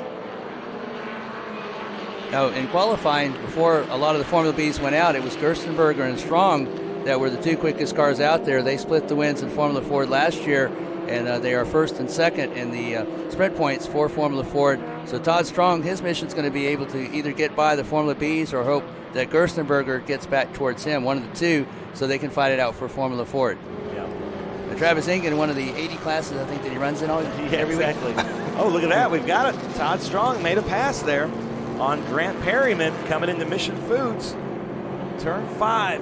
As they come up the hill there into the Franklin Road Apparel, turn 6. Now to the Big Machine Vodka Spike Cooler Corkscrew coming up the hill. Yeah, those two Formula Fords are both Titan Mark 6As, and they're a very formidable car back in the day, the early days of Formula Ford, before the Lolas and the Van Diemens and what have you. But that was one of the cars to have along with the T342. It's Mark Smith there in that red 1984 Swift DB1. That was one of the cars that R.K. Smith won the runoffs with in its debut. He actually designed that car for Swift Cars. Look at this. Todd Gerstenberger right behind Travis Engen. And knowing Travis Engen, he is loving it. Travis Engen loves the competition. Now, Travis should be able to pull him here. But Gerstenberger could use his brakes and nimbleness to maybe catch up through the twisty bits of Laguna Seca.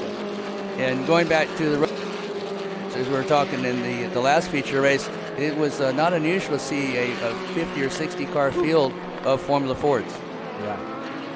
But yeah, Gerstenberger, he has been strong all week, and like I said, he was right up there in the qualifying, especially yesterday and this morning qualifying with the Formula Bs. It was just Engen with his experience in that Chevron, very well sorted car that actually just was able to get the pole from Gerstenberger. That probably would have been very hard to find a Formula One driver that didn't start in Formula V or Formula Ford. Oh yeah, Ayrton Senna started his career over in Britain, winning the British Racing Drivers Club, and it was Emerson Fittipaldi. Fittipaldi was actually the first Formula Ford graduate to win a Formula One race, and he's also the first Formula Ford graduate to win a World Championship. But many of those drivers, much like Super V to IndyCar here in the U.S., it was Formula Ford to Formula One, and that was the way that you went at that time. Our own Grand Marshal here this weekend, Willie T. Ribbs, raced in Europe early in his career in the Formula Ford. Look at that Brabham there, the number 24 Grant Perryman, beautiful car, British Racing Green, 1967 Brabham BT21. There's Bob Hatley. You can tell Bob Hatley because of that glowing green wrap on his Formula Ford. Hatley's one of the top PCF drivers. He's won the Sprint Point Championship a couple of years in a row. 3 of them overall, one in 2017, then consecutively in 20 and 21, but he is always up near the front. And it's a shame that Kim Madrid isn't here because Madrid was 3rd in the points coming in, and I believe she finished 3rd last year here at the WeatherTech Raceway Laguna Seca, and her car is all pick out. It's a distinctive pink Crosley 32F. You can't miss that. No. And she's got a pink mohawk. Yep. She's got Grateful Dead stickers on it. Yeah, you can't miss that car. Kim, get well. We miss you. We love you. But we know we'll see you back fighting on the track again. Grant Perryman giving us a show there in that Brabham. Big, wide tires. Travis Engen leading the race in his Chevron. Todd Strong seeing what he can do with Gerstenberger. Very equally yoked, both in vintage Titans, both Titan MK6. Todd Strong, who's an aeronautical engineer by trade, had some buffeting of that little windshield screen and is trying to fix it. And, you know, things like that would bother an aeronautical engineer. I'm not sure Todd Gerstenberger would even notice it. And those are the top 2 cars coming into this particular round of the SpeedTour events. It's Gerstenberger and Strong. I believe it's Strong that's leading over Gerstenberger by 8 points in the Sprint Point Championship. So depending on who finishes first or second, they can either be tied or a little bit further ahead. But those are 2 evenly matched cars. Both drivers very, very experienced in SVRA racing. It's neat to see the suspensions working through the corkscrew. The number 2 car there of Mark Smith, the green car of Bob Hatley, it looks like the suspension arms shouldn't be strong enough to hold all the G-forces there, but it's really working well. That's David Smoker there in the 1971 Brabham BT35. Look at that. That's a beautiful car. Yeah, it's interesting to watch the Merlins come through and the Titans come through. Those are the early Formula Fords, and then the Van Diemens, which were the later Formula Fords, come through. In fact, the Lola T342, that actually had a nickname as the Flexiflyer because the chassis only weighed 80 pounds, and as you went through, the chassis would actually try to come off the track. So they went to some softer springs and cured that handling, and it was a great one. Close race in there with David Smoker and Mark Smith going into turn 3. Oh, and Smoker gives it back. Let's see, Smoker's going to try to make the move here. Now his tires are probably up to temperature. That number 16B Brabham BT35. Mark Smith finds himself in a Brabham sandwich right here. And of course, we have Jeff Brabham that usually joins us at the Circuit of the Americas. His father instrumental in the design of this car, and the Brabham BT35 and 21, both here in this particular race. I think we just saw Smoker make a pass there, go into the corkscrew. There's Bob Hatley. And that's Brett Gann in that what I call a Mark Donahue Penske looking Formula Ford. There's Bob Hatley in that number 8. Bob Hatley's a many-time SVRA champion in Group 2. Engen still having his hands full with that Formula Ford, though. Chevron of Travis Engen, the 2004 SVRA Driver of the Year and Rookie of the Year in 1999.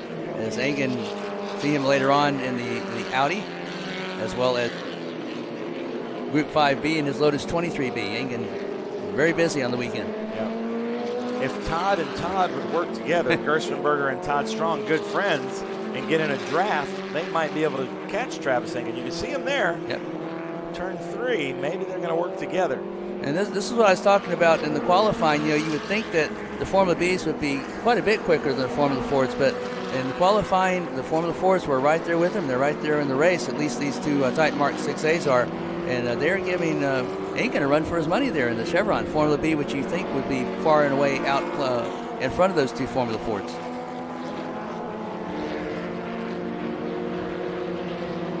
Bob Hatley going up Franklin Road, turn 6, up the hill to the Big Machine Vodka Spike Coolers corkscrew. Look at this drop. You just drop. I mean, it's about as steep as just a normal staircase. There's that number 10, Dalamo de Vasconcelos, 2001 Van Diemen Formula Ford.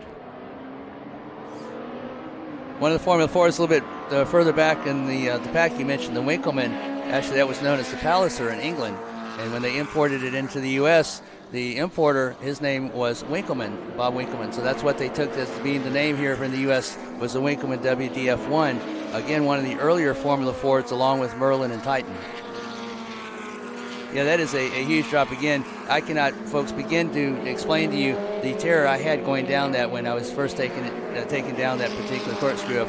I've heard about it. It's my first visit to WeatherTech Raceway Laguna Seca, and it was quite a ride there. Yeah. So we see him go a little bit deep into the Optima Batteries turn 2, the number 10 of Dalamo de Vasconcelos. And that's one of the more modern Formula Fords out there. Van Diemen coming on a little bit later in the scene. Very popular and very successful in Formula Ford, or what they call now Formula F racing in SCCA.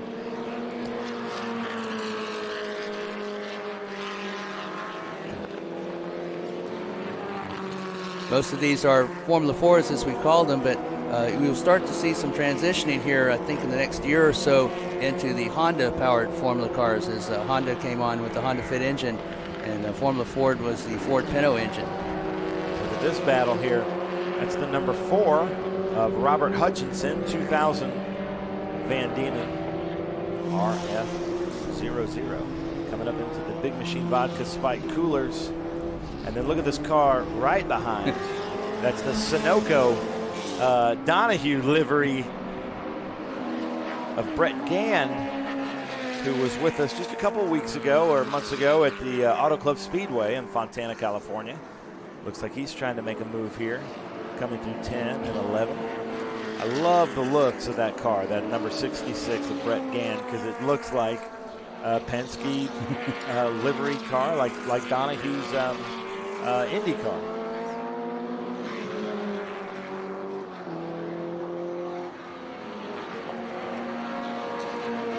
Come through turn 1, down into Optima turn 2, Optima Batteries turn 2.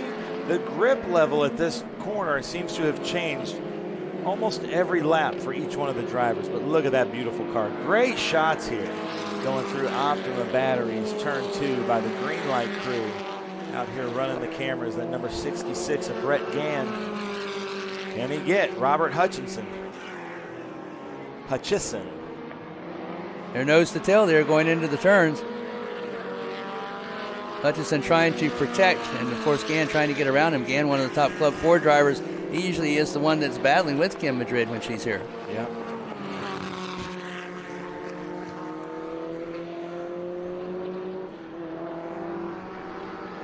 We've had a great crowd here at the Trans Am SpeedFest this weekend, so thank you for coming out. There's Tom Linton. That's the car I was talking about. Beautiful paint job prepared by Jens out of Arizona, but just fantastic. And there's a protective wrap on that car. He says he's from New Mexico, restores Porsches. He puts it on everything because it keeps the stones from the desert from hurting the paint. Again, you're looking at pretty much Formula Ford history here as you see some of the early development work being done by constructors and manufacturers such as Merlin and Titan and Winkleman, and then you see the transition to a more tighter, more aerodynamic. You see kind of the mirrors kind of folded into the bodywork as opposed to sticking out there for aerodynamics, and you also see the wheels, and you see the differences in the Formula Fords. In fact, they were put next to each other. You could basically see the development and evolution of the Formula Ford. Yeah. The modern ones, a lot more aero, a little bit wider looking. The suspension setups are just so different, but still no downforce. No, still skinny tires as well. Yeah. And it is all in the driver's hands. It's a lot like the TA2 cars. The driver input is crucial, and you have to have a really nice feel. You have to have a really soft pedal and know how to get the most, because again, these aren't necessarily horsepower cars. They're draft well, but they're basically momentum cars. Again, because those skinny tires, they slide around a lot. So you really have to know how to get the car into the corner and exit speed off of the corner without too much sliding around or scrubbing off of speed. Yep. That's Jim Edmonds in the 2001 Van Diemen, number 88. And Timothy Herbst in the 17, the 1994 Van Diemen. Let's see if Jim Edmonds can get him.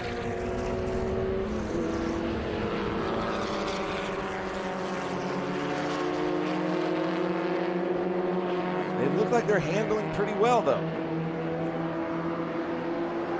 They come up that long hill into a hard braking zone, into the Big Machine Vodka spike coolers, corkscrew here at WeatherTech Raceway Laguna Seca. A little bit of a slide there from Linton.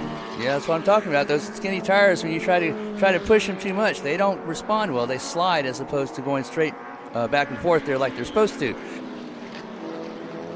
These cars are, again, well handling, but they can get away from you in a heartbeat. Again, because of the skinny tires, you can be turning in and being straight, all of a sudden you're turned around just in the blink of an eye. But that driver input, again, crucial to making that Formula Ford consistent over the run, whether it be a 18-minute SVRA race or some of the longer Formula Ford Pro races that they have. Yeah.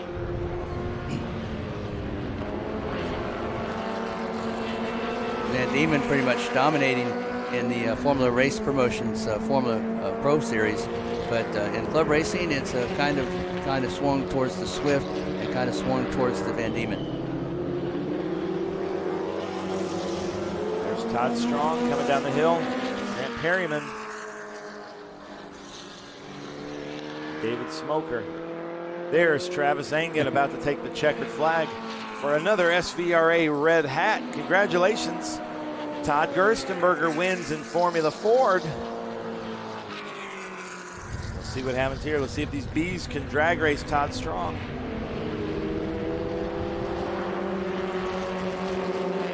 Oh, we've had a change there. Yeah. 71, Linton back. Okay, so Todd Strong was able to hold off the bees.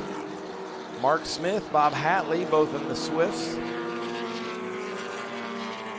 And it's just a rumor that Travis Engen has having to build another house just for his trophies. Yeah.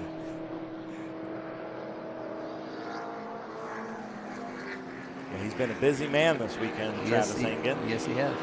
Brett Gann in that beautiful Sunoco livery, number 66. Look at this battle. Side by side going in there, Ben. Waving at each other. Thanks, man. They're both saying, what a great race. You know, I love the camaraderie here in the Formula Ford Challenge, in vintage racing. They just want to have somebody out there to race with and race hard, and it's just so much fun to watch. And SVRA is the place to do it. The joy of driving, basically illustrated here in these Formula Fords. Get a lot of track time here between the test day and practice and qualifying. Great racing, and great to see these historic cars out there where they should be on the track.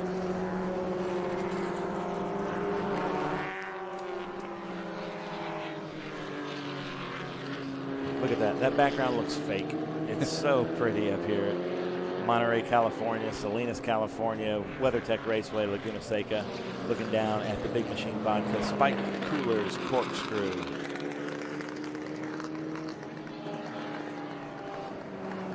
There he is, Travis Engen coming in to winner's circle in that Chevron.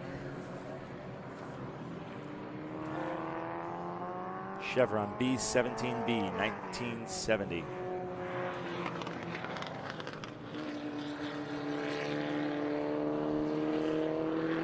I think tomorrow's going to set up for a good feature race between those two Formula Fords. The Gerstenberger and Strong should be starting, I think, alongside each other, if I calculated there right, or if not, they're at least one row behind the other. And again, those two Titan Mark 6As being that evenly matched sets up for a good race tomorrow, Ben. Yeah. So I believe that was Travis Engen finishing first, Todd Gerstenberger second, but first in Formula Ford. Strong second in Formula Ford. Grant Perryman second in Formula B. David Smoker third in Formula B. And Mark Smith is in Club Ford. Bob Hatley seventh overall, but fourth in Formula Ford. Robert Hutchison, Brett Gann, and Timothy Herbst rounds out our top 10 overall in the Formula Fords. All right, well, ladies and gentlemen, as they come into the paddock, we're going to take a break at the Trans Am SpeedFest, but make sure you stay tuned because we've got a great race coming up next, which should be our Group 6 race. Smash it!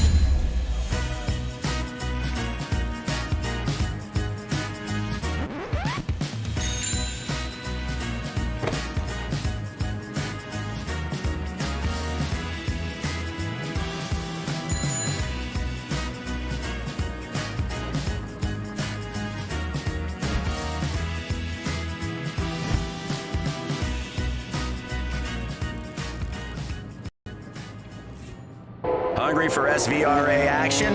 Well, the best way to enjoy classic auto racing is with a delicious classic from Mission Foods. Green flag your race-watching snacks with Mission's mouth-watering race day recipes. Try some of our tasty tacos, piled high nachos, fresh chips with guac, and more. So gear up your ride and fuel up those stomachs with delicious Mission Foods. Now that's too fast, too tasty.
Yeah, checker's out.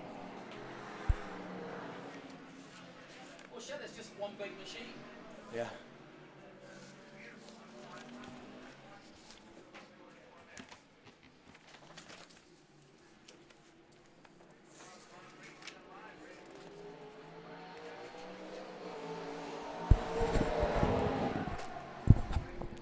Yeah, I'm ready.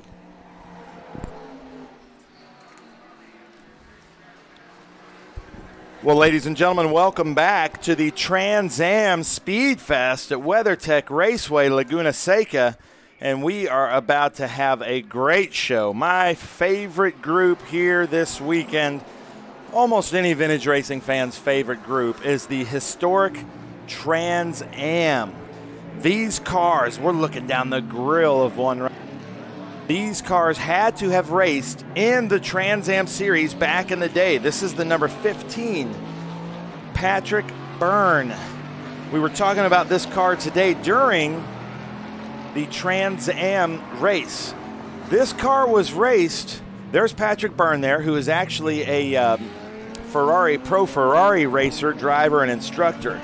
But this car was raced by the first African American, I believe his name was Bob West, in GT racing, and he actually wrote Jackson 5 songs. And there's Craig Conley, the number 25, Boss 302. You can see the SCCA Trans Am Championship. Look at these power 70s. There's Tony Pirella right there, the owner of SVRA and the Trans Am series presented by Pirelli, going through the grid, thanking everybody for coming out. Look at this. Get a good close-up, Tony, of the back of what the back of this car says that was hand painted. That's Ken Adams there in that Reventlow, but it says Ford the Going Thing. There's Jay Biddle. There's mounts on the top. See those holes in the top right corner? Those were for Shelby to make movies, and there's Jay Biddle giving us the thumbs up, but Carroll Shelby mounted cameras on top of that car I can't remember the name of the movie. I'm sure you guys can leave a name of the movie in the comments, but that was the camera car for Carroll Shelby's car. Here we are in the historic Trans Am group. There's the 78 of Steve F. Tamu. Steve, I'm going to get your name wrong the whole time. The Ford Boss 3. Look at that Camaro, the number 13, Dennis Singleton, 1970 Chevrolet Camaro. My Camaro on my sheet has an E in it. There's no E in Camaro. That's Andrew Alcatzer. FT movie. 1969 Ford Mustang Boss 302. This thing has a ton of Ford history. Look at Andrew Alcatzer there. Give it a thumbs up, pumping it up. The owner there of Russo and Steel Auction Company, showing us how it's done. Now look at the patina on this beautiful Bob Estes Mercury Cougar. As Scott Conway comes into the booth to join us here for historic Trans Am. Look at that patina. You got to love it, ladies and gentlemen. Like it was just pulled out of a barn after a 40-year slumber to come out and race with us. That's the Mercury Cougar of Michael Eisenberg. Look at the nose of that car.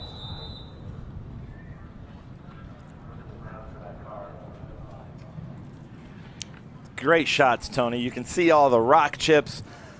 It's like it just came off of the racetrack from the Trans Am series back 40, 50 years ago.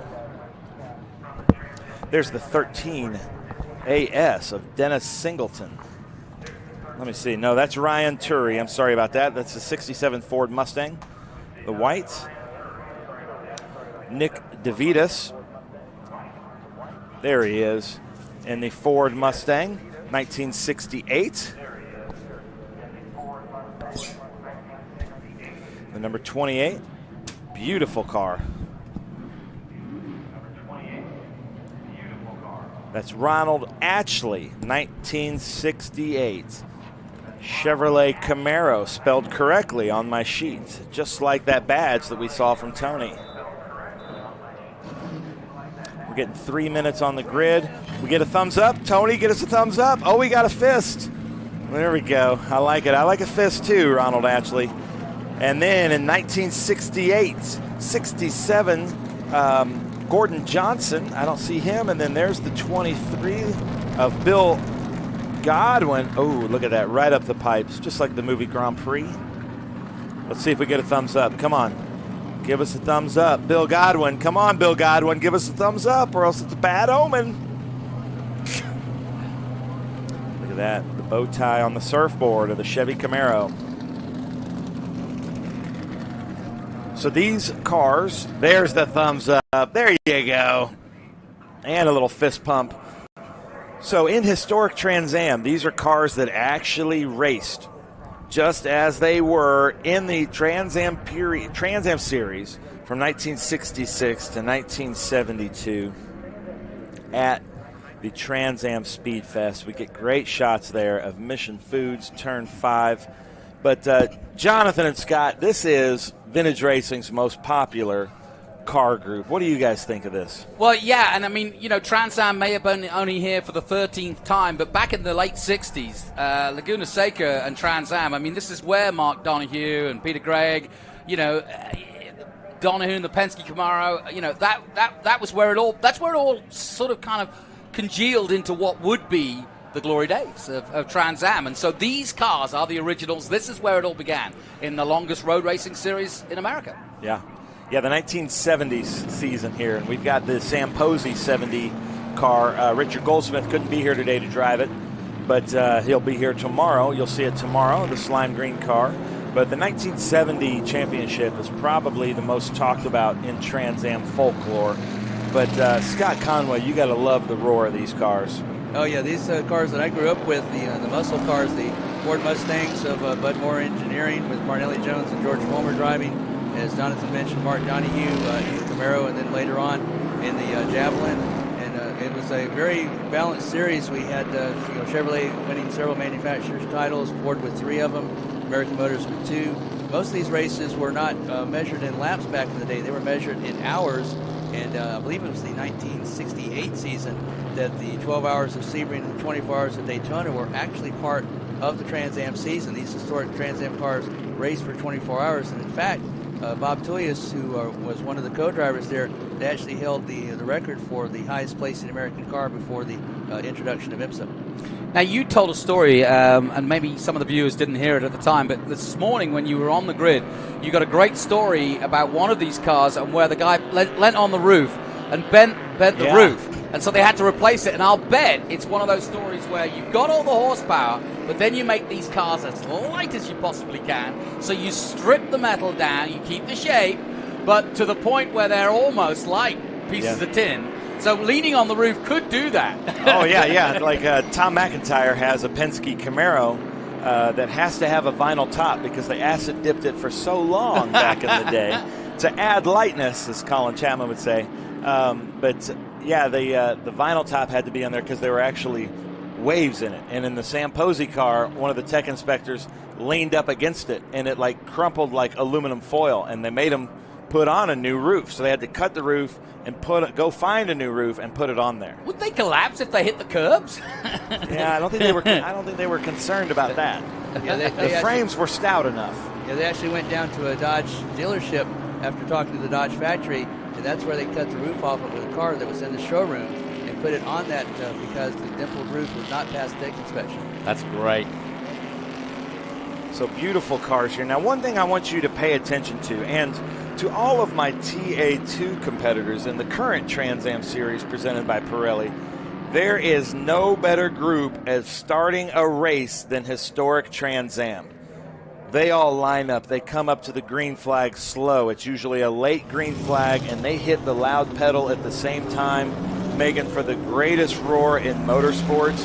Trans Am 2 competitors, if you're paying attention, this is how you do a start to a race. I hope we can start getting our current Trans Am competitors. Look at how slow they're going, 2x2, in formation. HTA just has it going on.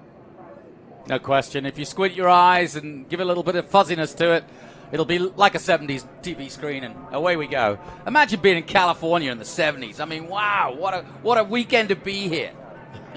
Yeah, we had a couple, unfortunately, of our competitors that can't be here because they had shipping problems with pistons for their motors. One of them was Bill Auckland, who kind of oversees the historic Trans Am series. Another one of those was Ken Efsman, who usually has one of the AMC Javelins here. And unfortunately, they couldn't be available for this particular race. Look at Ben, that. we're getting ready for the start here. Yeah, late. Oh, we had an early green. I don't like the early green, but here they go, 2x2.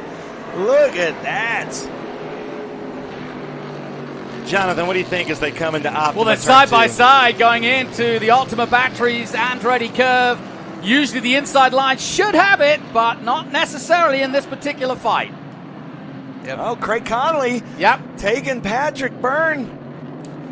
Craig Connolly in the Boss 302. Now he has the advantage because he's got a right turn coming up here into turn 3. Patrick Byrne, 1967, 15 of 26 Shelby Mustangs created either for FIA competition or for competition here in the Trans Am series. And then look at that group coming through the bridge there. That was one of the independent Ford Mustangs. It was used partially for the development of the Boss 302 engine, which is what the car that is chasing it is in Craig Connolly's car. Field's starting to spread out, but there's a great battle here in the midfield that goes from about, third, fourth place all the way back to the back of the field. Nick DeVitas is moving up the field, the 1968 Ford Mustang Trans Am.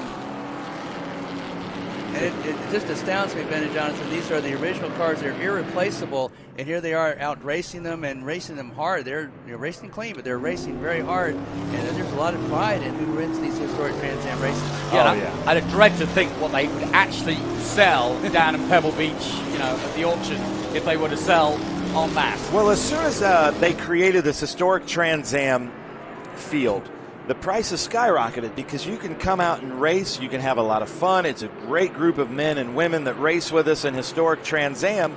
And who wouldn't want to race cars like this at the beautiful, iconic tracks, which they do. And it's very good, respectful racing. And so, therefore, if you get a car that races in Trans Am, you can qualify to race in historic Trans Am. And what a great experience. What a great life you're leading.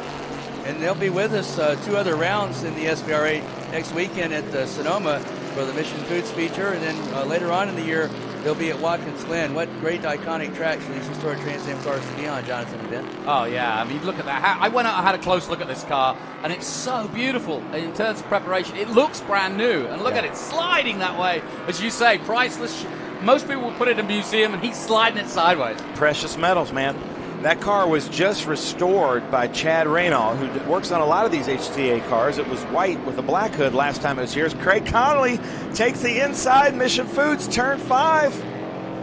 Nice move. There's Jay Biddle there in the Mustang Coupe. Now, Patrick Byrne has been the quickest car all throughout this weekend, but Craig Connolly has certainly given him a lot to think about here as Connolly and Byrne going at it. Byrne and Shelby, our American Mustang, and Connolly in the Boss 302 Ford Mustang. I'm surprised not to see Ken Adams in the number 45, the Reventlow Boss 302, the maroon car. I wonder where he is. I thought he'd be up here up front with Craig Connolly and Patrick Byrne. Byrne taking the lead again. And look at it, it's going off here as they come to 10. These two really going at it, pulling away from the rest of the field as they dive through 10. Already 4 lead changes in this historic Trans Am in the race. first lap. There's James Biddle.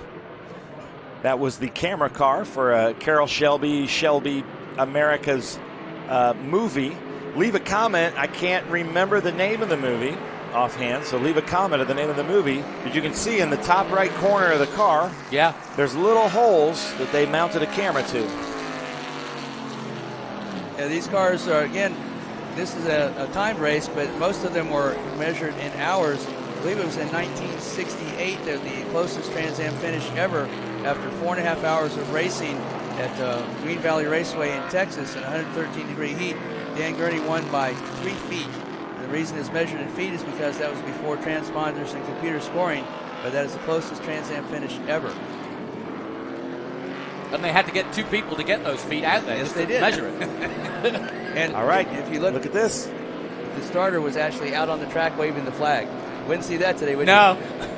Coming in, looks like Patrick Byrne's got the inside. Mission Foods turn 5. All this is giving James Biddle in third a little bit of room to catch up. There's Ken Adams, the number 45 now. Maybe Ken Adams was waiting for his tires to come up to speed. Maybe Michael Eisenberg was holding them up. I'm not sure. He's racing there in that Cougar, but look for Ken Adams to come up front.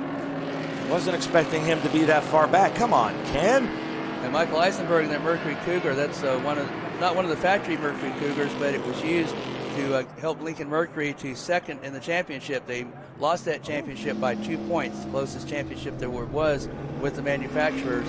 Budmore Engineering had the factory Mercury Cougars, and after the Trans Am sponsorship was pulled in Trans Am, they went to NASCAR racing with Tiny Lund, and he won the Grand American Championship, forerunner to NASCAR. Michael Eisenberg in a Cougar. He also races a Falcon with full interior trim with us. Beautiful black Ford Falcon. He just has some cool cars. That's Ken Adams there in that back of the train of three. Ken Adams must be struggling in that 45, but now he's back on the loud pedal. Yeah, we got, almost three distinctive battles. We've got this battle this is the second group. We've got the battle of three at the front, then this three, and then we've got a four-way battle just behind them. Yeah. Look at that side-by-side racing being into those turns. It's crazy. I love the lines of those Boss 302s, but man, stay tuned, ladies and gentlemen, because the finishes of historic Trans Am races are always crazy. Some of the closest finishes you will ever see. Yeah, you said it last year, Ben, in one of our commentaries, that everybody should wear white gloves or fluorescent yellow gloves, because these cars, you really do see the hands working, the power being put to the ground, and then the hands having to literally muscle them back into shape and back into line. And it really is a lot more physical. If you had an onboard now like we do in some of the Trans Am modern cars, you'd really see how they fight these cars. Yeah, and I got to give it up for the men and women. There aren't any women in this race, but there will be next weekend. Linda's coming out with us. But these cars are very difficult to drive. The technology, they're not like our Group 6 American muscle cars. These are absolutely terrible brakes. These are 55-year-old technology brake pads that they have to do. And they go through painstaking care and spend a ton of time and money to make sure they're running the cars just as they were. These cars could run a lot easier, a lot faster, but they want to run them just as Parnelli Jones and George Fulmer would have run them back in the day. So who would make the calibers today? You know, I don't know. I have to ask. That's a good question. I'm going to ask Chad Reynal that. We had another pass for the lead as they come through here, and Ken Adams is coming through. I'm going to find that out, but I'm sure there's manufacturers out there that are still making them, or maybe there's OEM right from the field. Look at that. Oh, yeah, Turi, get at it. Get it gone. I love it. Who says they're not racing? No, these guys are racing, and they're racing side by side. That's Ryan Turi there in the number 13. Ken Adams coming up the inside in that Optima Batteries turn 2. Michael Eisenberg behind in the Mercury Cougar. Here's three different iterations of really the Ford Mustang. The Cougar and the Mustang are brother-sister cars, but there's the fastback 302, and then Turi takes it back from Ken Adams, a little over-under. Nice work. Yeah, we'd like to send out our wishes, Jonathan, to Ben, to Bill Auckland. He's at home sick in Holland, Michigan. He was supposed to be out here but couldn't make it. Talking to him on the preview of this event, he says that a lot of these parts are actually hand manufactured. You can't go and get them from any OEM manufacturer. You can't go and actually purchase them from any particular dealer, whether it be vintage or new. You actually have to hand machine these parts, and they are painstakingly, as you say, Ben, lovingly cared for. Yeah. Well, that was some great action from Ryan Turi there. Yeah. And there's Dennis Singleton there in that orange Camaro. Look at the shots there. That is cool. And a lot of people don't know this, but the Trans Am series was the inspiration for the Pontiac Trans Am. Yeah. And for years and years, until Pontiac went out, left us, I'll say. That was one of the biggest line items on the SCCA's budget, was the royalties they got from Pontiac for naming it Trans Am, as they go side by side there. At through Rainey, love it. Singleton. In that 1970 Chevy Camaro. I'll bet that was a court battle almost when they did it. Yeah, I mean, or money changed hands, I'm sure. Well, actually, Jonathan Bishop, who was instrumental in forming the Trans Am championship, when it first started, he had the foresight to copyright the name Trans Am. Yep. So when Pontiac decided to use that, they had to pay a royalty. I believe it was $5 per car, up to a certain amount. Then it. And speaking of the Chevrolet Camaro, a lot of people don't know that the first points that were ever scored for Chevrolet in Trans Am was not a Camaro. It was actually a Corvair.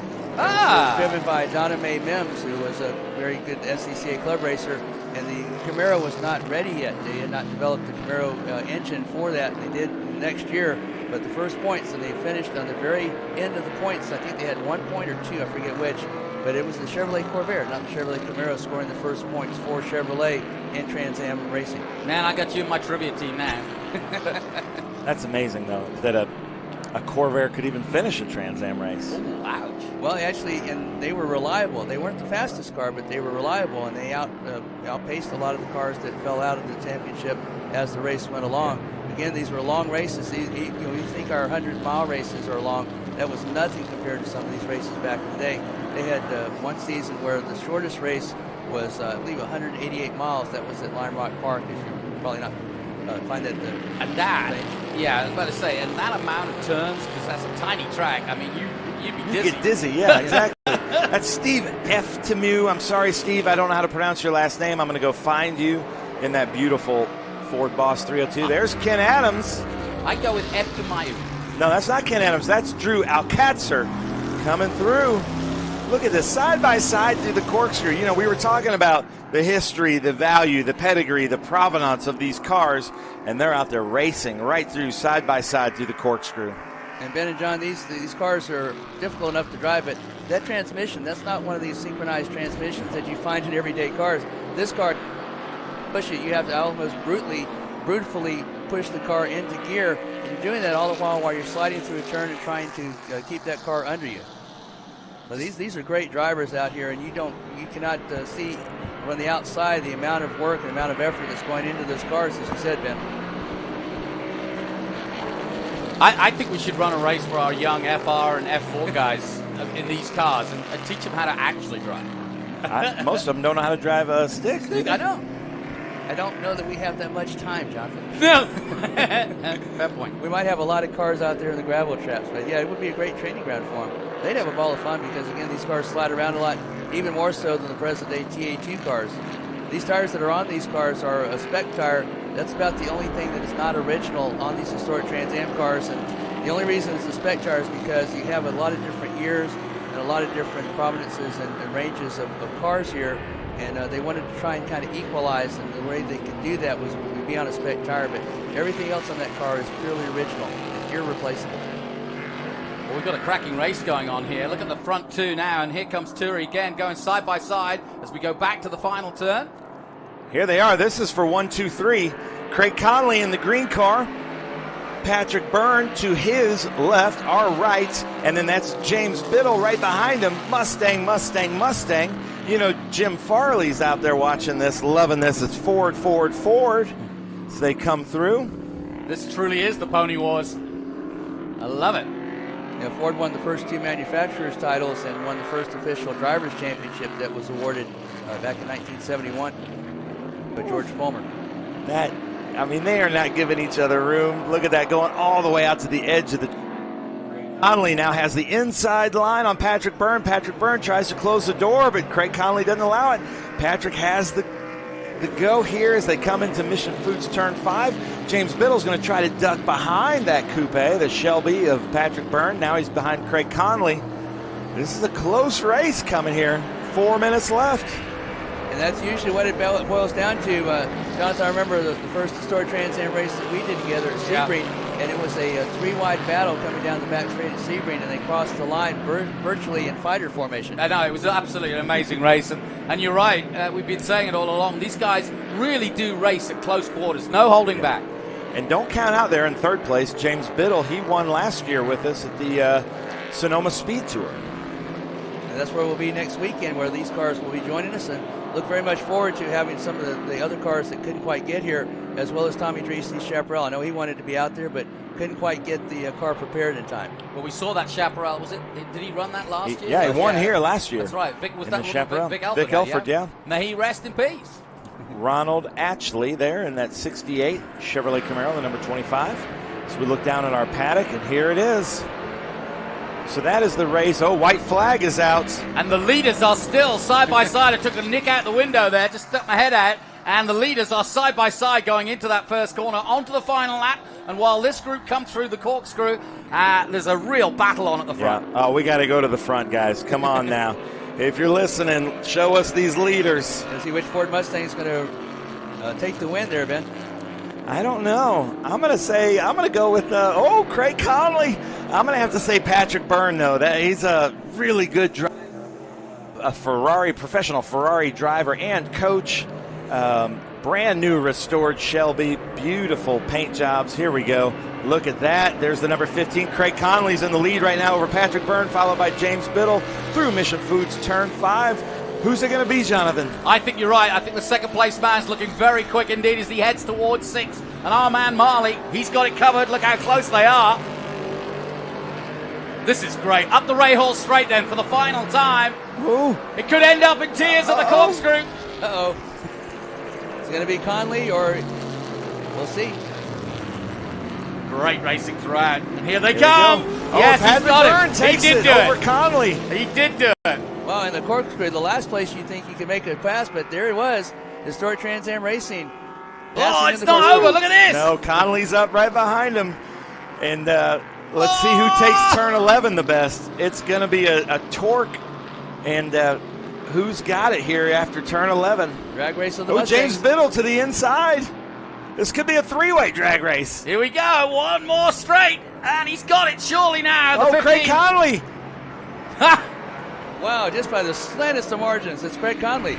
It's Patrick Byrne. Patrick Byrne. Wow. James Biddle, and then Craig Conley. Wow, it was so close. Craig Conley, I think he I don't know what happened there, but Biddle James got Biddle. him on that last corner. And he's clapping in the car.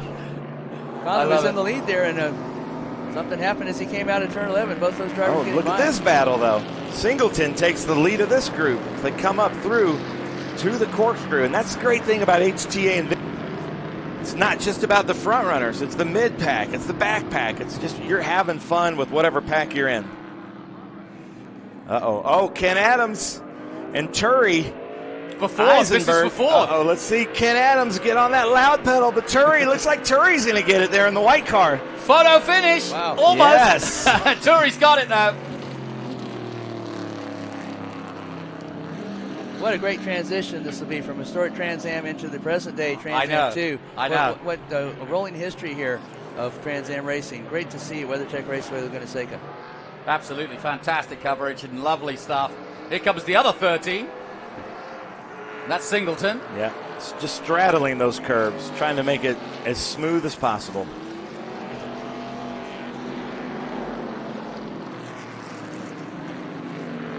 Oh, Andrew Alcatzer there, just taking it. Nice job. Gentlemen, thank you. What a great show and historic Trans Am at the Trans Am SpeedFest. Almost 60 years of Trans Am history here with us. Yeah, I know. Best part about this is they'll be doing it again tomorrow. Yeah. Another feature race for historic Trans Am tomorrow, Ben. And I will be shocked if it's not this exciting. Excellent stuff. Well, we wanted to show you the history of Trans Am, and coming up in a moment, we'll have the qualifying for TA2. And for those of you watching out in the grandstands, absolutely superb.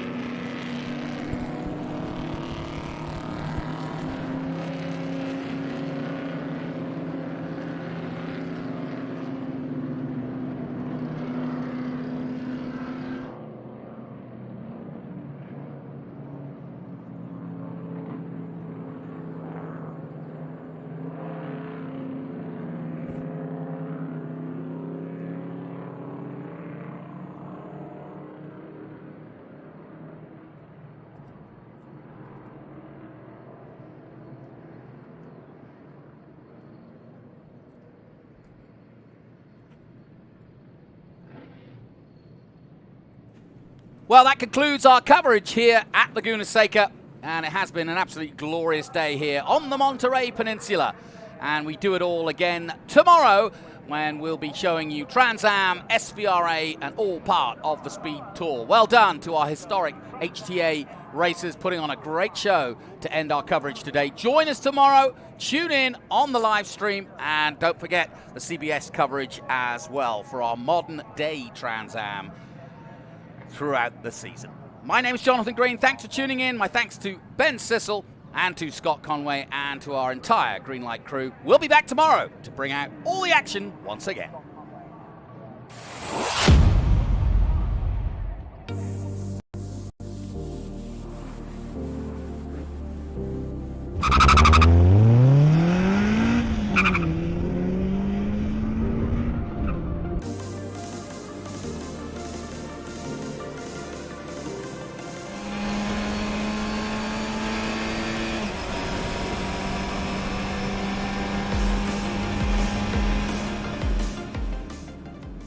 One of the main reasons for poor vehicle performance is a dirty fuel system. It can cause decreased fuel economy and actually do harm to your engine over time. By adding Lucas fuel treatment to your vehicle, it cleans and lubricates the entire fuel system, pump, carburetors, fuel injectors, and valves as you drive. It also improves your vehicle's performance. It's a non-solvent product designed to protect both gasoline and diesel engines. Lucas fuel treatment. It works.